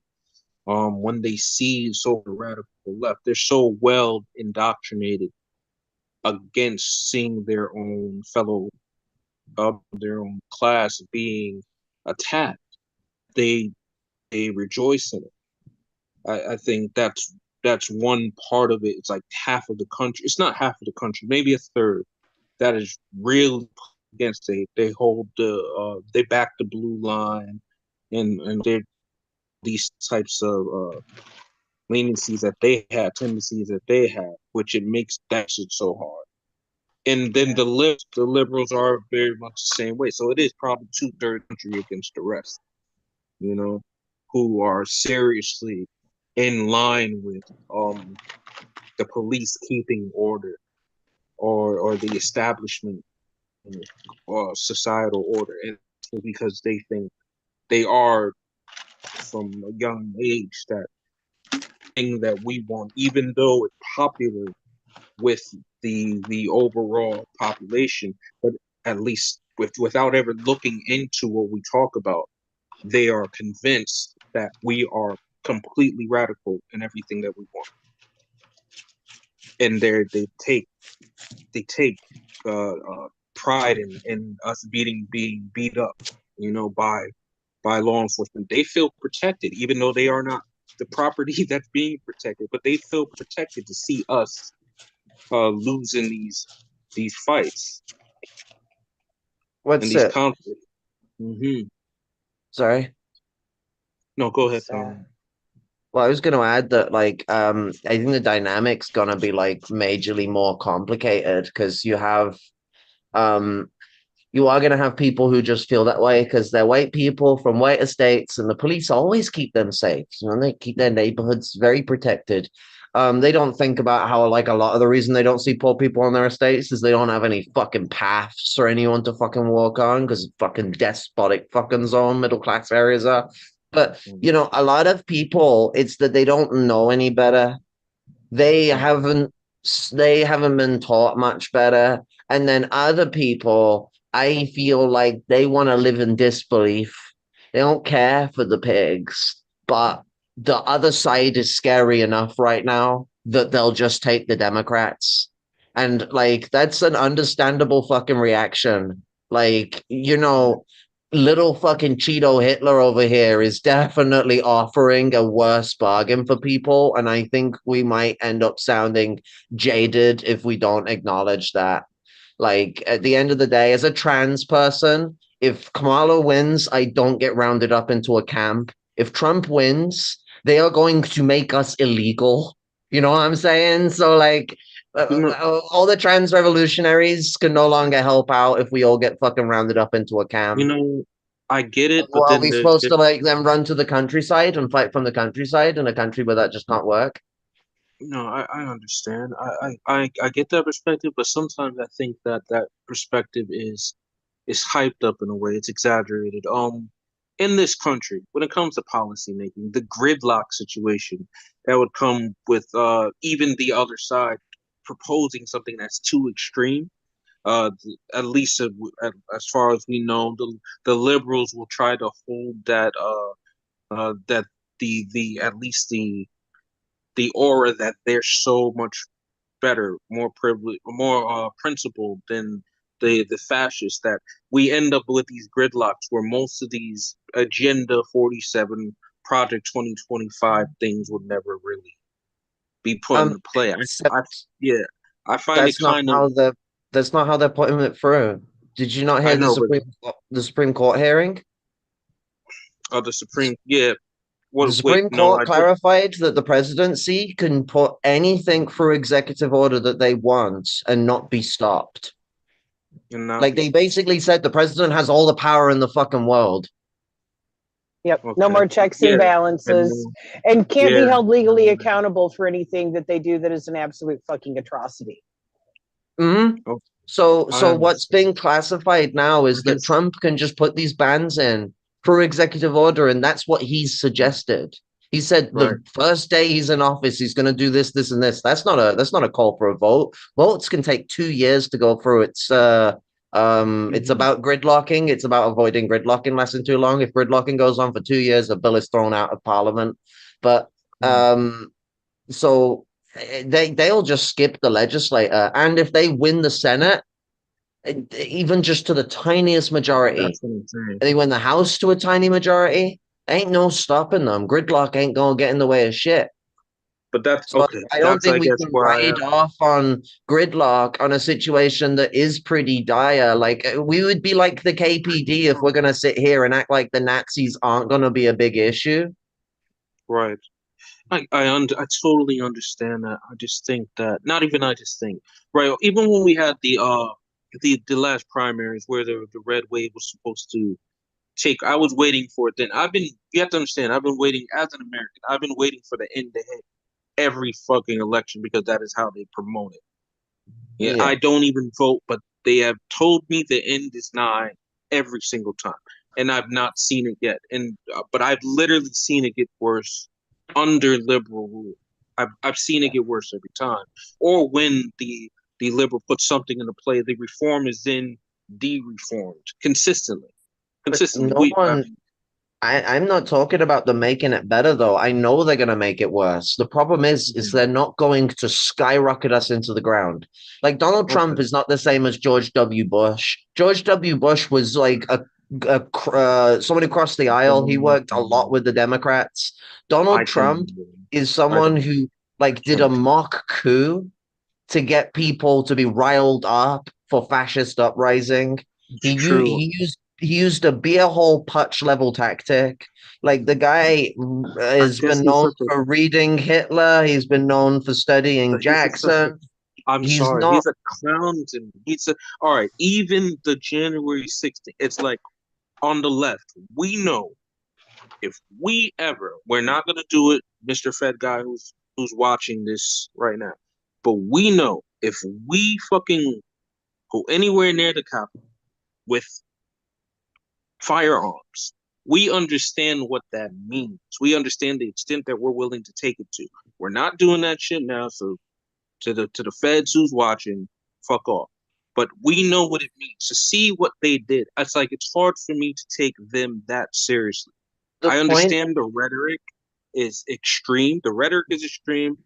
But then even on when it comes to the Roe v. Wade issue, in separate states, there have been all of these votes with those as a separate the abortion as a separate issue, and most of the crazy bans on abortion have been pretty much overturned by these constituents of those states. So I just don't. I think people want a normal fucking life at the end of the day. But People I'm not. might want a normal fucking life. So did they in Germany. That's very true. People wanted a normal life in Germany. No, the point I'm making is not that, like, oh, if we did it, it'd be any different. My point is that, like, January 6th wasn't meant to win. January the 6th was supposed to tell a lot of those right-wing paramilitary types that are afraid that they couldn't have a struggle because there isn't enough people who would fight, that, look, there's a lot of goons that you could get recruited and turn into your little fascist foot soldiers. So next time we can make sure it succeeds. So if Trump loses, there'll be a fight. If Trump wins, there'll be a fight, because these people aren't just there for Trump. They're there for Patriot Front. They're there for the Aryan fucking Brotherhood. They're waiting to come out of the woodwork. They've been waiting for a long fucking time. The Libertarian Party too. Like, they've been waiting to come out. Like, there has been a big move from the right wing. It's been going on in Europe. It's been going on in America. And we can't, like, start sitting in a situation and treating it like it's 2008 or 2012 or even 2016. This is 2020 to 2024 problem, where we have seen a massive uptake from the fascist movement, and they are looking to take power, and they are looking to genocide people. Trump himself probably doesn't even give a shit about the trans issue. He seemed to not care about it when, like, a lot of his supporters were forcing him to talk about it one time at one meeting. He's going on about it because the people who rabidly support him want it. They want it. They want it so bad. The Christian fascists, the evangelicals, they want this. They've been waiting for it for ages, and they're waiting to come out the woodwork. We are not at a time where we can expect that this is going to be the same as the other side would be, because the gridlock or other stuff or bureaucracy this or bureaucracy that.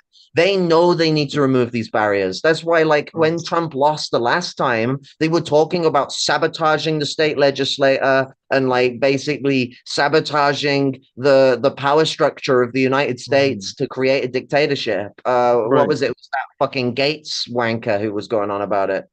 Right, and that's what it. When it comes to January 6th, that's literally what I look at it like. What it was all about. It was a postponement of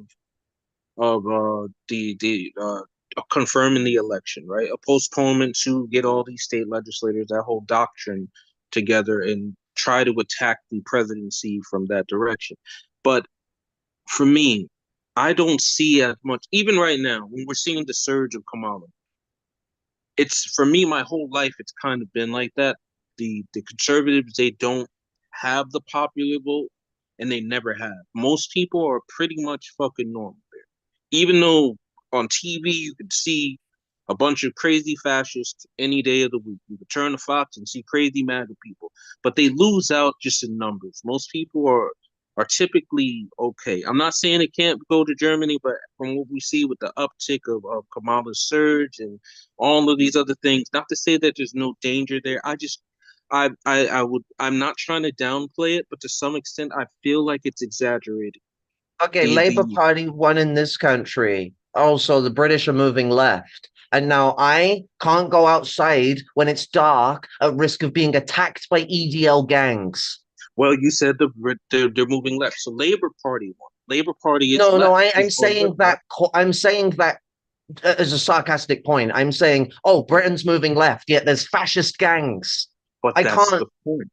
Fascist gangs hit my town. No, my point I'm making is that, like, the state also being like that, like, let's say Reform win over the UK, and so we have a state that supports the EDL.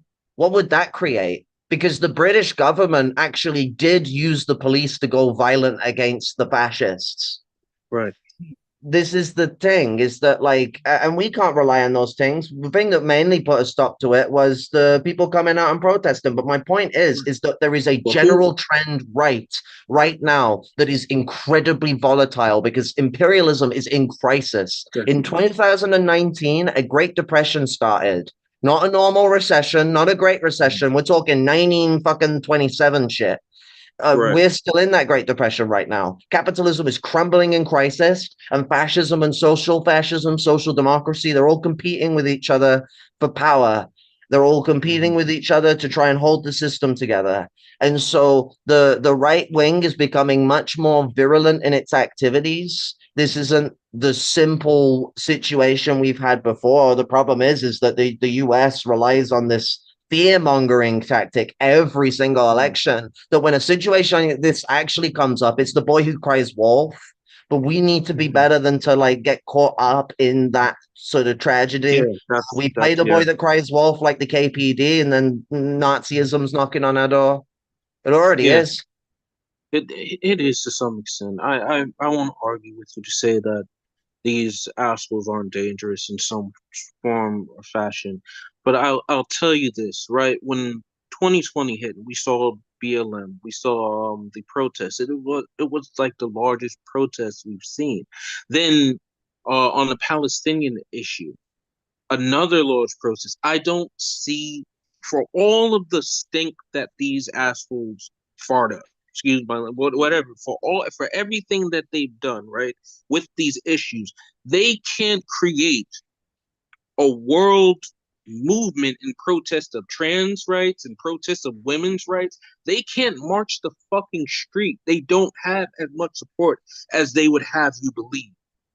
From where we're just the left, we're just not organized the way we need to be. But as far as numbers and strength, they're clowns to me. The conservatives, the fascists, in my eyes, maybe I'm an optimist, but I've not seen them since my whole life, right?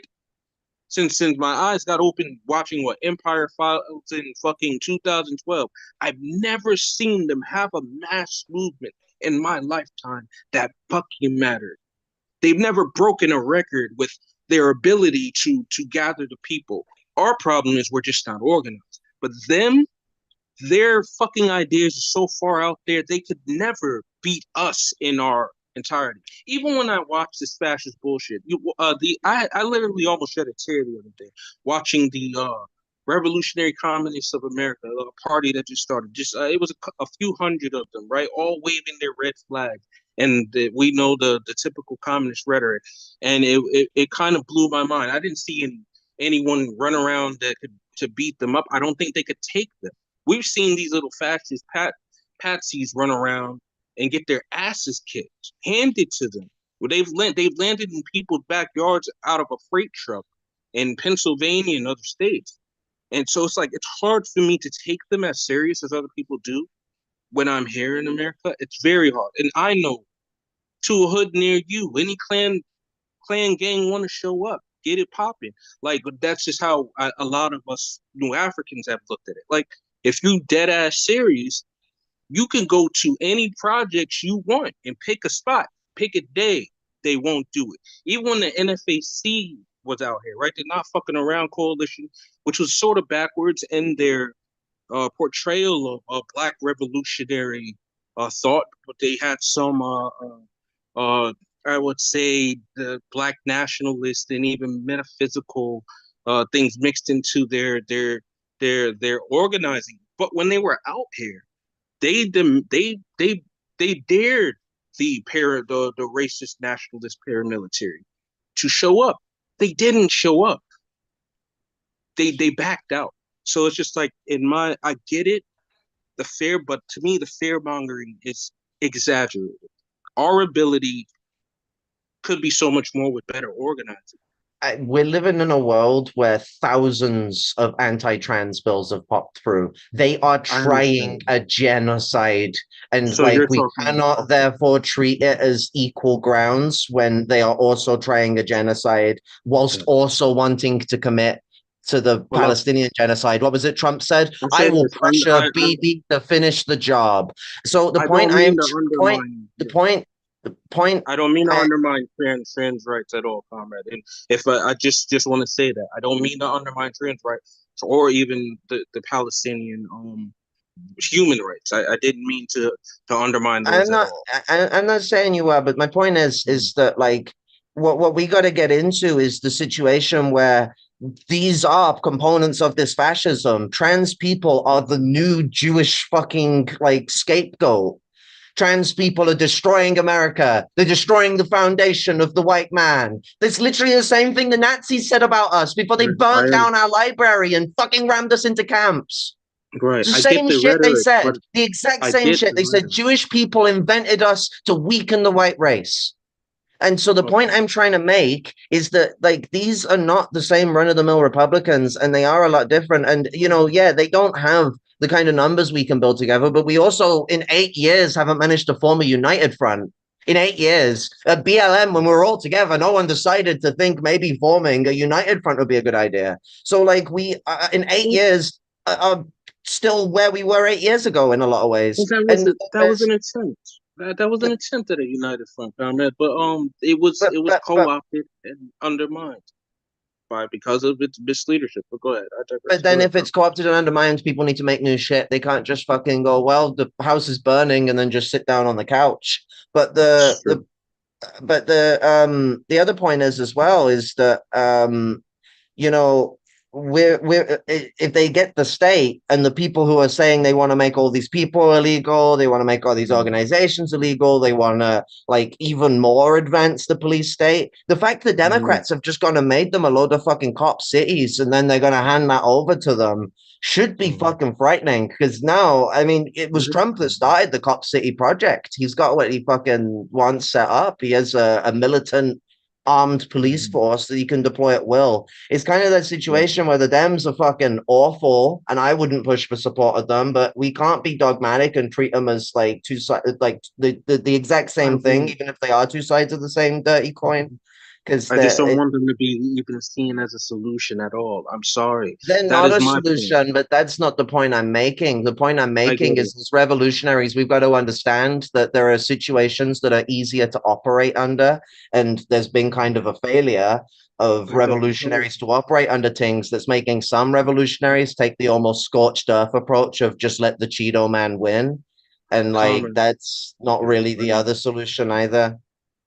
I understand, comment, but from what I've seen with my own, I shouldn't go to anecdote and belief, but these times have been passive. It has pacified a lot of the movement. It's just I don't want to be an accelerationist, but from where I'm standing, I've never seen any attempt at a united front that was successful until people were faced with the enemy with the mask off. When they're faced with the wolf in sheep's clothing, they do become docile, a docile movement.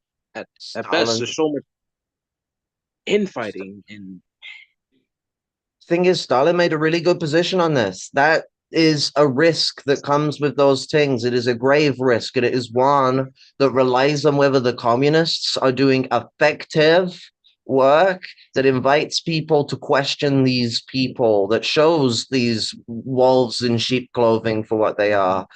The problem is that communists are terrible at interfacing with average people. I think sometimes we forget how we sound sometimes. I think sometimes we forget how, like, this is life and death for us every single day, and that's not the case for a lot of average people. And so, like, when we come at it, it's in such rigid ways, it just turns people off. Like, and we never get through that conversation. It's like the example I use of like people who go on about immigrants stealing jobs. If you jump straight away and call them a racist, you've lost any chance of getting them away from those ideas. You've just kind of like pushed them into it. Someone else is gonna have to deal with it because they ain't gonna want to listen to you anymore. Like, you've called them the one thing that they're afraid of being called of, rather than like questioning them, breaking it down, trying to realize where they're coming from, and then deciding whether they're a racist or someone that you can prove otherwise.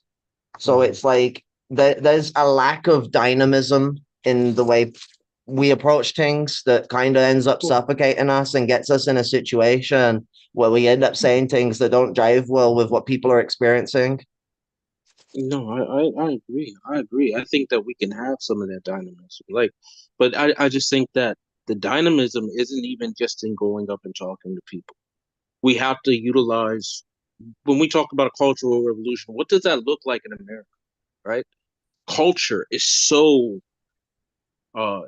integral with the way of life. It is everywhere, but we're talking about in America where we're supposedly the innovators of culture worldwide. Not just because we're America's so good at it, but we are the the advertiser in chief of culture worldwide, right? Through our propagandizing capitalist beliefs throughout the world. But we have to grab some of that. It's different from we don't have to run around screaming Marx all day, but we should grab a hold of the arts correctly, or not correctly, but at least innovate a way to make it intelligible and digestible for the common man. We need to grab a hold of comics. We need to grab a hold of music, rap, rock, punk, whatever. How you dress. I mean, we shouldn't be walking around like we're in fucking the USSR in the 19. We shouldn't run around like that. Figure out what do you got to wear now, right? What is a united front of America? What does that look like? But it may seem a little patriotic. It may seem a little. So people may want to run around like Dipset, Lumpen pro revolutionaries, where it's like back then when Dipset had the American flag as a bandana. It may look a little different from what we thought of before, but we have to get to it. You know, we have to utilize the arts, utilize all forms of that are at least admissible and allowed to be used by revolutionaries or would-be revolutionaries. And when we get to that, instead of just talk, because we're saying a lot of concepts without breaking them down. What's it? You mentioned something. I forgot what I was going to talk about. Oh, fuck. You mentioned something that caught me. No, you don't got to apologize for.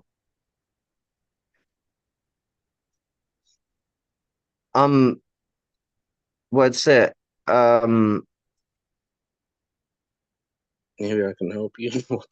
Which part was it? It was something you said in the middle, I think. I can't remember. Ah, it's really fucking hot in here. Yeah, also, comrades, there's I think comrade Marissa did give an update of there's a 2-minute video in the chat. Okay, by any chance you would like to show it, yeah. Just opening a window. I hope you get your thought back. Yeah, it was a really good one. What's it? Yeah.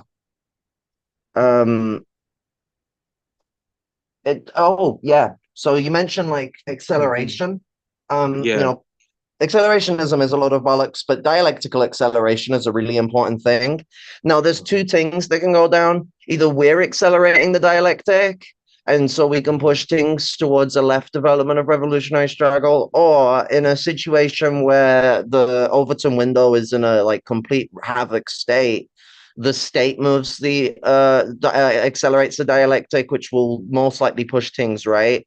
So it's kind of the situation that happened when the Nazis came in. I mean, a united front struggle arose, but it got completely crushed in Germany. Like almost straight out of the gates. Part of that was the KPD's own like incompetence, but another part of that was just because once they got control over the state, well, they didn't need to beat around the bush with the normal rights to protest and other stuff like that. They could just go, well, do we need this anymore? And just kind of rip it up and do whatever the hell they want. And it's not like to say they're very nice to us about protests now, but it could be worse. Like it could be like Israel. Like the police definitely take training from the Zionists, but it's not as bad as it is in Israel, where they'll just shoot people. You're correct. I mean, that was one of the things that I think riled the people up in 2020, where like you like to call him Cheetolini, right? He sat there with they loot, we shoot. I believe that he proposed something to police departments across America, which would take a lethal stance against protesters throughout the nation. And that you're 100% correct on that. The other thing that I think that you just went over, it's funny because Germany, right, pre-Hitler, was ripe for Marxist revolution at the time. This was the whole point of him even being funded by the monopolistic types within Germany, right? The fact that he could help to squash the socialist tendencies of the proletariat that was happening in Germany. That was the whole point. So I guess that speaks to what you were speaking of earlier, because even though I do constantly say that it's a joke to me, the fascists, they're not a joke, but they don't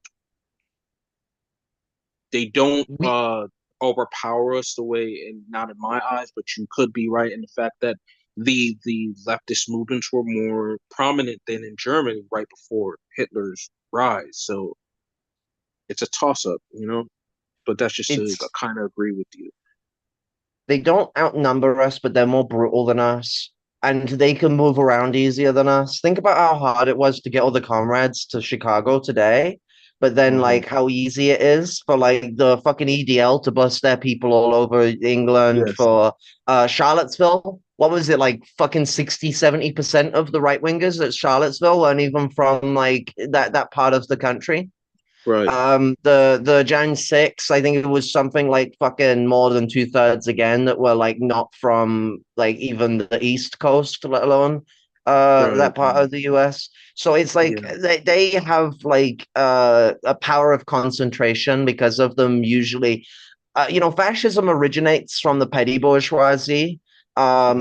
And it does become a big bourgeois thing. It's not necessarily incorrect to say that fascism is a policy of the big bourgeoisie, yada yada yada. But its actual like ideological, philosophical origin is from the petty bourgeois fasci or the Freikorps that formed after World War II. Sorry, World War One. Fucking hell.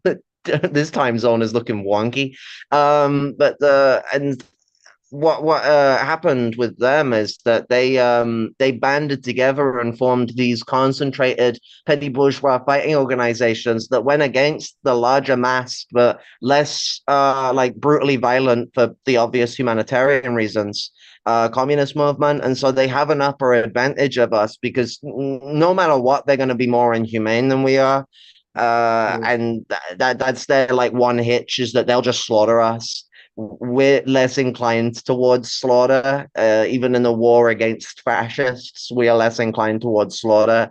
So it becomes one of those situations where we go to a peaceful protest, they turn up with guns, they start slaughtering people, and that situation. And was it 2016 or 2017? Charlottesville happened. With the truck.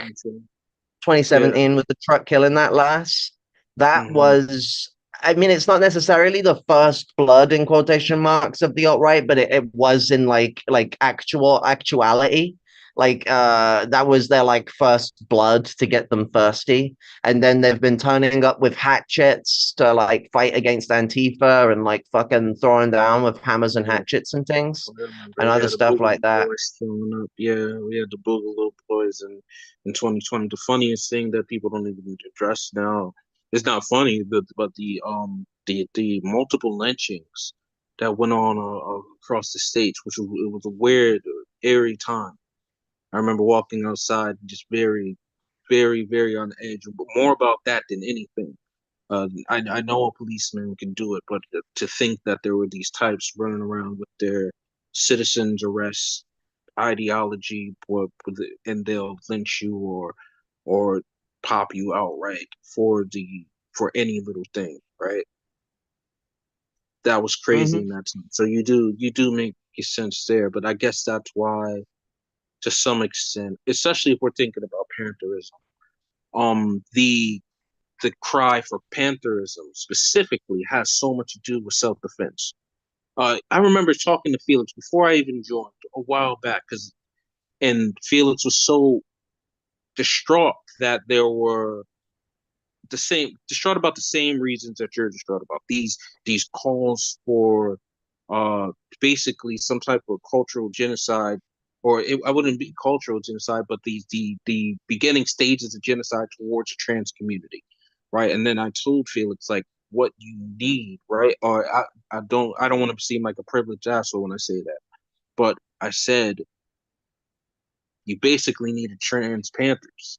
You basically need to have a perspective that you're ready to defend each other tooth and nail. That's the only way to really get these motherfuckers off at the end of the day. And I think that's why I kind of have some of the stance that I have, even when it comes to the fascists, because at the end of the day, I wholeheartedly believe, and have seen it, there's no one coming to the hood really. Like, there's no Klansman is going to go to Inglewood right now. No one's going to the south side of Chicago. They're not going. They're not. No one's gonna stand around and say the N-word anywhere where there's too many black folk, and any of them have in any area where it's concentrated where everybody's wearing the same color, and are gonna ask you, yo, where you from when you step on a certain corner. So I don't mean to undermine how dangerous they are, but they typically do their bullshit where they live. They do their bullshit where they can get the most power, because they're taking advantage of concentrative struggle. Then there's the other thing, demagoguery, right? That's also a huge part of the fascist movements that we see. Their ability to concentrate has a lot to do with the cult of personality. Much more than the left, right? That we have infighting because it's not about any one person. Everyone believes that they know every facet of Marxism better than the next leftist. So we have nothing but we have the complete opposite of what the neurosis. You had everyone like wanting to suck Hitler's dick in the Nazi Party. Exactly. Same thing as what we see with Trump. Same exact thing, where they want some strong man to give them all the answers, tell them it will be okay, and I will defeat everyone for pads. Right. Exactly. On their you know. Oh, did we show Marissa's video, comrade? Well, I wanted to say one thing first. So, like, I mean, for one, I would say that I am certainly not calling for the voting of Kamala. It's like my position always will be that if they want people to vote for him, stop the genocide. Like, that's pretty simple shit. It's pretty easy shit. It's almost like they have the power to do it. But like, yeah, the thing that just makes it kind of scary is that we're not just on the early stages of genocide. We're on the 7th or 8th stage out of the I can't remember if it's 10 or 11 stages of genocide. I'll pull them up while I'm saying my other things. But what's it? The kind of my point regarding the Democrats is that, like, it's more of the case of that I don't think we should be voting for him, but I don't think they're gonna be equal to Trump in any name. I think it's more a matter of principle solidarity with Palestine. That's why, like, even the Palestinian movement isn't necessarily calling people to not vote for Kamala. They've just been asking people to actually make demands. You know, but I feel like in solidarity, if they're not going to genocide, they ain't getting no vote from me. That's why I didn't vote for Labour. Like, Labour have now actually started sticking to some of their, like, what were originally bullshit promises that they intended to backtrack on because they got backlash for it. They're gonna back the ICC now, apparently. So that's interesting. But, you know, I wasn't going out to vote for Labour while they were fucking, like, putting outright Zionists in their cabinet and shit. Like, actually go fuck yourself. But my position just is on the factor that if they're in instead, it's definitely going to be easier to organize. But this relies on, like, breaking the back of American, like, brunch. Like, y'all love brunch so much. It is mental. I've never had brunch, but not me. Okay. Well, you don't go to brunch, but you know the types. Fucking brunch. There's dinner. That's all I know. There's dinner. Oh man, brunch. It's a breakfast and dinner, comrade, for me. Yeah, no, But it's yeah, like go ahead, continue. Continue with your thing. you gotta have that midday breakfast, the 10 stages of genocide, Holocaust Memorial Day Trust. Okay, you're gonna let me open the full image. Oh, I love it when images are really small. So, the 10 stages of genocide. Stage 1, classification. The differences between people are not respected. There's a division of us and them, which can be carried out using stereotypes or excluding people who are perceived to be different. Symbolization. This is stage 2. This is the visual manifestation of hatred. Jews in Nazi-occupied Europe were forced to wear the yellow Star of David. In Cambodia, the Khmer Rouge forced people from the Eastern Zone to wear blue scarves from 1992. In Northwest Bosnia, from 1992 in Northwest Bosnia, all non-Serbian citizens were forced to wear white armbands. Stage 3, discrimination. The dominant group denies civil rights or even citizenship to identified groups. The 1935 Nuremberg laws stripped Jews of the German citizenship, made it illegal for them to do many jobs or to marry German non-Jews. Stage 4, dehumanization. Those perceived as different are treated with no form of human rights or personal dignity. During the genocide in Rwanda, Tutsia were referred to as cockroaches. The Nazis referred to Jews as vermin. Stage 5 is organization. Genocides are always planned. Regimes of hatred often train those who go on to carry out the destruction of a people. The Sudanese government supports and arms the Janjaweed Arab militia in Darfur to carry out the violence and killings and things like the Proud Boys, the Boogaloo Boys, Patriot Front. Stage 6, polarization. Propaganda begins to spread by hate groups. The Nazis used newspaper Der Stürmer to spread the incite messages of hate about Jewish people. Bingo Shapiroid and fucking Stephen White Powder and all those lot, and like a lot of the state media, Republican TV, what is it, Fox. And then stage 7, preparation, which is where we at.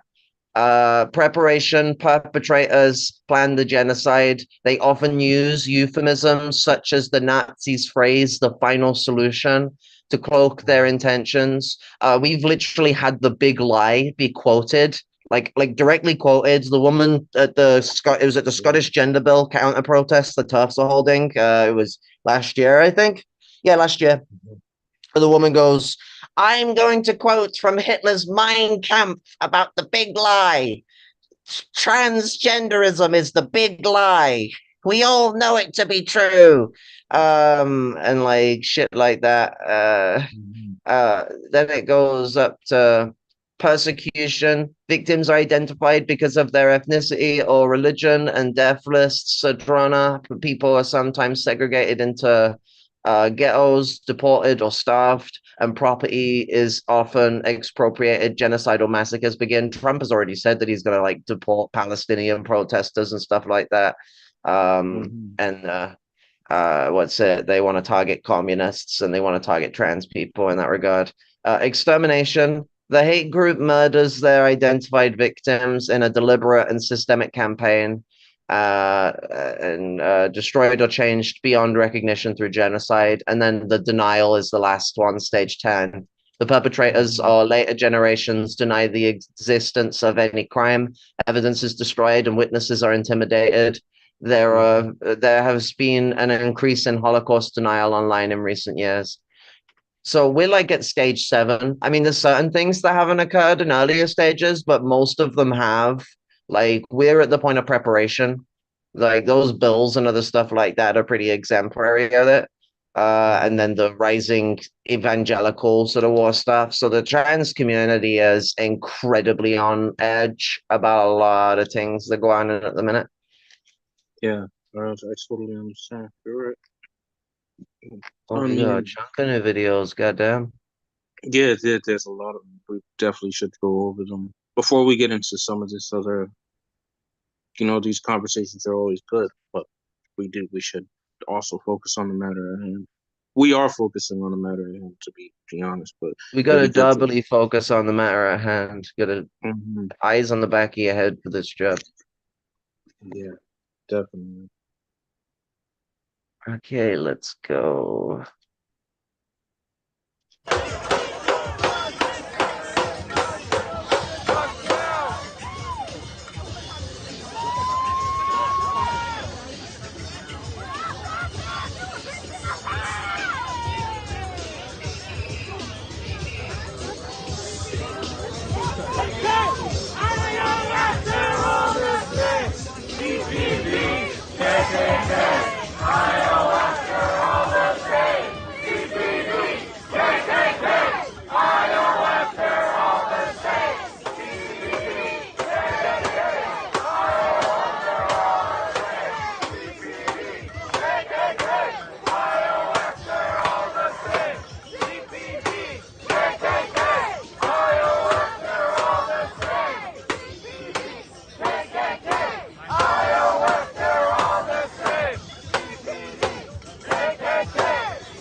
Fuck 12! 1, 2, 3, 4, 5, 6, 7, 8, 9, 10, 11. Fuck 12! 1, 2, 3, 4, 5, 6, 7, 8, 9, 10, 11. Fuck 12!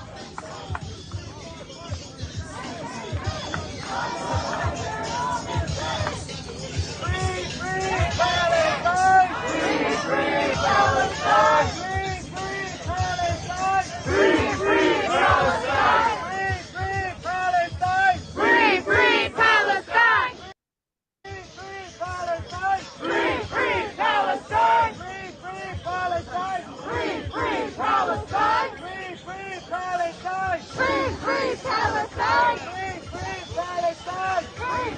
Palestine! Free, free Palestine! Free, free Palestine! Whose part is it?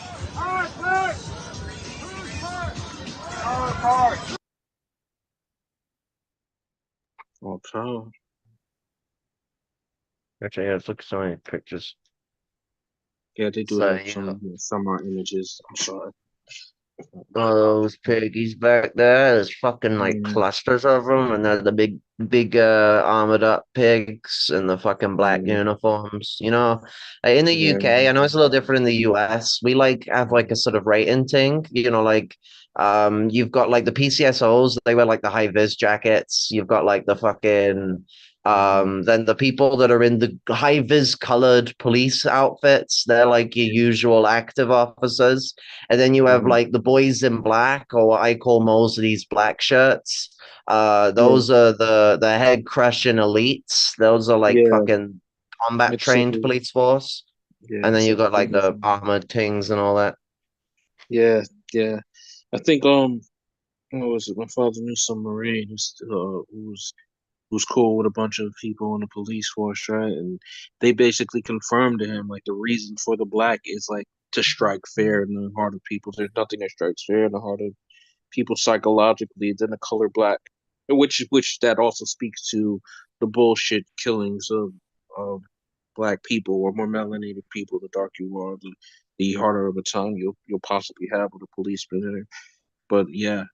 There's something they got from the British, the British actually come up with that position like way back in the 1800s, when they standardized what the police would be in, God, what was it, the 1840s? They went for dark navy blue that almost is black, so you get the effect of the piercing intimidation of black. But at night, when there's lantern lit streets, you're not going to be able to see them properly, but you'll see their silhouette, and it'll be distinct, it'll be tall, it'll be terrifying. And so like they created a whole system about that, and that's why the police, I don't know if America's like this, but they wear like heels, and then it's also where they use the colonial garrison helmets. Well, also because they're based off the colonial garrisons of the British Empire, but they make them look taller. Those weird penis-shaped helmets. Yeah, I see the nonsense. Yeah, it's bullshit they were. But yeah, I mean, there could be some truth to that. I don't want to dispute you wholeheartedly, but we have for us allegedly, I don't even want to say allegedly, because there's too much proof of it, but we already know like a lot of the policing here has to do with slave patrol, right? And we'll typically do that within our own culture, basically be knowledgeable about the factors that play more into our existence than the next. But you could be saying something that's 100% factual, and both of them play a huge hand into why our police They are play into each other massively. No, you're absolutely correct. Mhm. Those slave catchers were still slave catchers when the British police force formed. They eventually took notes from what the British were doing, the capitalists did, and then used the state to basically hire those slave catchers as full-time policemen. And it was that, and then similarly to what was going on in Britain, it was also trying to take away the petty bourgeois, like union buster, and turn them into it. So it was like a cross of the Pinkertons were already a cross of union busters and slave catchers, but that basically, the Pinkertons were the basis for the U.S. police force, but they took notes from the British, and that's why they were very quick to get onto the dark blue, almost black uniforms, stick, and other stuff like that. So they took a more naval look to their uniform, with like the pointed like hats and shit like that. Yeah, I would say the Brits. That's why I tell us the Brits are just very strange, and I don't mean to like undermine. The I'm Brits so are strange. I look at so much of them as just unserious. Not unserious. They are very. The systems of oppression that all of these fascist forces have put together is very serious. But it's like on their own. If I were to think of some of these people, and they didn't have the system behind them, and they were just like one-on-one, I'm scary. No, you're not. Like in my eyes, in my purview. You know what I'm saying? It's like from my perspective. And I think it should be like that across the board. Like, no, you're not. You need that system. That system makes you scary. But besides that, no. Trying Just to no. explain to people that the British are a serious threat while trying also not to laugh is Yeah, a hard struggle. yeah, it's like what? It's like, okay, English muffin, I feel you, bro. Like, and sorry if that isn't that a slur of some type. I don't mean to say some type of I slur. didn't even hear. What did you Yeah. say? I'm not No, I sure. don't know. I just said English muffin. I don't know. I don't know if it's a slur English of any type. muffin is like a food type. It's a Yeah, I breakfast know it's a muffin. food. Right. Okay. But then there's Just like a joke Top Gear did where they put like a banner yeah. on a train and then it disconnected and it went from saying Great English Muffin to Great English Muff, and like muff is Oh God. a British word for a Like vagina. yeah, the muff. Yeah, great English muff. Whoa, whoa, Right whoa, man. English Muff. Let me stop. Yeah, the British people are funny to me, but the solidarity with those who are on the left, of course, but it I guess with our culture, especially when we get into like lumping pro or lumping black culture, to see the how sometimes they even I guess they mimic lumping pro black culture, but then with their vernacular is it's some of the funniest shit we ever witnessed. But at the same time, we shouldn't even undermine it like that. They are going through what they go through, But you despite know what? sometimes. It's one of those kind of things where like I feel the lumpen culture in the UK is like the only part that's sane. And a lot of that comes into how while there is a lot of racist sides to it, a lot of it can't deny itself that it has to like take notes from both our own black community and then also the black community in America and the Caribbean community. They just can't avoid it. It's in our music, it's in our culture, it's in the word on the street. Like you got the only way you're gonna like you can't avoid it. You can either embrace it or you can be racist about it, or you can be the people who decidedly do both, where they embrace it to be racist about it, because those kind of white people always have to exist. Yeah.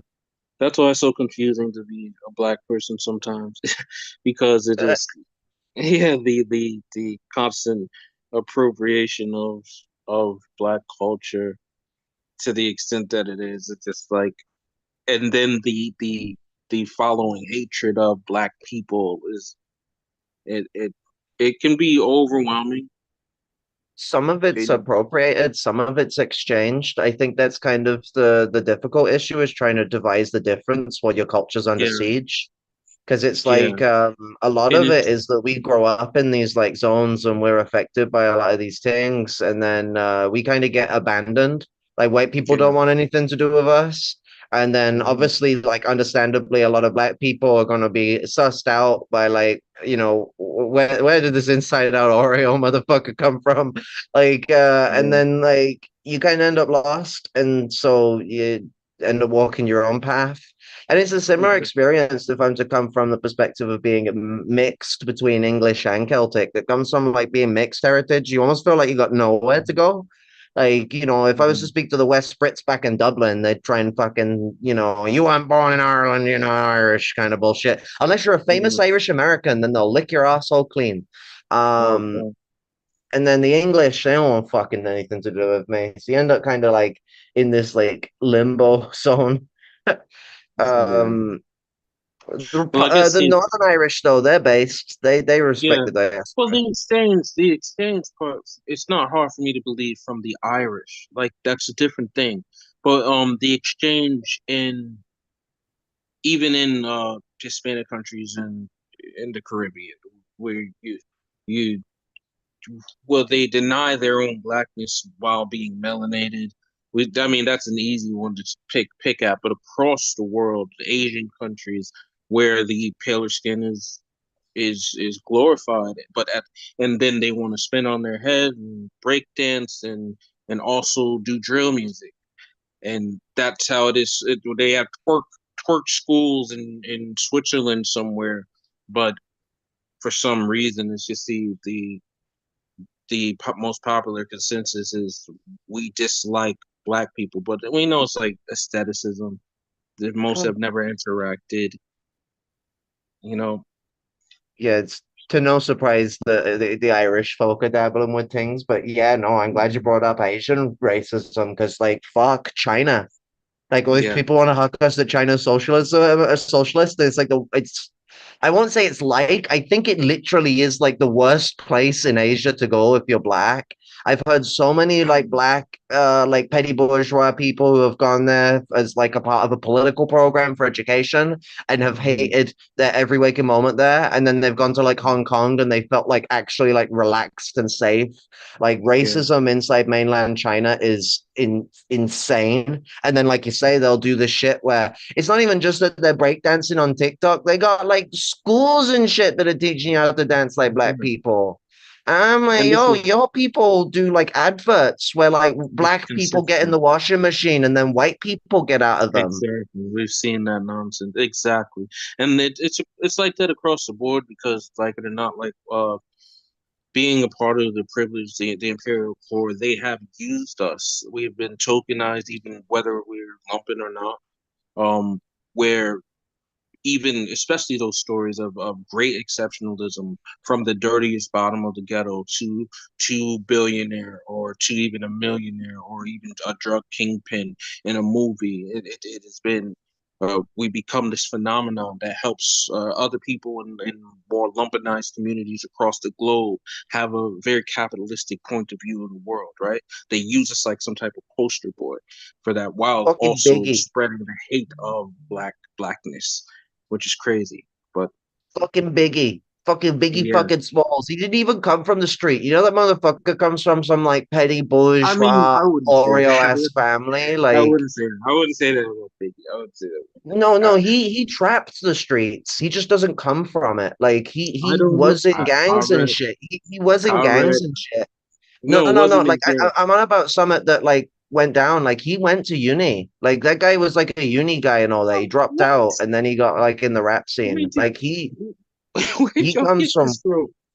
I mean, I know Pac went to uni, but I don't know if Biggie I did. remember it coming out like 6 years ago or something like that. That like Biggie was full of shit. Guy like But lied that's the about coming thing, from the though. bottom. All right. This is the thing. What the fuck does going to uni have to do with No, I with? don't mean just that. I mean like someone made an Yeah. expose going on about him coming from like a rich family. You know how he sings that song, I come from the bottom and all that. Now I'm here. Yeah. Like he didn't come from no bottom. What? Like I don't. he I the can't guy confirm that. ain't guy Because the way. ain't but what I'm trying to point out is that people like Biggie have been an image for the like I'm gonna become a gangster, I'm gonna become a drug dealer, I'm gonna make it big. Over Yeah. here in the UK, like a lot of white people, It they're in happens. like even primary school, but high school mainly, were like Yeah. fucking rapping how they're gonna like fucking they're gonna make it big, they're gonna be big man and all that sort of thing. And then like that rap started to like explode in what was it like the late 2000s? Like 2006, 2007, you started getting all the gangster rap shit fucking flying out. Oh, But, I mean, way before that, but because Biggie's well, I know 90. it started in the 90s, but like when it was It like started in flying the out, 80s, like, oh, 70s.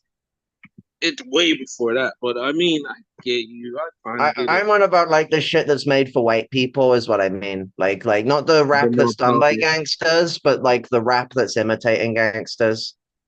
Yeah, the thing about it is I'll say this about that, right? From what I know about what the industry is, it's like maybe a lot of them would fit the mold that I fit in, which where it's a mixed bag of a background where like I've I've had a little bit of everything. You know what I'm saying? And that's where most because you're dealing with the black community. And if you're living amongst the black community, you're going to experience certain things. But Oh, it's of never course. yeah. Most people are not I've never really seen, not that I haven't seen, but like the 100% fake gangster that has no background, that's highly celebrated. The most we've seen that from is like the Vanilla Ice shit.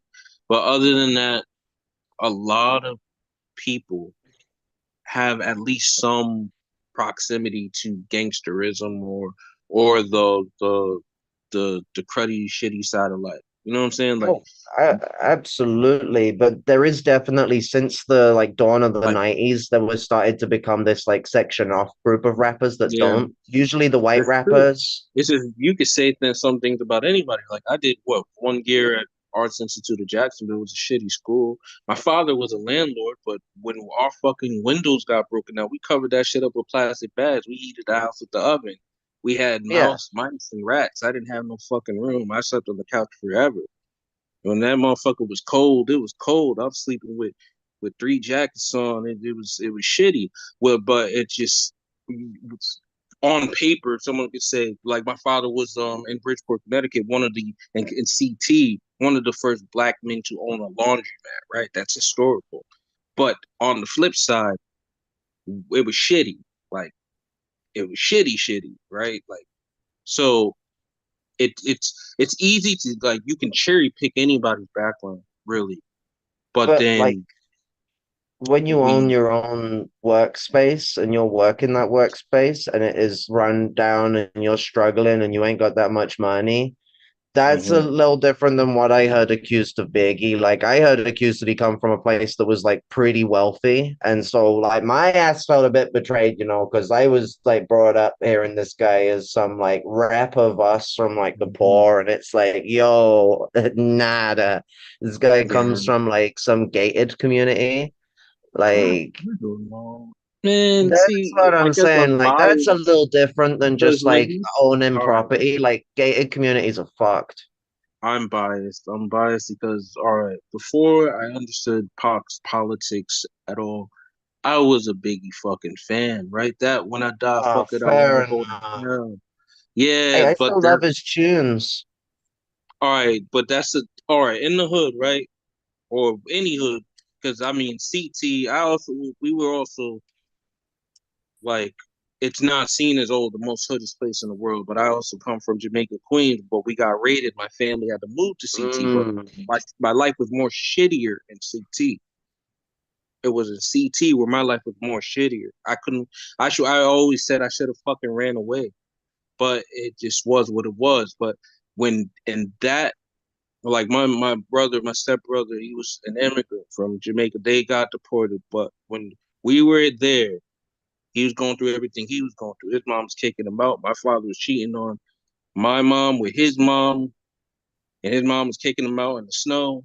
And he would come to our house, where it was shitty at, but we had love for him.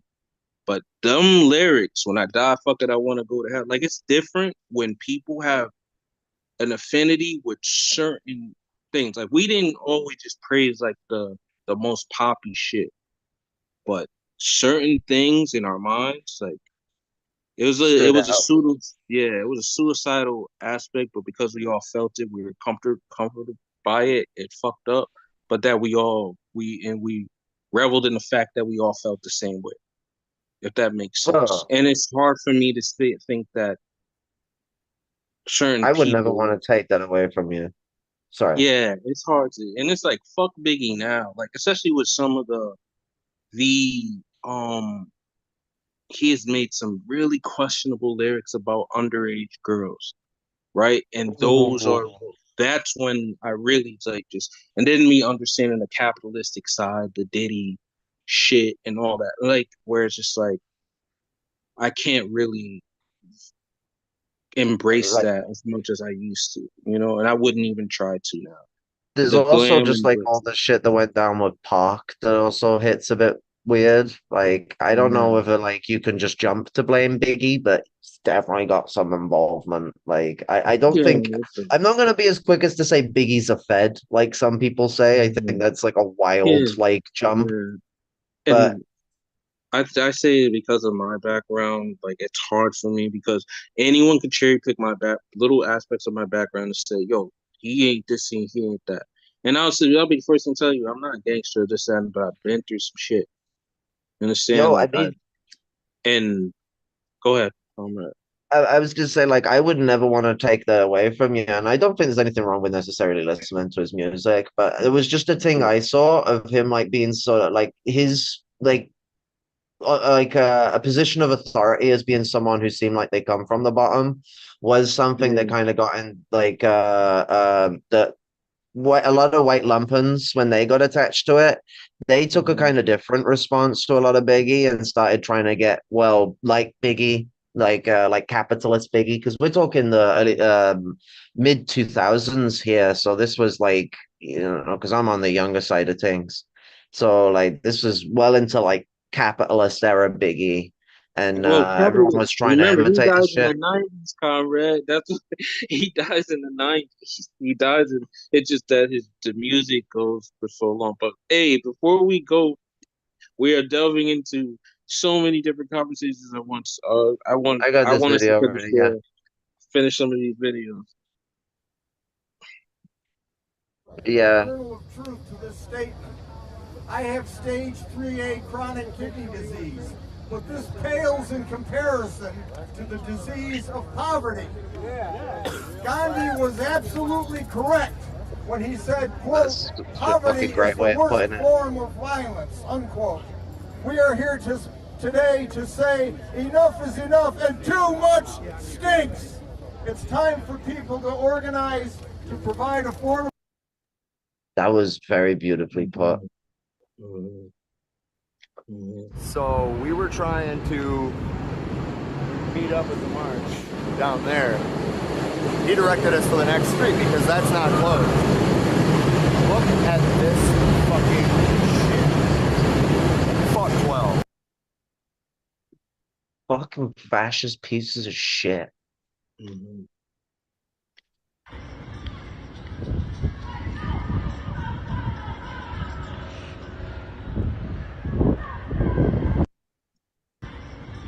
No, let's explain it again. Press the arrow. Fuck it off. There, you can see again, thick to the fucking brim. You can see all their little fucking helmets at the top with the fucking visors and things. Like, thick to the brim. There's loads of them. Gearing up. Yeah. Typical pig activities. Oh, wait, is it going back around again? Like, I don't oh, know. there I we think go. some of them are similar to one another. Like, yeah, there was that one was completely similar. I think it may be a I have continuation. stage 3A chronic kidney disease, but this pales in comparison to the disease of poverty. Okay. It must have For the glitched. benefit of all, Went the thank you wrong way. very much. Okay. Motherfucker is mad dogging. Like, holy shit. Yeah. I mean,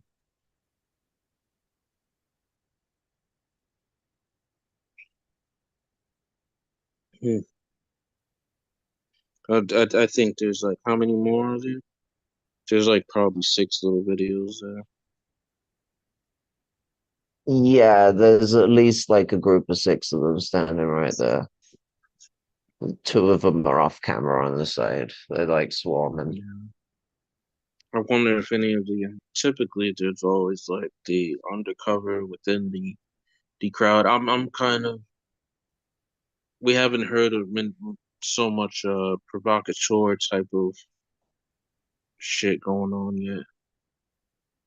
That's also another thing that we have to hash out within the movement is the adventurous aspect. Oh my god, the people that are like, ooh, I'm gonna go there, I'm gonna have a fight. Ooh, let's go fight the Yeah. fascists when we're going for like a peaceful protest and we're just trying to like show like right, we gotta be prepared to defend ourselves, but you can never trust someone who's like eager for a fight like that. It's like, yo, you need to calm your shit. Because fighting is like a final resort. It's not like something that we should be pushing for. You know, it's the Black Panther Party of self-defense, not the Black Panther Party of let's go get ourselves killed in a bunch of fucking show charades. Yeah. I mean, that was never the way. Even when I remember when Well, what is it? It's Weather Underground, isn't it? Like, let's go get black communities shut up by being a bunch of white adventurists. Yeah. Yeah, Because the basically. police protect the communities most of them lived in, so they were all right. Yeah, it's never been. So, it's never been. Go ahead. Sorry. So we're here with Minister of Justice of the White Panther Party, Rob Rich. We're going to be discussing fucking this army over here. You see all these fucking bike pigs. You see all these riot. Well, actually, they're not geared up yet. That's at least 60 walking up right now. That's at least 60. They just This probably got whole off the street bus. over here is lined with bike cops. Sorry about that, comrade. Rob, what's your opinion on today? If we want to conceptualize what an open air prison is right now, this is what it feels like. Everywhere we go, every corner that we turn, they are armies. For example, right here. fucking there. I'm kind of shaking. So what they're doing is they're starting to move in on us, and they're closing in on us, and nothing's happening right now. But they're talking and having. It's not even a big crowd, and as you can see, it is a peaceful crowd. They literally have us outnumbered. Probably. I'd say 4 to 1 at this point. No, more than that. Easy. There's more than Maybe 50. Yeah, way more. Literally, from here there is a nucleus. So there's literally the immediate barrier right here. So behind the fence that's protecting the DNC at the United Center. Now this entire side going all the way up to Damon and what is that, Lake Street? Yeah. Yeah, on Lake Street, they're literally getting off of buses. Buses, like literally the transportation that was supposed to be for the city that people are having a hard time with are being used to shuttle in armies. Literally what's happening right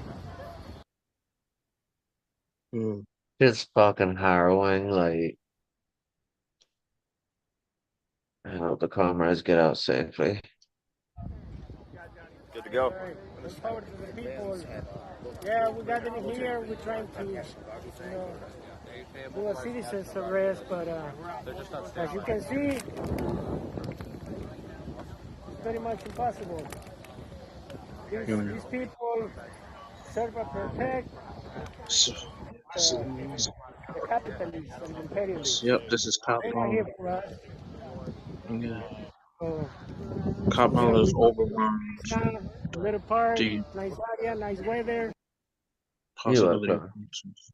Yeah, she is overwhelmed the possibility of any chances of this getting out of hand. That was their strategy, and it probably worked for them. We'll see. If anything else happens down the line with the other days during the week, but for what that's what it seems like. Keep the DNC convention as under wraps as possible by completely overwhelming the protesters. That's what it seems like. Yeah. Straight up. What fuck they gonna do? 100-1 at this point? Like, not 100-1, but shit. It feels like it's getting that way when you see a fucking whole squadron of like 60 of them marching like it's a fucking like it's out of the fucking Star Wars original like prequel trilogy or some shit. Like they got CGI to extend the amount of police officers. Like fuck, my town has my town like is like fucking 70 odd thousand people, which is like a lot of people. We don't have the level of percentage of police here. We have more than we would like, and they keep increasing the number because they're little wankers. But it decreased to a pretty low number, thankfully, here. Like seeing Chicago, the police capital of the world, do its thing, where, like you said, armies, motherfucking armies. And back to what we were speaking about before, this is my point. This is the point of the covert fascist, right? The covert fascist wing, where one side will talk that shit. They will talk it to the conservative nationalists will talk it to their blue in the face, but the liberal side will smile and they will do that shit. That's my problem. Is like my position is that we kind of like really fucked up our window. Like I feel like the 4 years of Biden were the best time to try and like expose the wolf in sheep clothing. The wolf kind of already exposed itself now, and people are now finding a way to turn it back into a sheep. And it is like they ain't gonna work. They gotta turn themselves back into sheep first if they're gonna like get to a point like that again. And I don't think people are gonna fall for that so easily this time. But then again, a lot of people are. Like it's a fucking mess. But yeah, no, I know that the state is whippersnapping itself into position because they know they're about to get shit go off the beat because the Palestinian protests usher in the concept of another BLM happening when they thought they had appeased us enough to prevent such an event. And I think they've had a lot of practice, especially when it came down to finally eliminating the BLM. You know, they have all those strategies down. Whatever the fuck worked to the point of 2020 becoming nothingness, you know, going up in flames. They're pretty much using all of that now. Did you like hear the recording of the conference meeting that the BLM this is like the bullshit replacement leadership that happened after the original one died. They were at like a conference meeting with Joe Biden when it was either before he won or it was after he won. It was after, I think, actually, and he just like white-splained to them about like Latino population getting bigger anyway and shit like that. Stupid shit. Yeah, pretty soon we're not even gonna worry about your vote. We gotta worry about the Latino. I heard that fuck shit. Yeah. It was like, and they just took it, and I'm like, motherfucker, I would not like. It's supposed like it's supposed to be and then on another note, it's just we should never take any. So just taking them serious. They're supposed to be so well informed that everything they say is 100% correct. Here they are depending on the black vote again. If anyone who is here who would come across this video as a liberal, pay attention to that. They've told you that they didn't need your vote. The Latino will take over America, but here they are, depending on your vote again. They were scared shitless that Biden had lost the black vote, and now the black woman will take America's Liberal Party to another victory.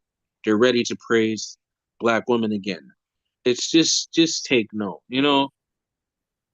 of the type Black of woman bullshit that like is fucking like and offensive nothing. to our own heritage. Like, I love did you my black see? women, but yeah, they're gonna use the same narrative again and again and again and again.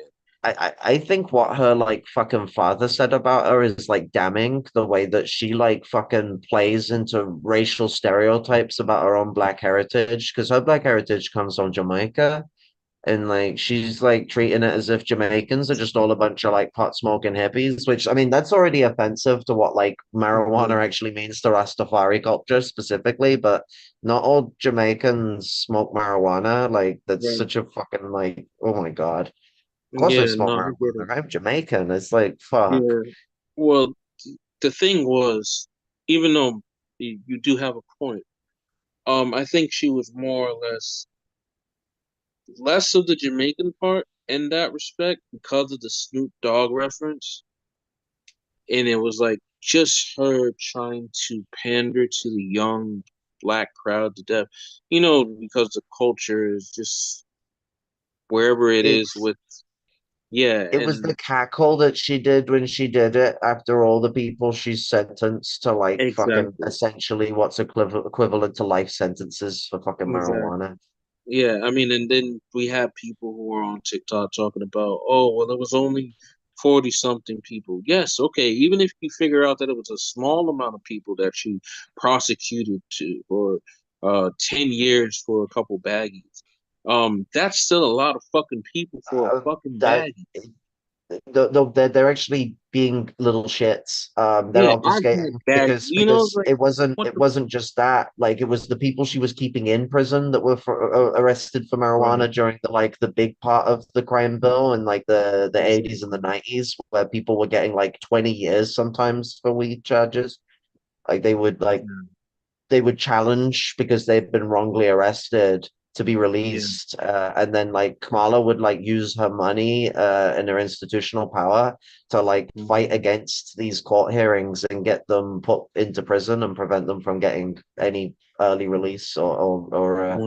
Yeah, and compensation. then yeah, were you the one who brought up the fact that in California the using the black inmates for an extension of the fire department, Oh, more slave labor? that would have been Rob. Okay, yeah, someone brought that up, but yes, that's a whole nother point. It's just like, Slavery. yeah, this is just a person who will perpetuate that, and we understand how it would seem on the outside looking in, especially when you have comrades that are of all colors speaking on somewhat a black woman. And this is the thing. If you read the article, I'm still trying to perfect it. Right? It's not there yet because I noticed there's some things that are very repetitive when it comes to the Kamala situation. She is black. She isn't foundational black. She isn't ADOS. She is an African descendant of slavery. She isn't an American descendant of slavery. But for the most part, as far as her experience, I would say that she is Black American. Yeah. And I know that's hard for other people internationally to understand, but it's like with us, Black is a culture. That's just really what it is. For white people in America, the negative context is Black as a color, and that color is supposed to have some relation to how they feel about Darwinism and all these, and then eugenics and all this other bullshit. For us, Yeah. she is culturally black, and we would never deny her that.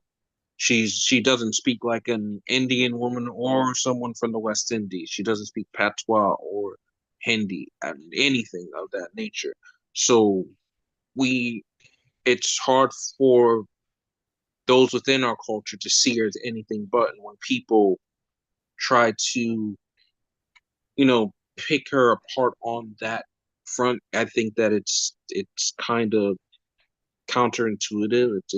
It doesn't work as well as you want it to, and then some of that argument, it just comes off as coming from a bunch of white nationalists, because we have to look at it from the aspect of the people who brought this up it was the fascist wing of America. It was the old earthly fascist wing of America. And they did that because they don't have a strong understanding of blackness at all, of black culture. For us, black will never be a negative word. Even though I know we use terms like blue African, I'll never find black as negative at all. To me, black is very powerful. And I don't.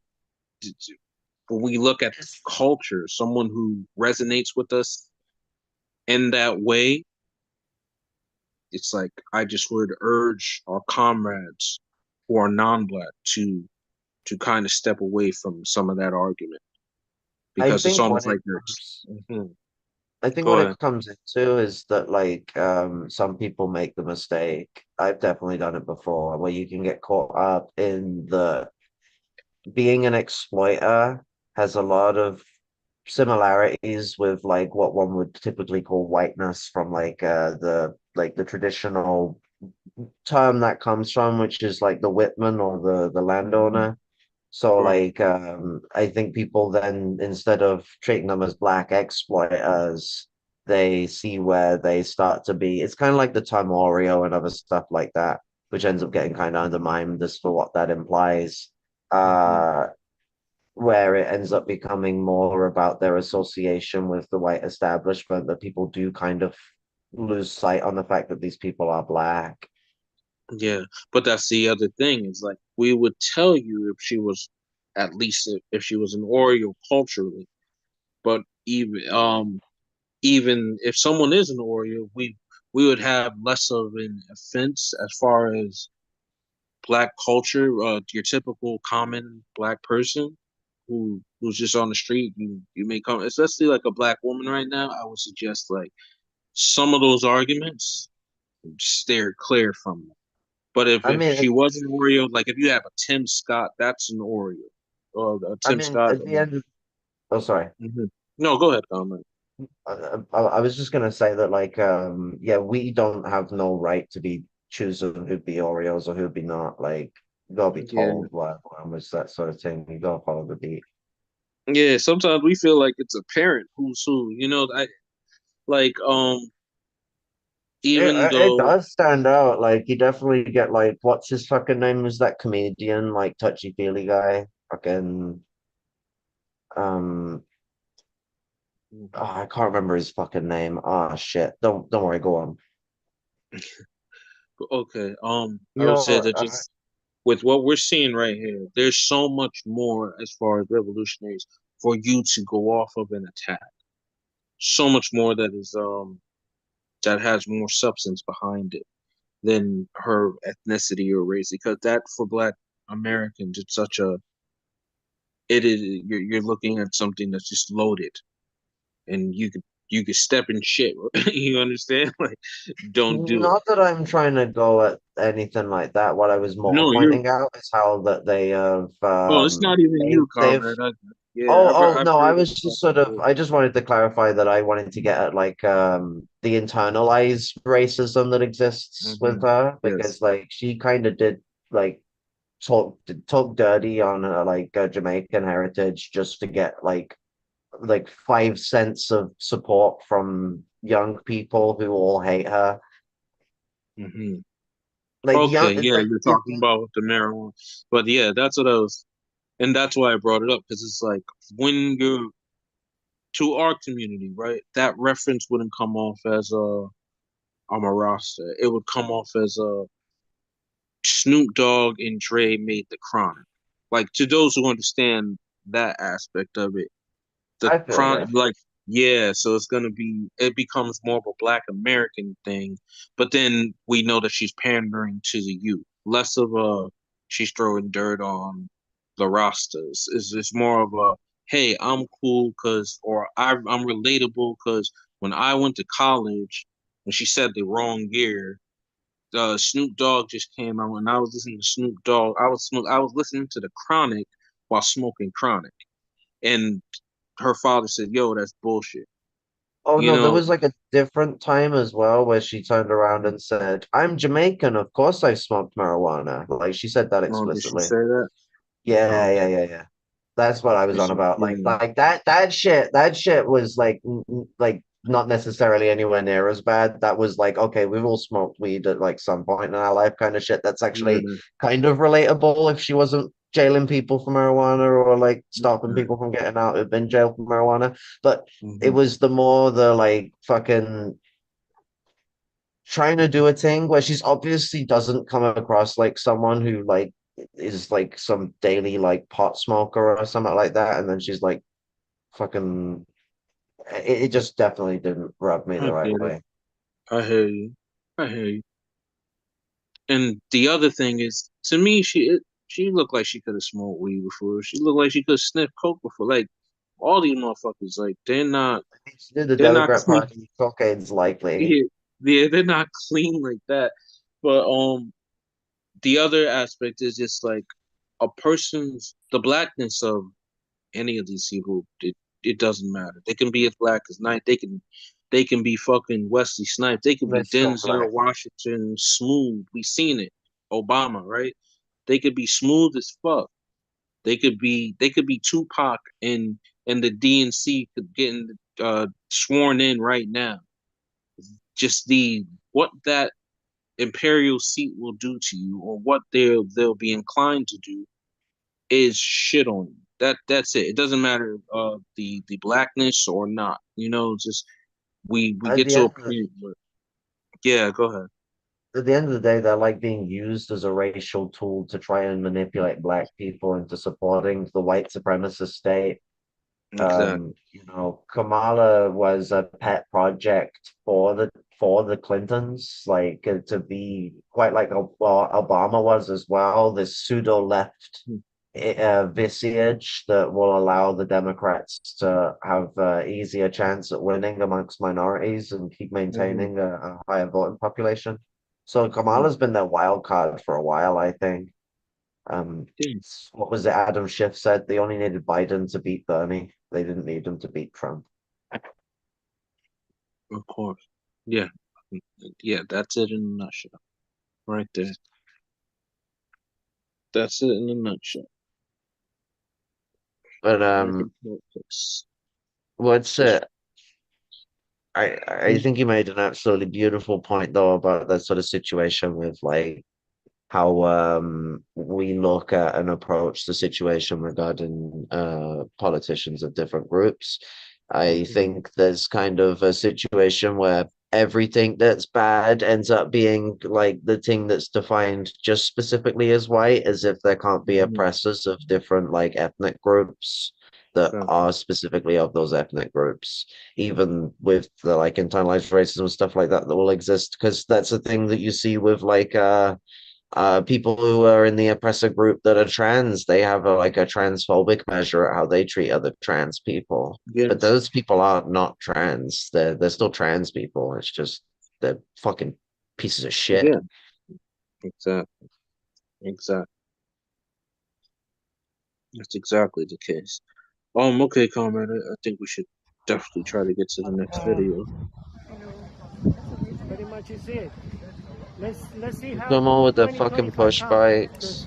As you can see, look at all these fans around the United States. All around. With the tax money. Yeah, and just to elaborate, they got concrete barriers on both sides, fences on both sides. They got pigs in the middle. Yes. And it's all the way around. Yeah. And then, like you see over there, another line of bike cops and a whole platoon of foot soldiers. That's all the way around in a 3-block radius in every direction. Christ. There were a line of pigs all along, all the way. That's insane. Motherfucker.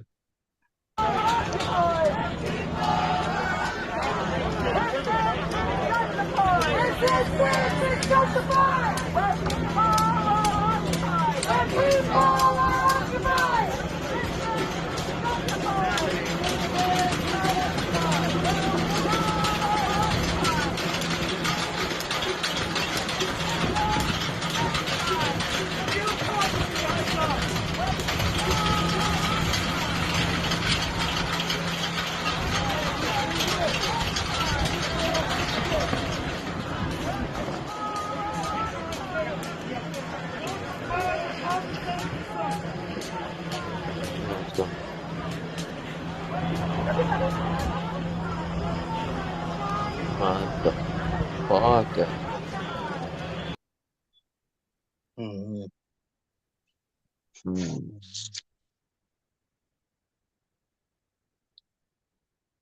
Like, as people can see from the fucking footage, like, shit is wild. We are dealing with the foot soldiers upon foot soldiers of the fascist fucking Billy boys. In the belly of the beast. God damn. Every time I hear that phrase, the fucking Anthrax song starts playing in my head. But it's straight up like, and the fucking belly of the beast has got acid reflux right now. Shit is cooking hard. Yeah. Chicago fucking PD is always waiting to fucking crack the skulls of the fucking minorities of Chicago. And there we go again. This is the liberal faction. It's in a progressive Democrat is the mayor of that town. You know, it's like it just seems that they become better in a black progressive Democrat. Not not an Oreo. Not someone who doesn't try to push for Stockton reform. So a truly black progressive Democrat is the mayor of a town where you are seeing advanced fascist strategies in front of your eyes, and this is just really. Sorry. Yeah. No, go No, ahead. go on. You were still saying something. No, go ahead, comrade. Go ahead. I was Jump gonna in. say, like, it wouldn't surprise me if they're holding the brother hostage. Then is like what might be the situation. Like they might have threatened that motherfucker to keep police spending high and shit like that, or mayors just don't have as much power as people think they do. Like I I mean, don't know. see, It's I guess that's where I beg to differ with you. They don't gotta when you're within such a corrupt system, someone doesn't have to threaten you. You know your role. fair You enough. That's a good and point. you're balancing. You're doing a balancing act of. It's a constant balancing of act of how progressive can I be, how fascist can I go before I lose my progressive card. You know, and Yeah. that's where you are. And as he does that, I'm sure he's thinking of some type of legislation he's going to do to counteract what they're going to say about how he dealt with this situation.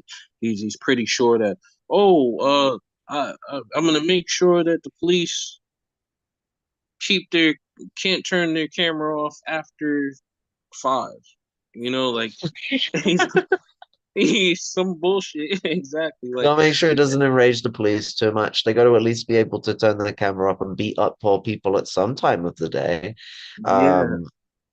But I like, kind of feel like an idiot that I forgot that position because that was the same criticism I pointed out regarding like Jeremy Corbyn. Corbyn, when he wasn't like the leader of the Labour Party, was a fiery motherfucker. Then he gets into the leadership and he's like still somewhat fiery at first, but that motherfucker got stagnant when the Labour Party was being accused of anti-Semitism because they criticized Israel and said it shouldn't exist. One of them party members. Rather than like just saying the fucking quiet part out loud, he just kept repeating this like rehearsed apology bullshit and wouldn't fucking like speak up. Let's try not to piss off the new Labour. And it's just like it's that total emotion of wanting to be the progressive side of the party, but oh no, like half our organization are actually Blairites. How do I pander to these fuckers? And it's like just stop associating with them. They're not good for your health at that point. He kind of figured that out now, but the fucking too late, and he hasn't formed his own party, so he's kind of a bit of a dipshit in that regard. So, yeah. He won though. Independent Islington though. Yeah. I mean, we have to just get the fuck away from like electoralism altogether. Absolutely, it's poison. Yeah, I know I sound just hard line sometimes, but it's just I've since I've been on this earth, it's only gone downhill. I Like I maybe the best years of Barack, but for me, but those were drone. He was drone striking chief. Like it was just like he would hold Netanyahu back, but my new drone strike can accidentally kill you depending on if it mistakes your phone for somebody else's IP now. Like it's just what the fuck? You understand? And yeah. then even when he was there, a lot of the more radical Black Lives Matter leadership, a lot of them were disappearing. Or they were randomly dying during Barack's presidency. I mean, it kept happening. It started happening again, at least visibly so, when Trump got in office. Like when you all of a Yes. sudden see one person go and then their family member go. That's the crazy part about the Sonia Massey ordeal as well.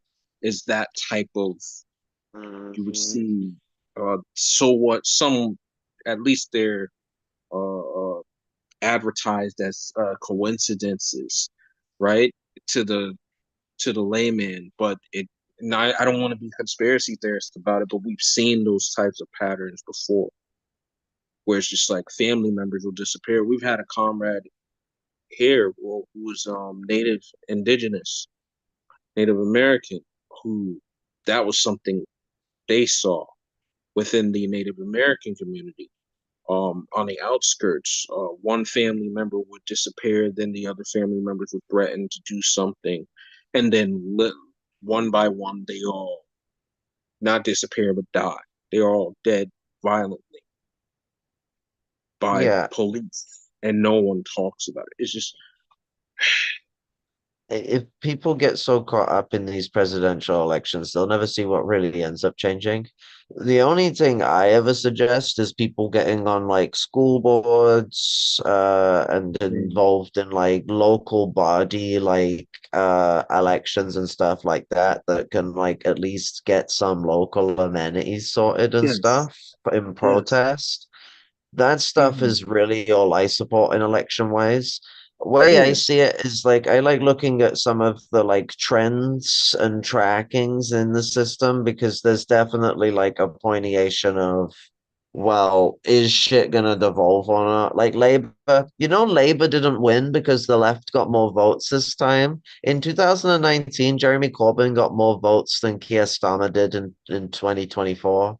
The reason they Mm. won is because all the fucking right wingers voted for the fascist parties.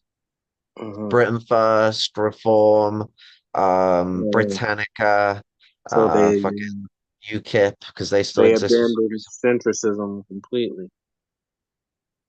So like conservatives were being used as a wet rag, and I think they also wanted Labour to win so that they could start these fascist riots while Labour was in power to decrease Keir's like positive image that he's like been casting for himself, like make him look more brutal. Mm. But Yeah. also so that they could try and take advantage of the situation and cause a lot of the uprisings in labor strongholds and make it out as if, a lot of these are like labor loving working class Englishmen that feel wronged done by the Labour Party betraying us and siding with the migrant invasion sort of shit.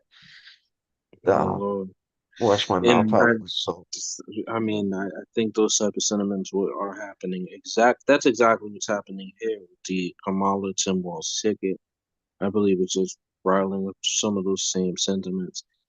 It is. I mean, and they are literally using that strategy because it worked when it worked there in Britain, and also it worked also in France as well, right? Macron was um able to defeat a pending fascist government. Did he oh not?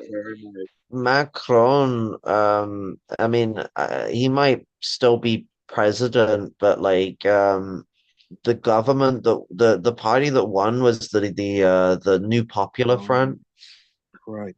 Uh which the Nuovo Front Popular they won, but Macron is refusing to allow this left wing front. Okay. Yeah. And it's funny. This is France. We don't know how left wing they will be yet. We've got to test the Yeah. metal with that. But this left wing Well, front.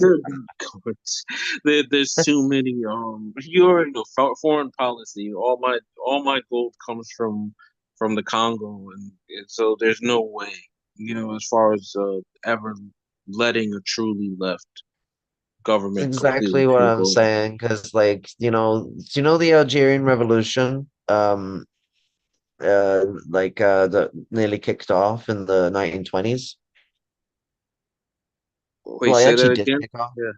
It was an Algerian Revolution that kicked off in Right. I'm pretty sure it was the 1920s. It might have been the early 30s, but I'm pretty sure it's the late Mhm. 20s. The French had just turned into a quote unquote like people's government of a united front collaboration between the Social Democrats and the communists. And that's why, United Fronts are great, but not when they go into bourgeois government. Stay the fuck away from bourgeois government. Like, that's my advice for United Fronts. It doesn't end good. And this Communist Social Democrat United Front decided to call in the military against the communist and bourgeois nationalist led United Front against French colonial rule over the Algiers. So these Right. imperialist hating Frenchies dropped the imperial troops in. Yeah. Imperial hating Frenchies drop the Imperials. Yeah. That sounds like that's my point in a nutshell. That's typical. Oh, but comrade, we've got a little bit of some of these other videos that are being dropped in the chat from We got what's some going more on in the vids. ground. Yeah, there's a couple more coming in videos, and whoa, there's a shit ton. Is that a shit ton? I'm not even sure. Yeah, there's a lot. Some of them the Comrade ones. Rob Rich has dropped in some more. Pick up where you left off at. I don't think you finished some of the ones I've been dropping in.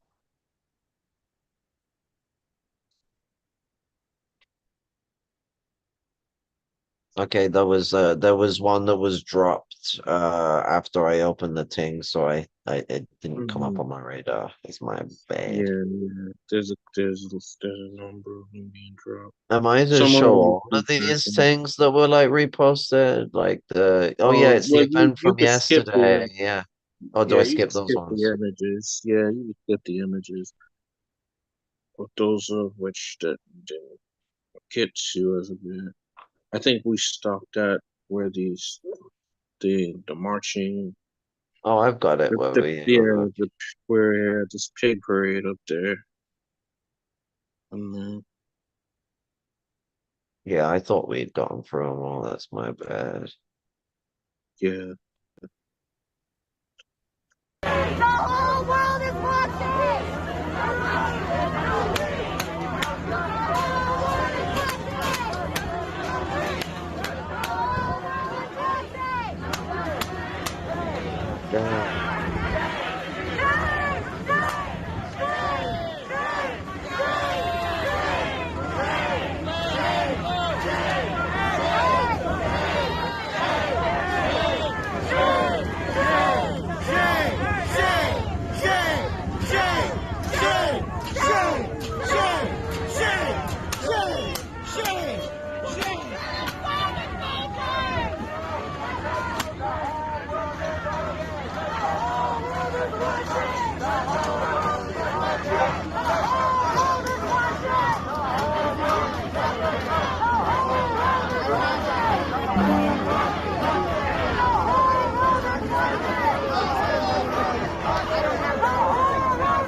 Yeah, we're gonna have to do our due diligence to make sure this gets out there, as far as the people see this. Yeah, absolutely.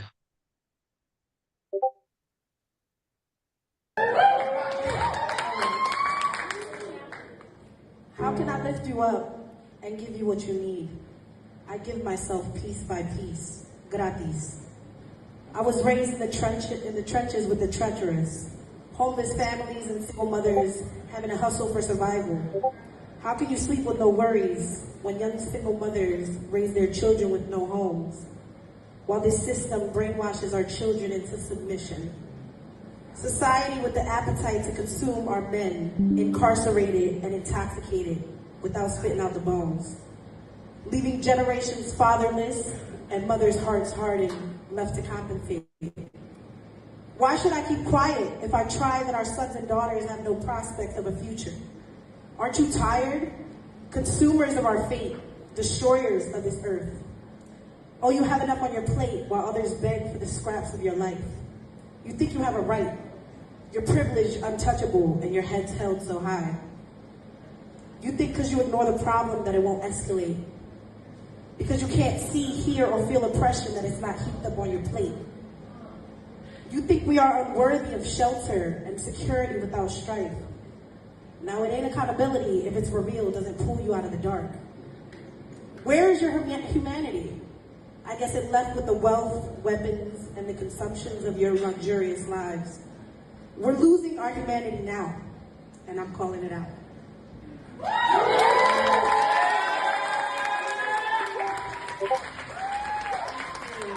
So, last but not least, my daughter and I are going to lead in a call.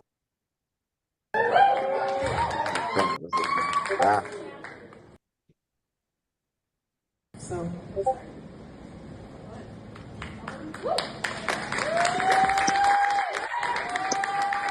Shit, we got background.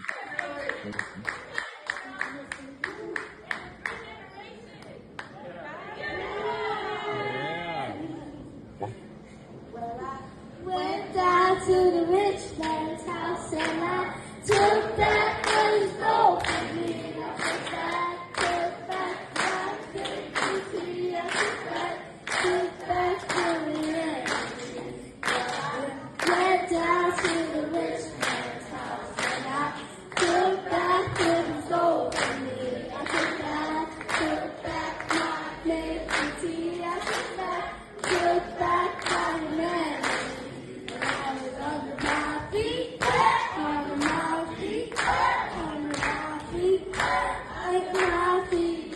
Ain't no system gonna walk all over me.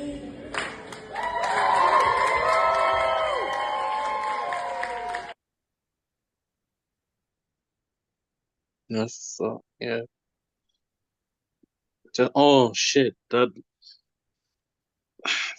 leaves me like, what will we do to get the children more involved? Not even the children, the youth in general, from that age to teenage age, high school age.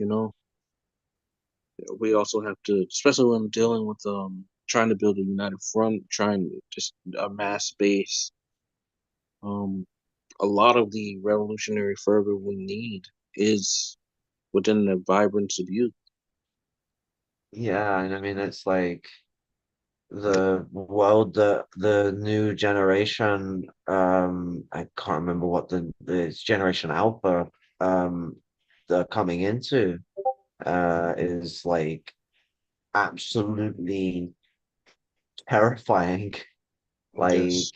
shit, since like God, I remember what it was like before 2008 and how like you know, you hear the way people talked about before 2002 and then after 2002. That was like what it felt like after 2008 and before 2008. It was like a switch was flipped and everything just got a hell of a lot worse. It was the same with the massive crash we had in like 2014 and the one in 2019. It's just like darker times coming. And like we've been falling on our ass like time and time again, and now it's gotten to the point that like generation after generation has been getting poorer and poorer.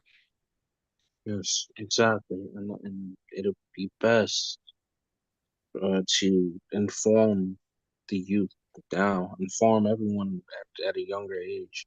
Uh, Part of the reason why, if I had not found a Marxist approach to analyzing the world, then I'd be screwed. Like I was screwed, damn near suicidal, at a death wish. You feel me? A lot of people do though. You know, it's just the psychological trauma of dealing with this world, and you don't understand what the fuck is really wrong with it. I was Yeah, like we. fucking absolutely mind blown, and at the end of my tether, like trying to cope with existence when I come across Marxism, and Marxism just gave me a scientific understanding that really helped get me get a grip on myself. Um, I mean, it didn't stop me from having like those struggles. I mean, fuck, suicidal ideation is still bitch that comes around the corner and causes trouble when it feels like it. But I definitely feel like I've been a lot better at getting out of those situations compared to my past, where I've been a little more susceptible to my own harm. Exactly, exactly, and we have to reach the youth. That's why we were talking about the arts earlier. They learn through music. They learn through things that are, you got to jolt them awake, and it doesn't have to be a violent jolt, you know. But it has to be more than, especially in dealing with the younger mind. It has to be more than lulling them to sleep with a bunch of concepts that we don't even all the way understand as thoroughly as those who actually applied them to the max, you know. But If you get too bogged down in conceptualization, you'll never really get to a point of realization. And yeah, one should be able to convert concepts on the fly and be able to express them in more like convenient means so that they are exactly. less jargony and obtuse. And it kind of comes into that whole situation of uh what's the way of putting it? Um, like um Richard and Storm casually in support shock therapy as a solution to lack of radicalism. What But you do need like a cultural shock therapy. You need something that kind of busts out, That was kind of like rap's big hit in the fucking 70s and the 80s was that it was punky, it was shock therapy. It was like, yo, this is the word of the street, and it is not like beating around the bush. It's telling you like wagwan. But we also need to be able to like, I guess also on the side of rap, be poetic, be like Yeah, inviting for people to get their shit pushed. yeah, real shit, real shit. Exactly, exactly. I mean, it starts with the message, right? I believe that was Melly Mel. When broken glass everywhere, when you finally start addressing the poverty that's in, and but we can do it better, just slightly better by understanding what these things are more than a lot of our, predecessors did.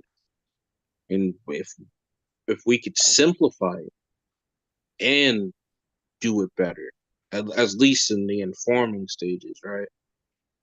Then we got it. We got to create the new superhero. It can't be another Black Panther. Can't be another fucking prince from a made up technocratic uh, nation somewhere in the imaginary side of Africa. It has to become, yeah, it has to become what it's supposed to be. It has to be a Burkina Faso reimagined with Thomas Sankara won and was never slaughtered. It has to be that now. What does the world look like if the people who you fearmongered about won and stayed alive and really were able to bring their concept fully to fruition without the constant impediment of the fucking imperial monster that we all have to stare into every day, right? What You does that can look kind like? you can Yeah. kind of see where like the American perspective like wades in a lot in this, because I feel like the Wakanda thing is like a really like poignant example to point out, because it like the story tries to say it's like oh it like looks out for the like countries around it, it helps keep them safe and other stuff like that, and it's like helps keep them safe by what? Like Right. the groups that are Yeah. around it are like painted as like groups that like don't have like guns, they Yeah. don't have like vehicles, they like live like in like pretty awful poverty compared to like the super city that lives right fucking next door. And that's their like that's the Yeah. support that they give to them for helping out. It's like it's a very American perspective on like Isolationist what, type of. Yeah. but it's You're also like right. what the Americans would want out of like the quote unquote good ones in like the American like colonial eye. Like that's what they that's their like ideal black people is the ones that are like essentially colonizing other black peoples and using them to like I know it's for the purpose of hiding them, but I guess that's like their big capital is that like their big coination and finance capital is that they're like a secret city that's well protected. Mm-hmm. So or Yeah. secret Yeah. country. The other thing is there a social? There probably is a socialist element to Wakanda that we probably gloss over because I think the the the city it shares a lot of its technology amongst the citizenry. But yeah, it does practice that isolationism to the max. The other countries are suffering dearly from neocolonialism, and the people with guns in their countries are given to by the empire. They're basically puppets for the empire, and then here you are, just the hidden magic kingdom That then protecting also your like self works with the interest. CIA. Yeah, that's the other I thing. You work with the you work with the feds. Yeah, that's the other thing. Oh, let's go. But you know what? Because I know me and you, we will conceptualize for eternity. So I think let's get a lot of these videos on direct. I would So say like there was one because thing I kind of took myself away from, and that was mhm, humor. Comedy is something leftists need to get better at doing. Like it is funny to dunk on right yeah, wingers, but not to like most people. Like most people don't care. yeah, yeah, you're right. I That's mean, the at times chronically of on. political intensity, they might care, but not most of the time. Yeah, you're right. It is for the chronically online. Yeah, unless you're talking about things that just right wingers are when they're in an outrage out about something that everyone has already either taken a I don't care attitude about, and they're outraging about it, and then when you poke fun at them, then you're doing so with the rest of the population.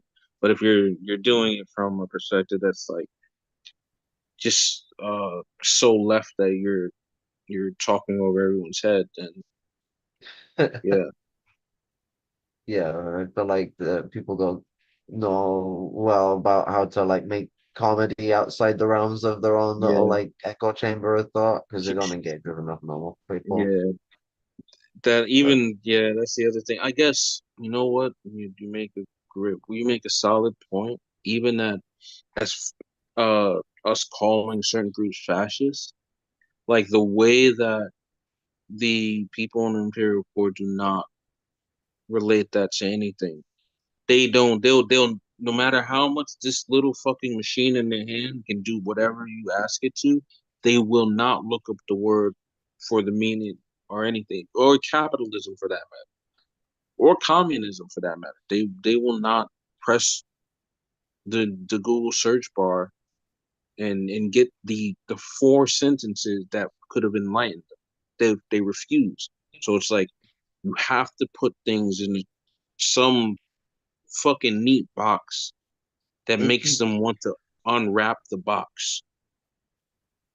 if you give someone a preconceived notion, they will believe they know what they are talking about. It is one of the Yes. most powerful parts of hidden curriculum, and it is why they sprinkle a lot of anti-communist shit throughout media. Yeah. and it won't even be anti-communist shit because they still don't know what the fuck it means. To them, anti-communist is I don't want the jab. The amount of Like, people that think Russia is communist still is immense. Yeah. Like, and most of them are people who were alive when Russia, like, I mean, it already had stopped being communist, but when they officially broke up, like in 91, it's like all these people were alive back then. How the fuck do they not remember? Like, the fucking US was like gobsmacked enough that it made like the rounds on the news for like weeks. Yeah, Jesus Christ. Yeah, It's probably also because the Soviet Union broke down into like chaos when after the 91 disbanding, like Russia and all that lot, it just turned into a civil war. Yeah. All right, Carmen, we got to get to some of these videos. Definitely. Thank you.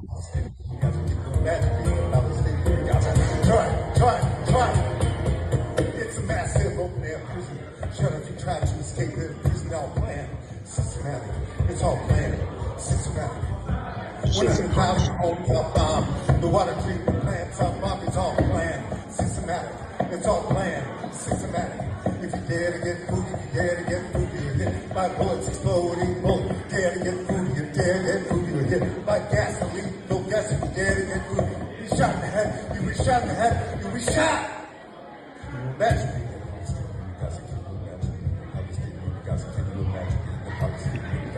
Try. Can you imagine being a Palestinian in Gaza? Can you imagine being a Palestinian in Gaza? Can you imagine being a Palestinian in Gaza? Try. Beautiful. What do you mean failed to load? Failed to load. Okay. Oh, no, there we go. Yeah, you could probably just press that arrow and we get to get some of the images as well. You were sorry? No, I was saying you can just basically hit the arrow on the side and we can get some of the images as well as we're trying to get some videos. Just there's so many of them. I know there's a lot of them, but we can just skim through them as fast as possible and then get to the videos. Yeah.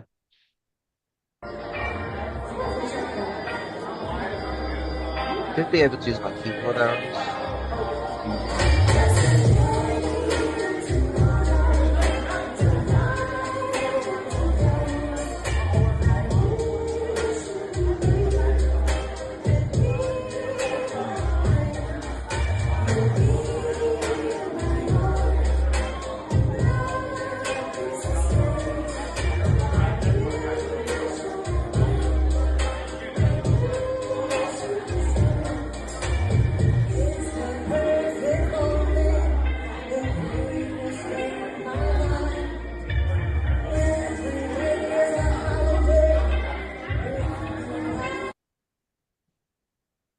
Okay, what was that? The concert situation?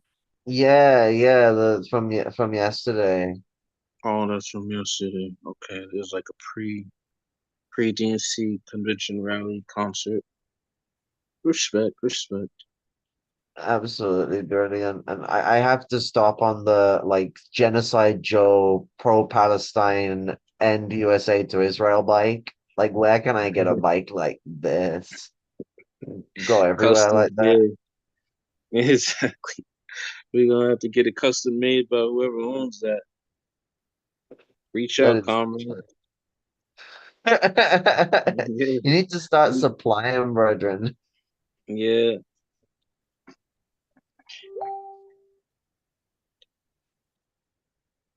We all need to be riding around on our Palestine push bikes. I got a cafe. Like, I'll go out wearing that. Like, whether I'm going to a protest or not, because it's like the Palestinian symbol, being shown to everyone. Good Lord. Is that the fucking APO? I mean, it's the Holocaust symbol, so I think it'd be the APO. Okay. I mean, it could be someone else.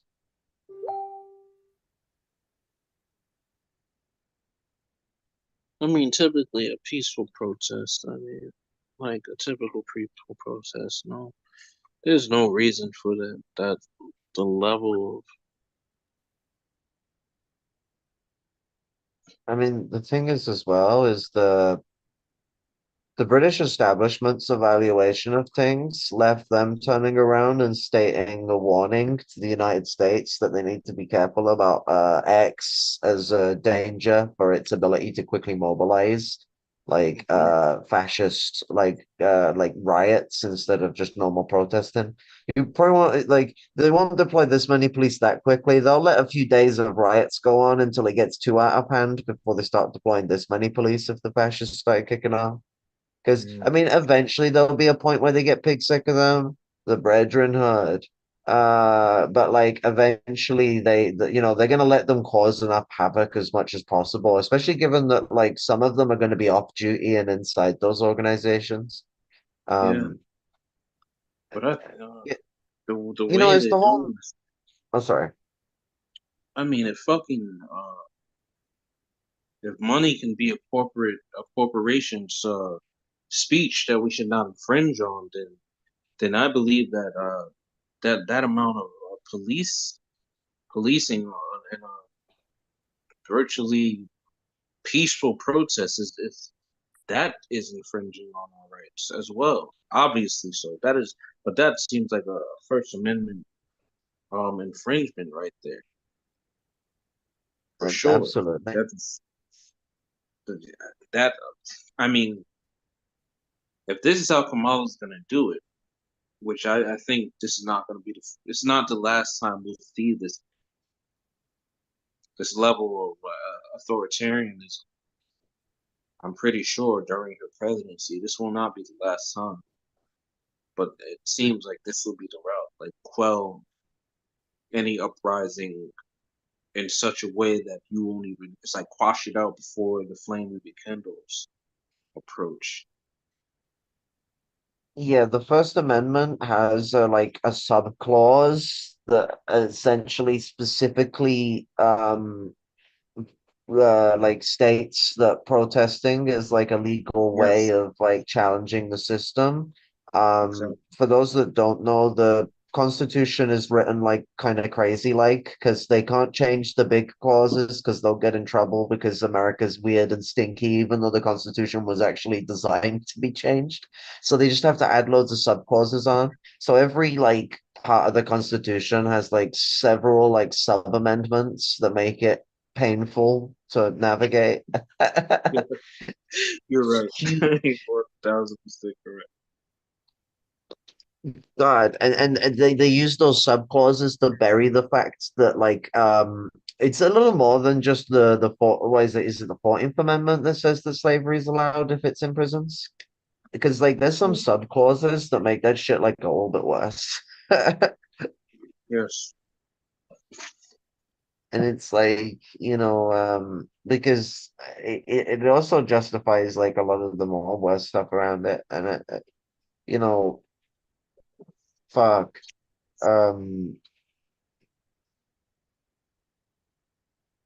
The fact that we're like that, Europe is at the point of having the conversation in some parts of it, like Scandinavia, of like whether we should even be doing like correction facility based punishment, like corporal punishment, stuff like that. And the US is like, well, Alabama fucking returned the fucking gas chambers to the point the UN actually like fucking charged America with a breach of human rights. I mean, they didn't do anything about it, but like the UN had to like fucking halt and like in the middle of a genocide and flip its head around and go, what the fuck, Alabama? Because Alabama just went and did Nazi shit out of like Scotch nowhere and brought the gas chambers back. No, for I agree. Comrade, yeah, let's press play. Because Comrade Rob is dropping. What are you doing in line right now? Yeah, I've seen the list get bigger over time. Pretty long line, bud. Yeah. You think you got it in you? No. All right. Or I guess yes. That's the problem, right? Yeah. So what brings you out this way? The top-notch facilities. Top-notch Top-notch facilities. So are you voting for Kamala Harris?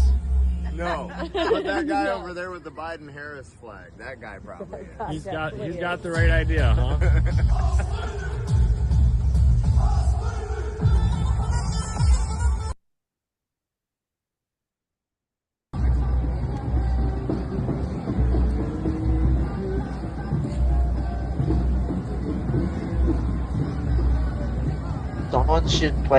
Someone should play the fucking like Empire fucking theme, like the dun dun dun, man. It's fucking like literally like fucking stormtroopers, or the fucking Sturmtruppen to really give them the Nazi edge, like motherfuckers, like holy shit, like it is like dealing with a fucking Imperial army, fucking doing that little march. We're meant to be the ones doing a march and a parade, motherfuckers. Like, piss off. The U.S. out of the Philippines. Under Biden-Harris, the U.S. has doubled the number of military bases in the Philippines and is calling for, is that 2.5 or 25 billion? 2.5 billion in military aid to the Philippines with the PERA Act. This is a part of the U.S. plans to use the Philippines to provoke war with China, all while spending tax dollars to kill Filipino activists and human rights defenders. The Democrats and Republicans alike have continued to fund the fascist Marcos Jr. regime despite his countless human rights violations. But Most of you would be in prison, tortured, and killed. Thank you. The religion of Satan. Satan come to kill, steal, and destroy. You child of Satan, or you child of God. You are the innocent of God is number one. Jesus Christ. Free Palestine. Oh, what's up, comrade?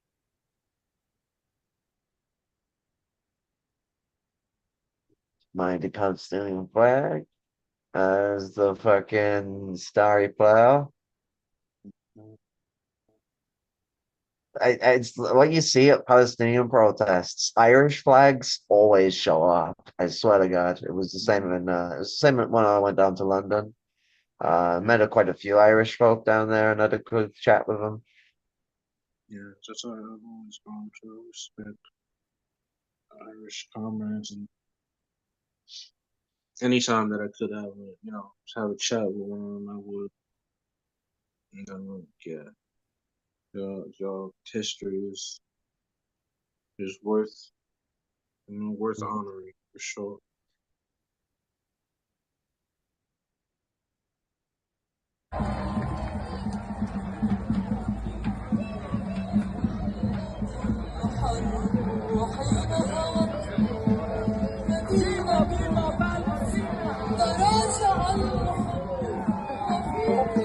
Oh, fuck. They brought Zionists here? No, that's not Jews. I guess the fucking Israel flag. Oh, you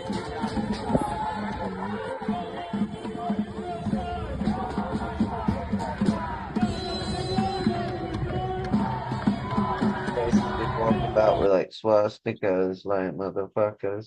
Yeah, get the fuck out of here. I mean, I'm not against Israel people, but that whole what is it, a counter protest with a nationhood flag, that's Nazis. That's fucking Nazis. Yeah, like that flag itself has some like weird like Nazi-esque origins anyway. Like It's like, yeah. Sorry. why would you put the Jude in? You're correct. Why would you put the symbol that they branded you with, to slaughter you as your flag? Even though it's weird all around. I mean, I don't know the full all of the history of Zionism, but that definitely needs some researching. Way my Jewish comrade put it, like he's a trained rabbi and a second generation Holocaust survivor. Like if they were trying to be like Jewish about their flag, they would have put I can't remember the name for it, but you know Seven candles.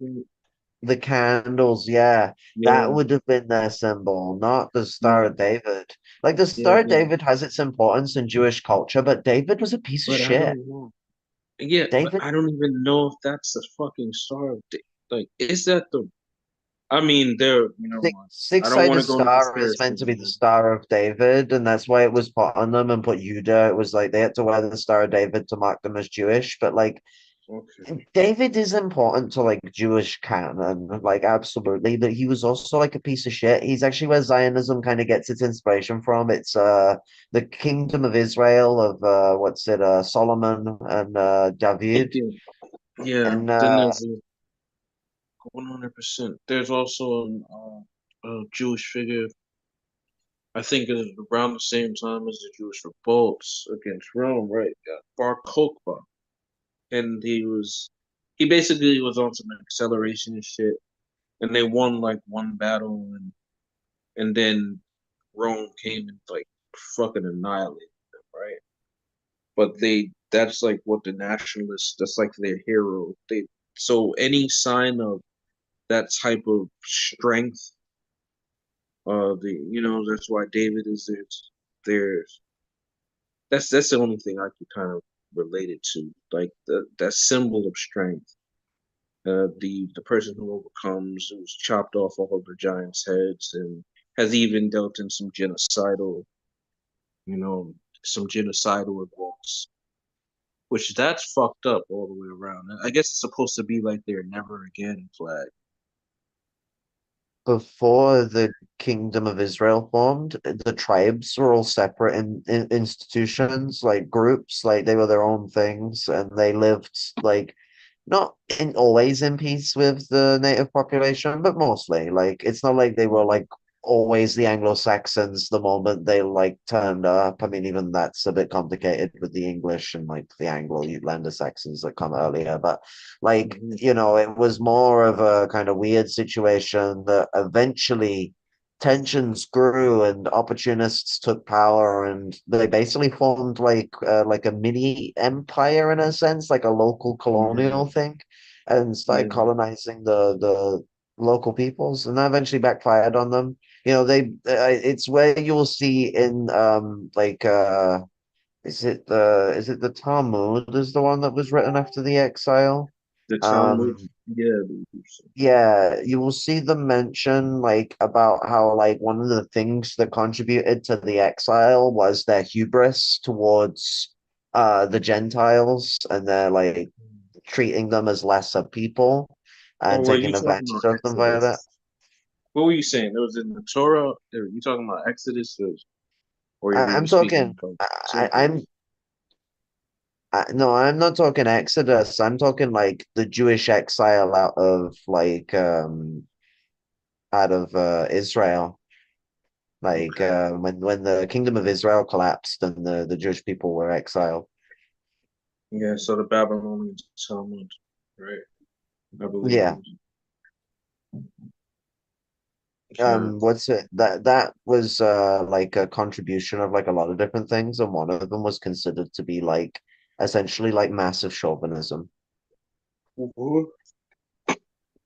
Exactly, exactly. Shit, I forgot what I was gonna say. Have you? Oh, I mean, you were talking about. See, it's hard to bring up this concept without coming off as a fucking anti-Semite.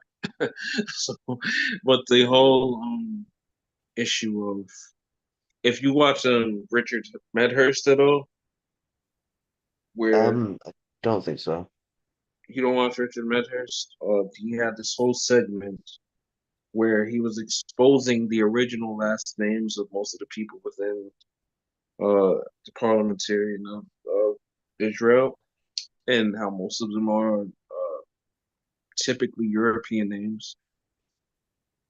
And I was looking on Wikipedia. Well, you can't trust everything you see on Wikipedia, right? But they were confirming some of what he was saying. How these people have changed their names to sound more Middle Eastern when a lot of them have just by their names alone, European ancestry. And then that feeds right into the neo-colonial aspect. What's it like? It can kind of catch people off. See, usually exposing names is considered more so anti-Semitic when you're like someone has changed their name to sound less Jewish, like Ayn Rand.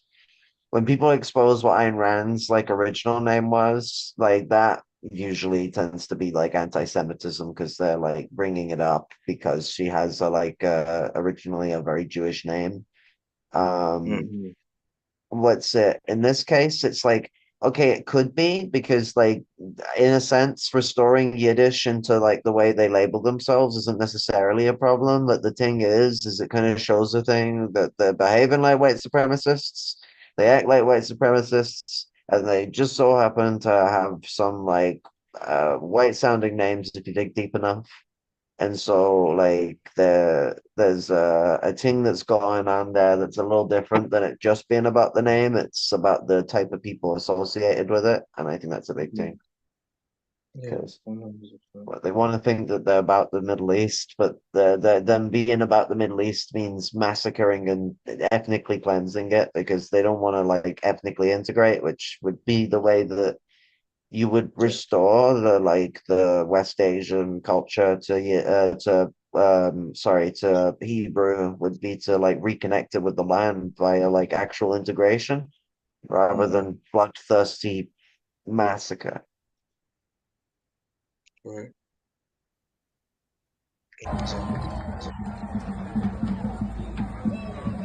I played this one. Yeah, I did.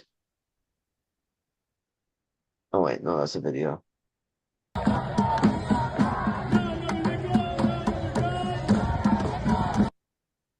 Them Zionist bastards.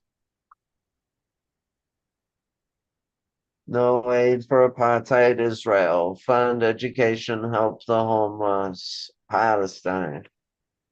Free Palestine, it said around it. My brain is working on like microwave mode, so I'm just reading what's in front of me. I just do what the teleprompter tell me to.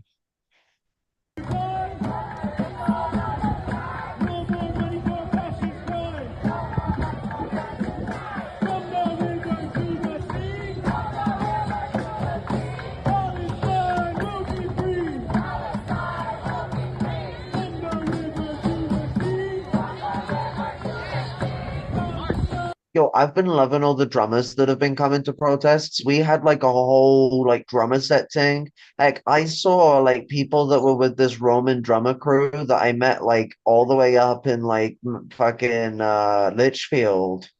Well, actually I was a little out from Litchfield, but nearby. And then like I saw them when I went all the way down to London, and they're doing like this traditional drum set thing where they got loads of them with those drums where you've got to be like a big boy. You gotta be built like a fucking like bodybuilder, like a traditional bodybuilder, not the fucking steroid jacked motherfuckers, the guys that look like they fucking bench press cows. Like you gotta be one of those motherfuckers to wear these drums, and they're huge, and they're doing all sorts of like dope ass like fucking tunes. It's been neat. Liver King and shit.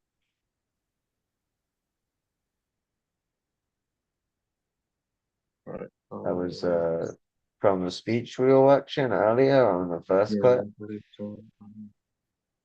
Now all the brethren with the fucking like signs and things. There's like fucking thousands of people came out today. Like the police, they may have managed to split us up, but they have not managed to have us actually be divided. Like we come out strong and they have acted in fear. That's all. Let me see if we can.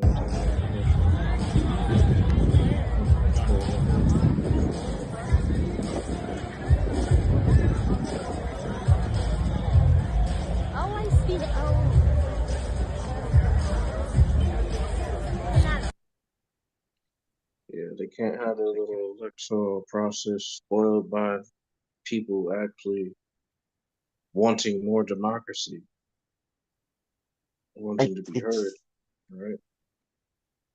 We can't let democracy spoil the electoral process.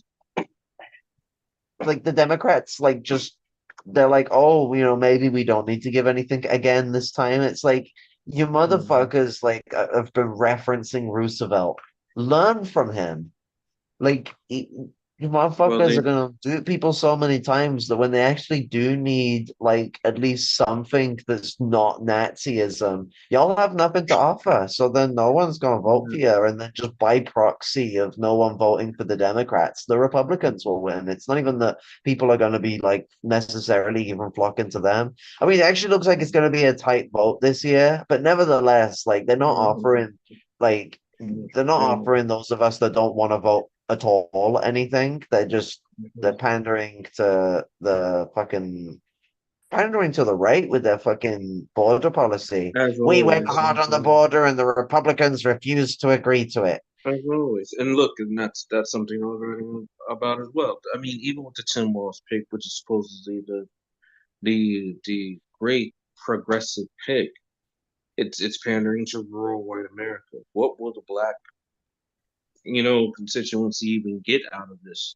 And then on another note, what were you just saying about Roosevelt? They are following one of the Roosevelts. It wouldn't be FDR.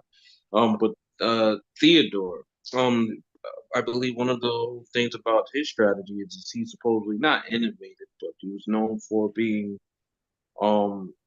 one of the ones to co-opt some of the socialist rhetoric that Eugene Debs was throwing around, and he kind of created some of that centrism, brought people right back to the middle, still pandering to the monopoly at the same time as giving some concessions to the people who wanted to push the unions further, right, or unionize for even stronger policy, but that they're following Roosevelt to the T, just not the right Roosevelt. Well, is any Roosevelt even a right? I mean, even the fucking right Roosevelt is still bad, but it would be better than this. The right wing. Yeah, they're following the right wing Roosevelt. And like what's it to a T, like the whole like getting into like supporting unions, but only to like support the union establishment, like and essentially like tear down actual union support in a sense. Like Joe Biden is considered the most union president, and it's like okay, but like for what? Like what has that actually really done to like advance workers' rights? I mean, where are the militant unions of the 1800s where you need them? Exactly. Here's the thing. Isn't that the whole, when we think about Nazi Germany, which is always my argument, right? There were these little pepperings of some socialistic policy throughout their German administrative whatever the fuck it was, his dictatorship, right? There was some of this, let me appeal to some of that Marxist ideology y'all Germans have been espousing to one another for the better part of a decade. Let me go ahead and give in to some of that while destroying those who are purely and living to see a communist future. So it's like, it's the same thing. That's why I'm just so much. I would say the Republicans actually fit that T better because, like, the Democrats don't really preach collectivism. Neither do the Republicans, but the Nazis that have been trying to take over the Republicans, they might try and preach some twisted American collectivism. That's what the whole like MAGA and like the national, like Trump going on about how he believes in nationalism because he thinks the nation should be united. I feel like one is you're talking not that you're wrong for saying it, but the preaching aspect. One is very verbal in how much of a Nazi they are and how proud they are. The other one is like not verbalizing any of it, but just doing it. And it's like a consistent thing. I've not seen a competent right wing yet. Like I've not seen. Remember, George Bush. That's my memory from George Bush on to now. I've never seen competency like at all. But I mean, there was the Patriot Act, those types of very authoritarian policies. But I've never seen in this country. We've always supposedly upheld the liberal base for having like the creme de la creme as far as the intelligentsia, the most academic candidates and so on and so forth. But when it comes to, I've never seen this. All it's like they were always jokes. So maybe that's why I don't know what the propaganda looks like across the seas. I know we've had our fill of the Bill O'Reillys and these types of people, but we've always viewed them as like not the most popular ideas. Like, Breitbart, yeah, it's like closely associated with Trump, and they're literally like a yeah, white supremacist news media outlet. exactly. Trump himself has been very well read on a lot of these things, and as what's it? He actually had like an anti-Semitic get together. I think it was either last year or early this year, Mar-a-Lago. Yeah, Um, Fuente and Yiannopoulos, I believe, whatever their fucking name is. yeah, Yeah, Milo. Milo. Yeah, he did. He did. I mean, yeah, he does meet with Nazis, and whenever right wingers would kind of like refuse to believe it, I would show them like the videos of what was this fucking name who got punched in the face? Um, Oh, Dick Spencer, yeah, Richard. yeah, Spencer, the one who gave up on Nazism after one punch. But that's why we use them as jokes to some extent. I mean, it's not a joke. Some are serious. I know, but I mean, he basically just like rebranded his Nazism. He did like the Azov Battalion when the war like really kicked off the Ukraine. The West basically told Azov Battalion to like cut it out with the Nazi symbols. So they like yeah, edited the way they present themselves and dropped all the Nazi symbols. And I had people right arguing with me that they stopped using the Nazi symbols, so they're not Nazis anymore. And I'm like, oh yeah, the NSDAP 1 year after World War II, stopped using the swastika, and it's like, yeah, no, I think they've reformed. I think they've rehabilitated. exactly. Oh man, Let's drop the beat. yeah. Complete liberation of Palestine and all colonized Arab lands. From the river to the sea, Palestine will be free. And from the sea to the river, Palestine will live forever. Palestine will live forever. Thank you. Help me welcome up my co-MC, Sada Mahmoud. From the river to the sea, Palestine will be free. From the river to the sea, Palestine will be free.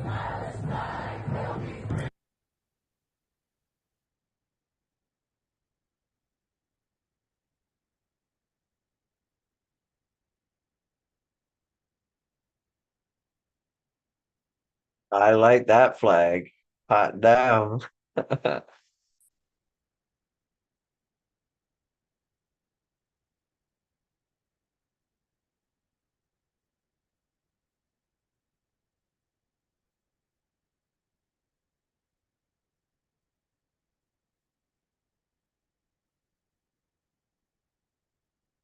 Oh, it's a video.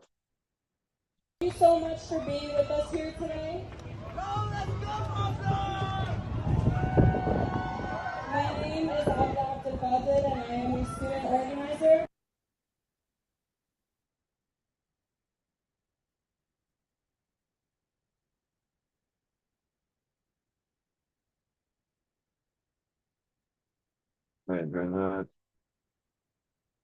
Possession, ethnic cleansing, land theft, oppression, and denial of self-determination and basic human rights, and repatriation, freedom, justice, and liberation. You've done nothing while Palestinians were being slaughtered.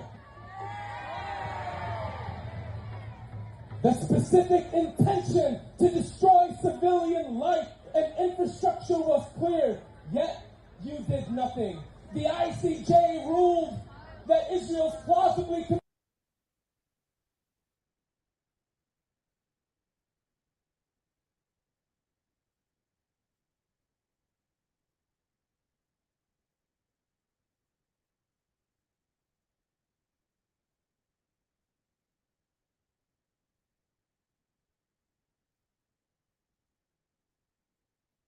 It's everywhere.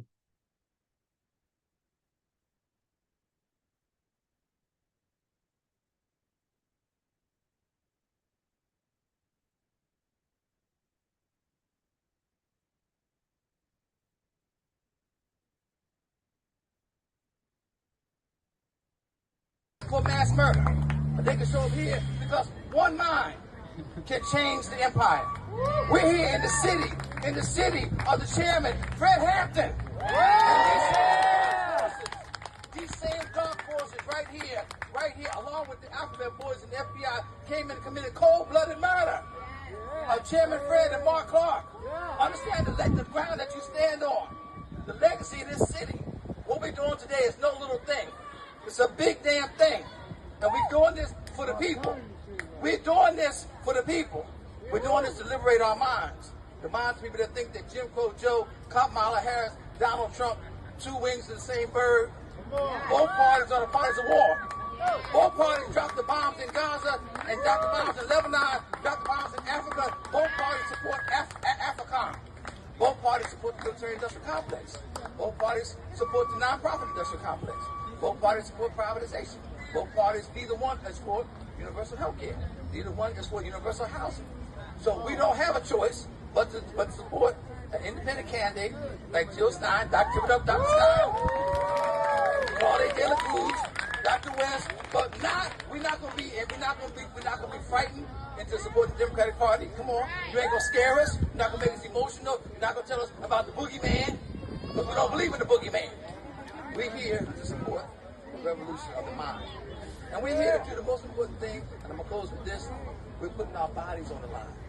Some people have financial capital. Most of them aren't here today. Some people have social capital. Most of them are here. But we have physical capital. We have our lifeblood.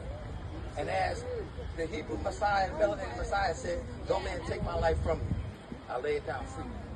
So some of us may pay the ultimate price. It might be me. But if I die, my death should not be in vain. My death will be for freedom. Viva la revolution.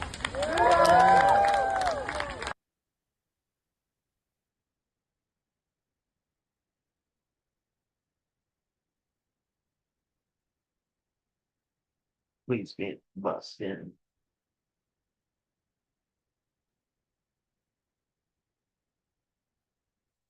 There might be more things, but they're not showing up for me, so I gotta check.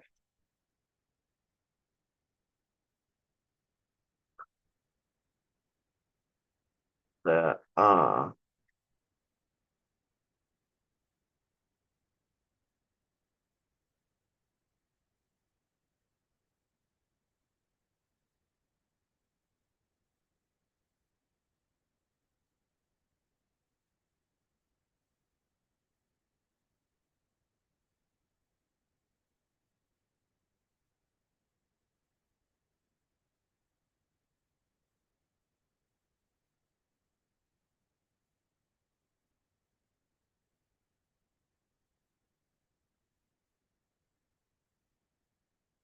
so we're gonna get the stream back on. Share screen. Yeah, they're about to start whooping ass.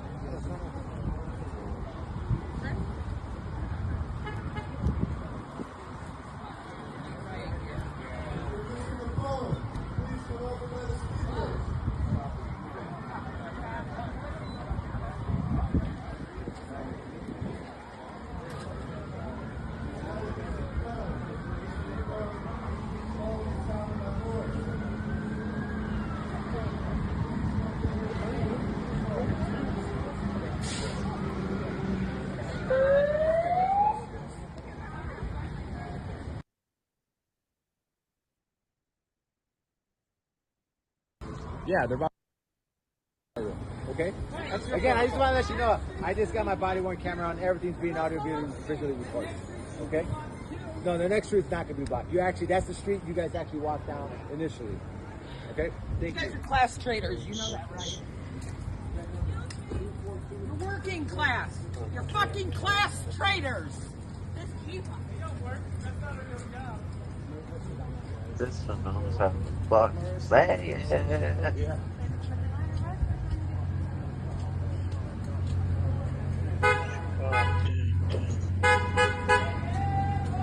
What's up, comrade?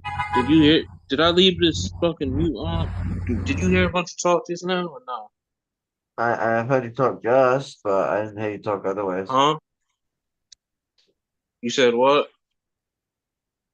No, I said this fucking comrade knows how to say it how it is, and then like you said something. Okay, no problem, no problem. I don't know. You know, it's good. Got it down.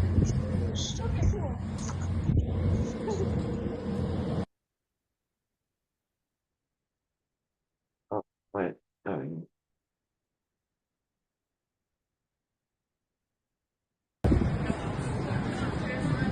That bus right there is full of cops. That bus.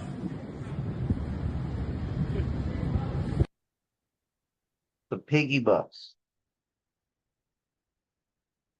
Fucking pork. The pork wagon. Like, motherfuckers be shipping pork all around town.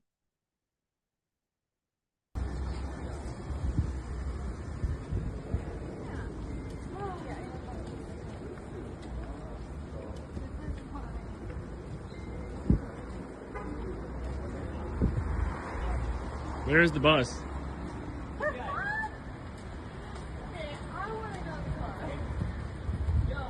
There's a promising alleyway back here. If you let me go and check. No, the march already passed. Yeah, but they already passed that way. They already passed there. But you see all the And then the police are just going to pick you up. Swap sides of the street and just go around these douchebags. Everywhere we go. So we might as well take the shortcut that they gave us. No, they told us to go in there.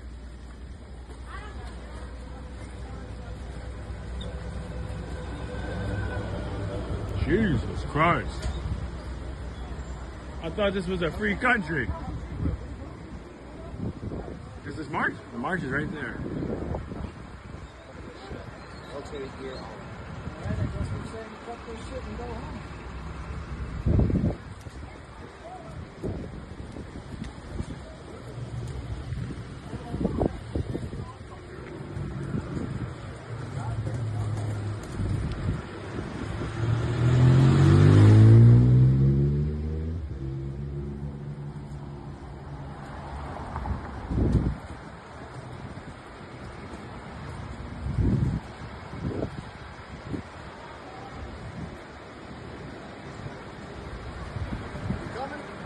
Yeah.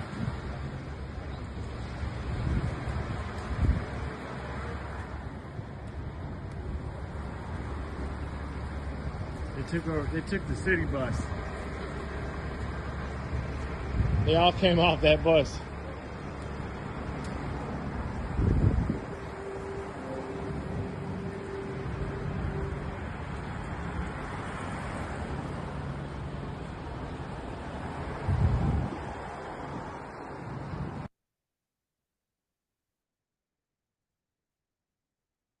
Oh, you're a Republican? I mean, yeah. You are a little bit Republican. more than that, yeah. So how interesting is it that the party of tolerance seems to have been very intolerant towards what you had to say? Right? Hey, they're not tolerant at all. They're fake. For real. Yeah. So any words you want to express to America and the world right now while you're on camera? You got a lot of media here. Just so you guys know they're he's not lying. Agitating! He's lying! I wasn't lying. No, I wasn't. I was standing next to you right now. You're lying. What did I do? I was standing right there. I never physically touched anybody. I never did that. So why did you just say that? Clearly you felt accused. Sir, are you concerned with the gash across his face? Does that bother you? No, stand up, sir. Do you see the gash across his face? Let me tell you this. What happened here? You got hit? I want you to know. The words you say have an impact. Just because, wait, let me finish, just like I let you finish. Just because you didn't touch nobody. Just because you didn't touch nobody. What's your name, sir? Don't worry about it. What did you hear him say? Okay. Yeah, I know. What did you hear him say? What did you hear him say? What did he say? It's words, right? Yeah, words. He's the one that said fuck Palestine when this is a pro-Palestinian. So even if he did say that, does that mean he should get punched in the face? No, even if he said that. I never said that was okay. I never said that was okay. What happened from your perspective? But you said the words. I was standing there and I was saying, hey, leave this guy alone. They were surrounding this one guy. They were saying, no, I wasn't. No, it was bullshit. I was no bullshit. I was. He put hands on you? He put hands on me. How? What did I do? What did I do to you? Sir, you want to talk to us? What's your name? Huh? I'm asking questions. No, you're asking me. No, I'm not. I'm not starting anything.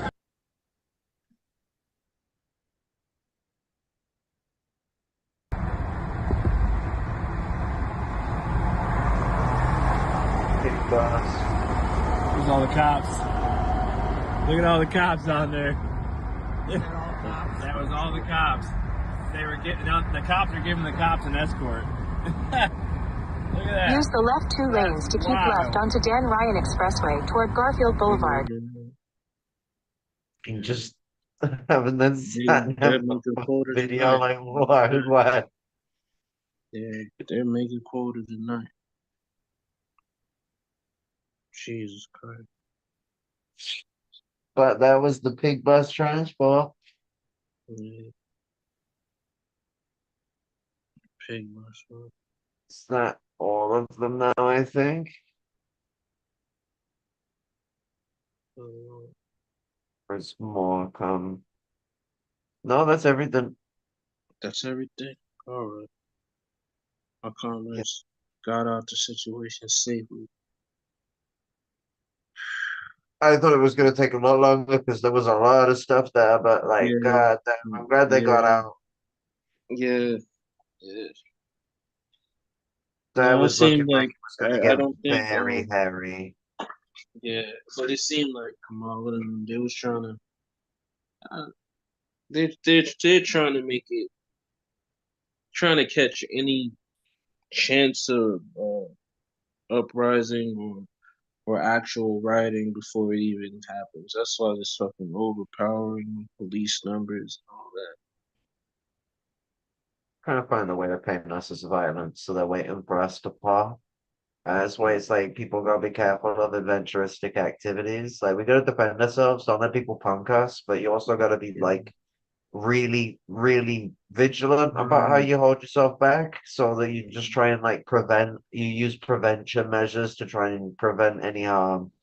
And don't get into like, full on like throwing hands and shit unless you actually need to.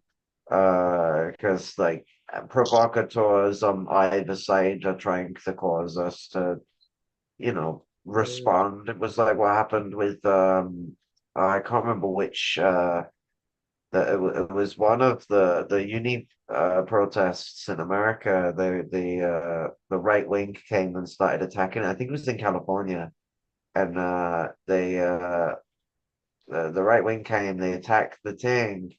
And then when the left wing, like encampment fought back, the police, like seemingly just out of fucking shit thin air, came in and fucking started cracking everyone's skull and destroyed the encampment. Yeah.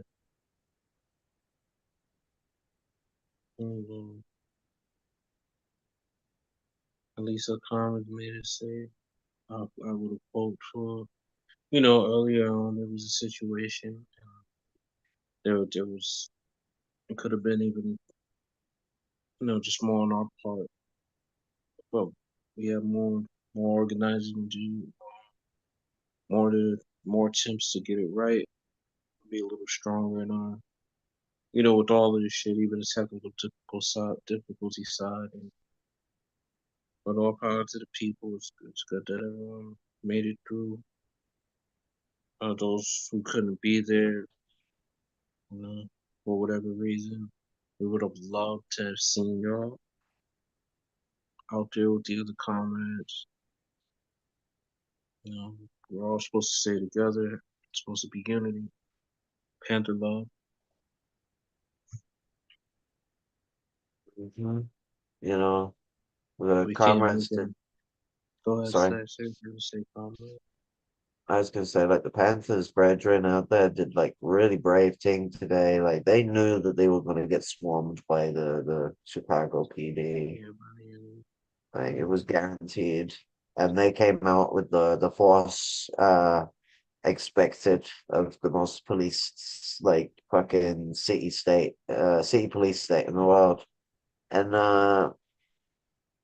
you know, like, going out there in like what was like, you know, a number of us, like, as like, you know, you separate like us and like the poor people's army are, and then we get trapped away from everyone else, or anything like that. It gets to a situation where we're outnumbered like fucking 50 to 1, and then you just crash us.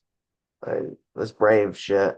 Um, it was absolutely wonderful seeing y'all like push through that and still lay down like really solid fucking on the ground camera work, as well as educated, short and snappy statements on the state of things, that showed us a real image of the struggle going on and how hard it is in Chicagoland to struggle for Palestinian rights.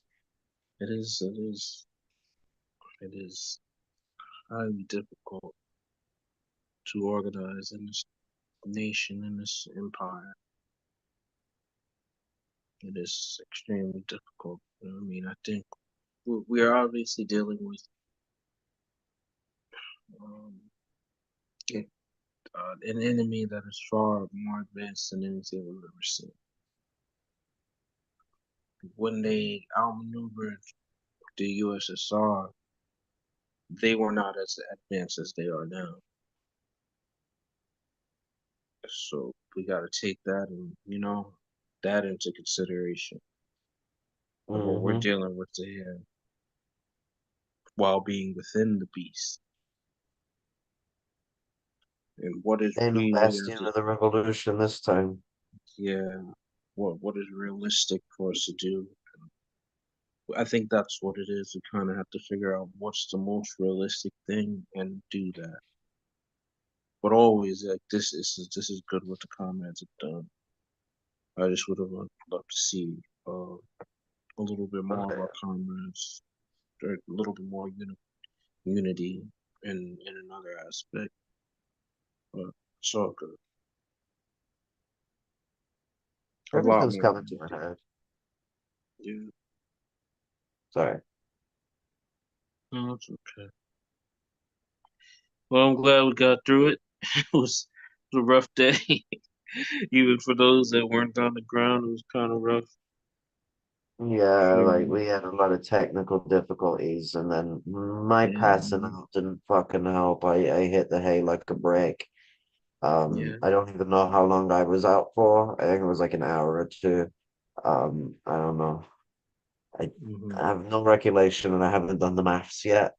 And then me being a bit scrambled brain, I have kind of slowed down the process of dealing with the last bit, but we've had some really solid discussions and broke down a lot of like really, I guess, things that come across really dense when Marxists just kind of throw them around in like a single sentence, and there's actually like several like statements worth of things you gotta pass that I think a lot of people don't think about breaking down. Yeah. Oh. As always, comrades, good conversation. I don't know if one of comrades is gonna hop in at all. We may have to chop. I don't know if we're gonna just let this roll how it is. There are some parts of the video that could probably be edited out. I think when we went dead for a couple, probably like half an hour or something of that nature. I think that they're saying that when if we need to, we'll edit some things out, right? Yeah, we can trim it up, and we can also make like bite-sized clips and stuff like that.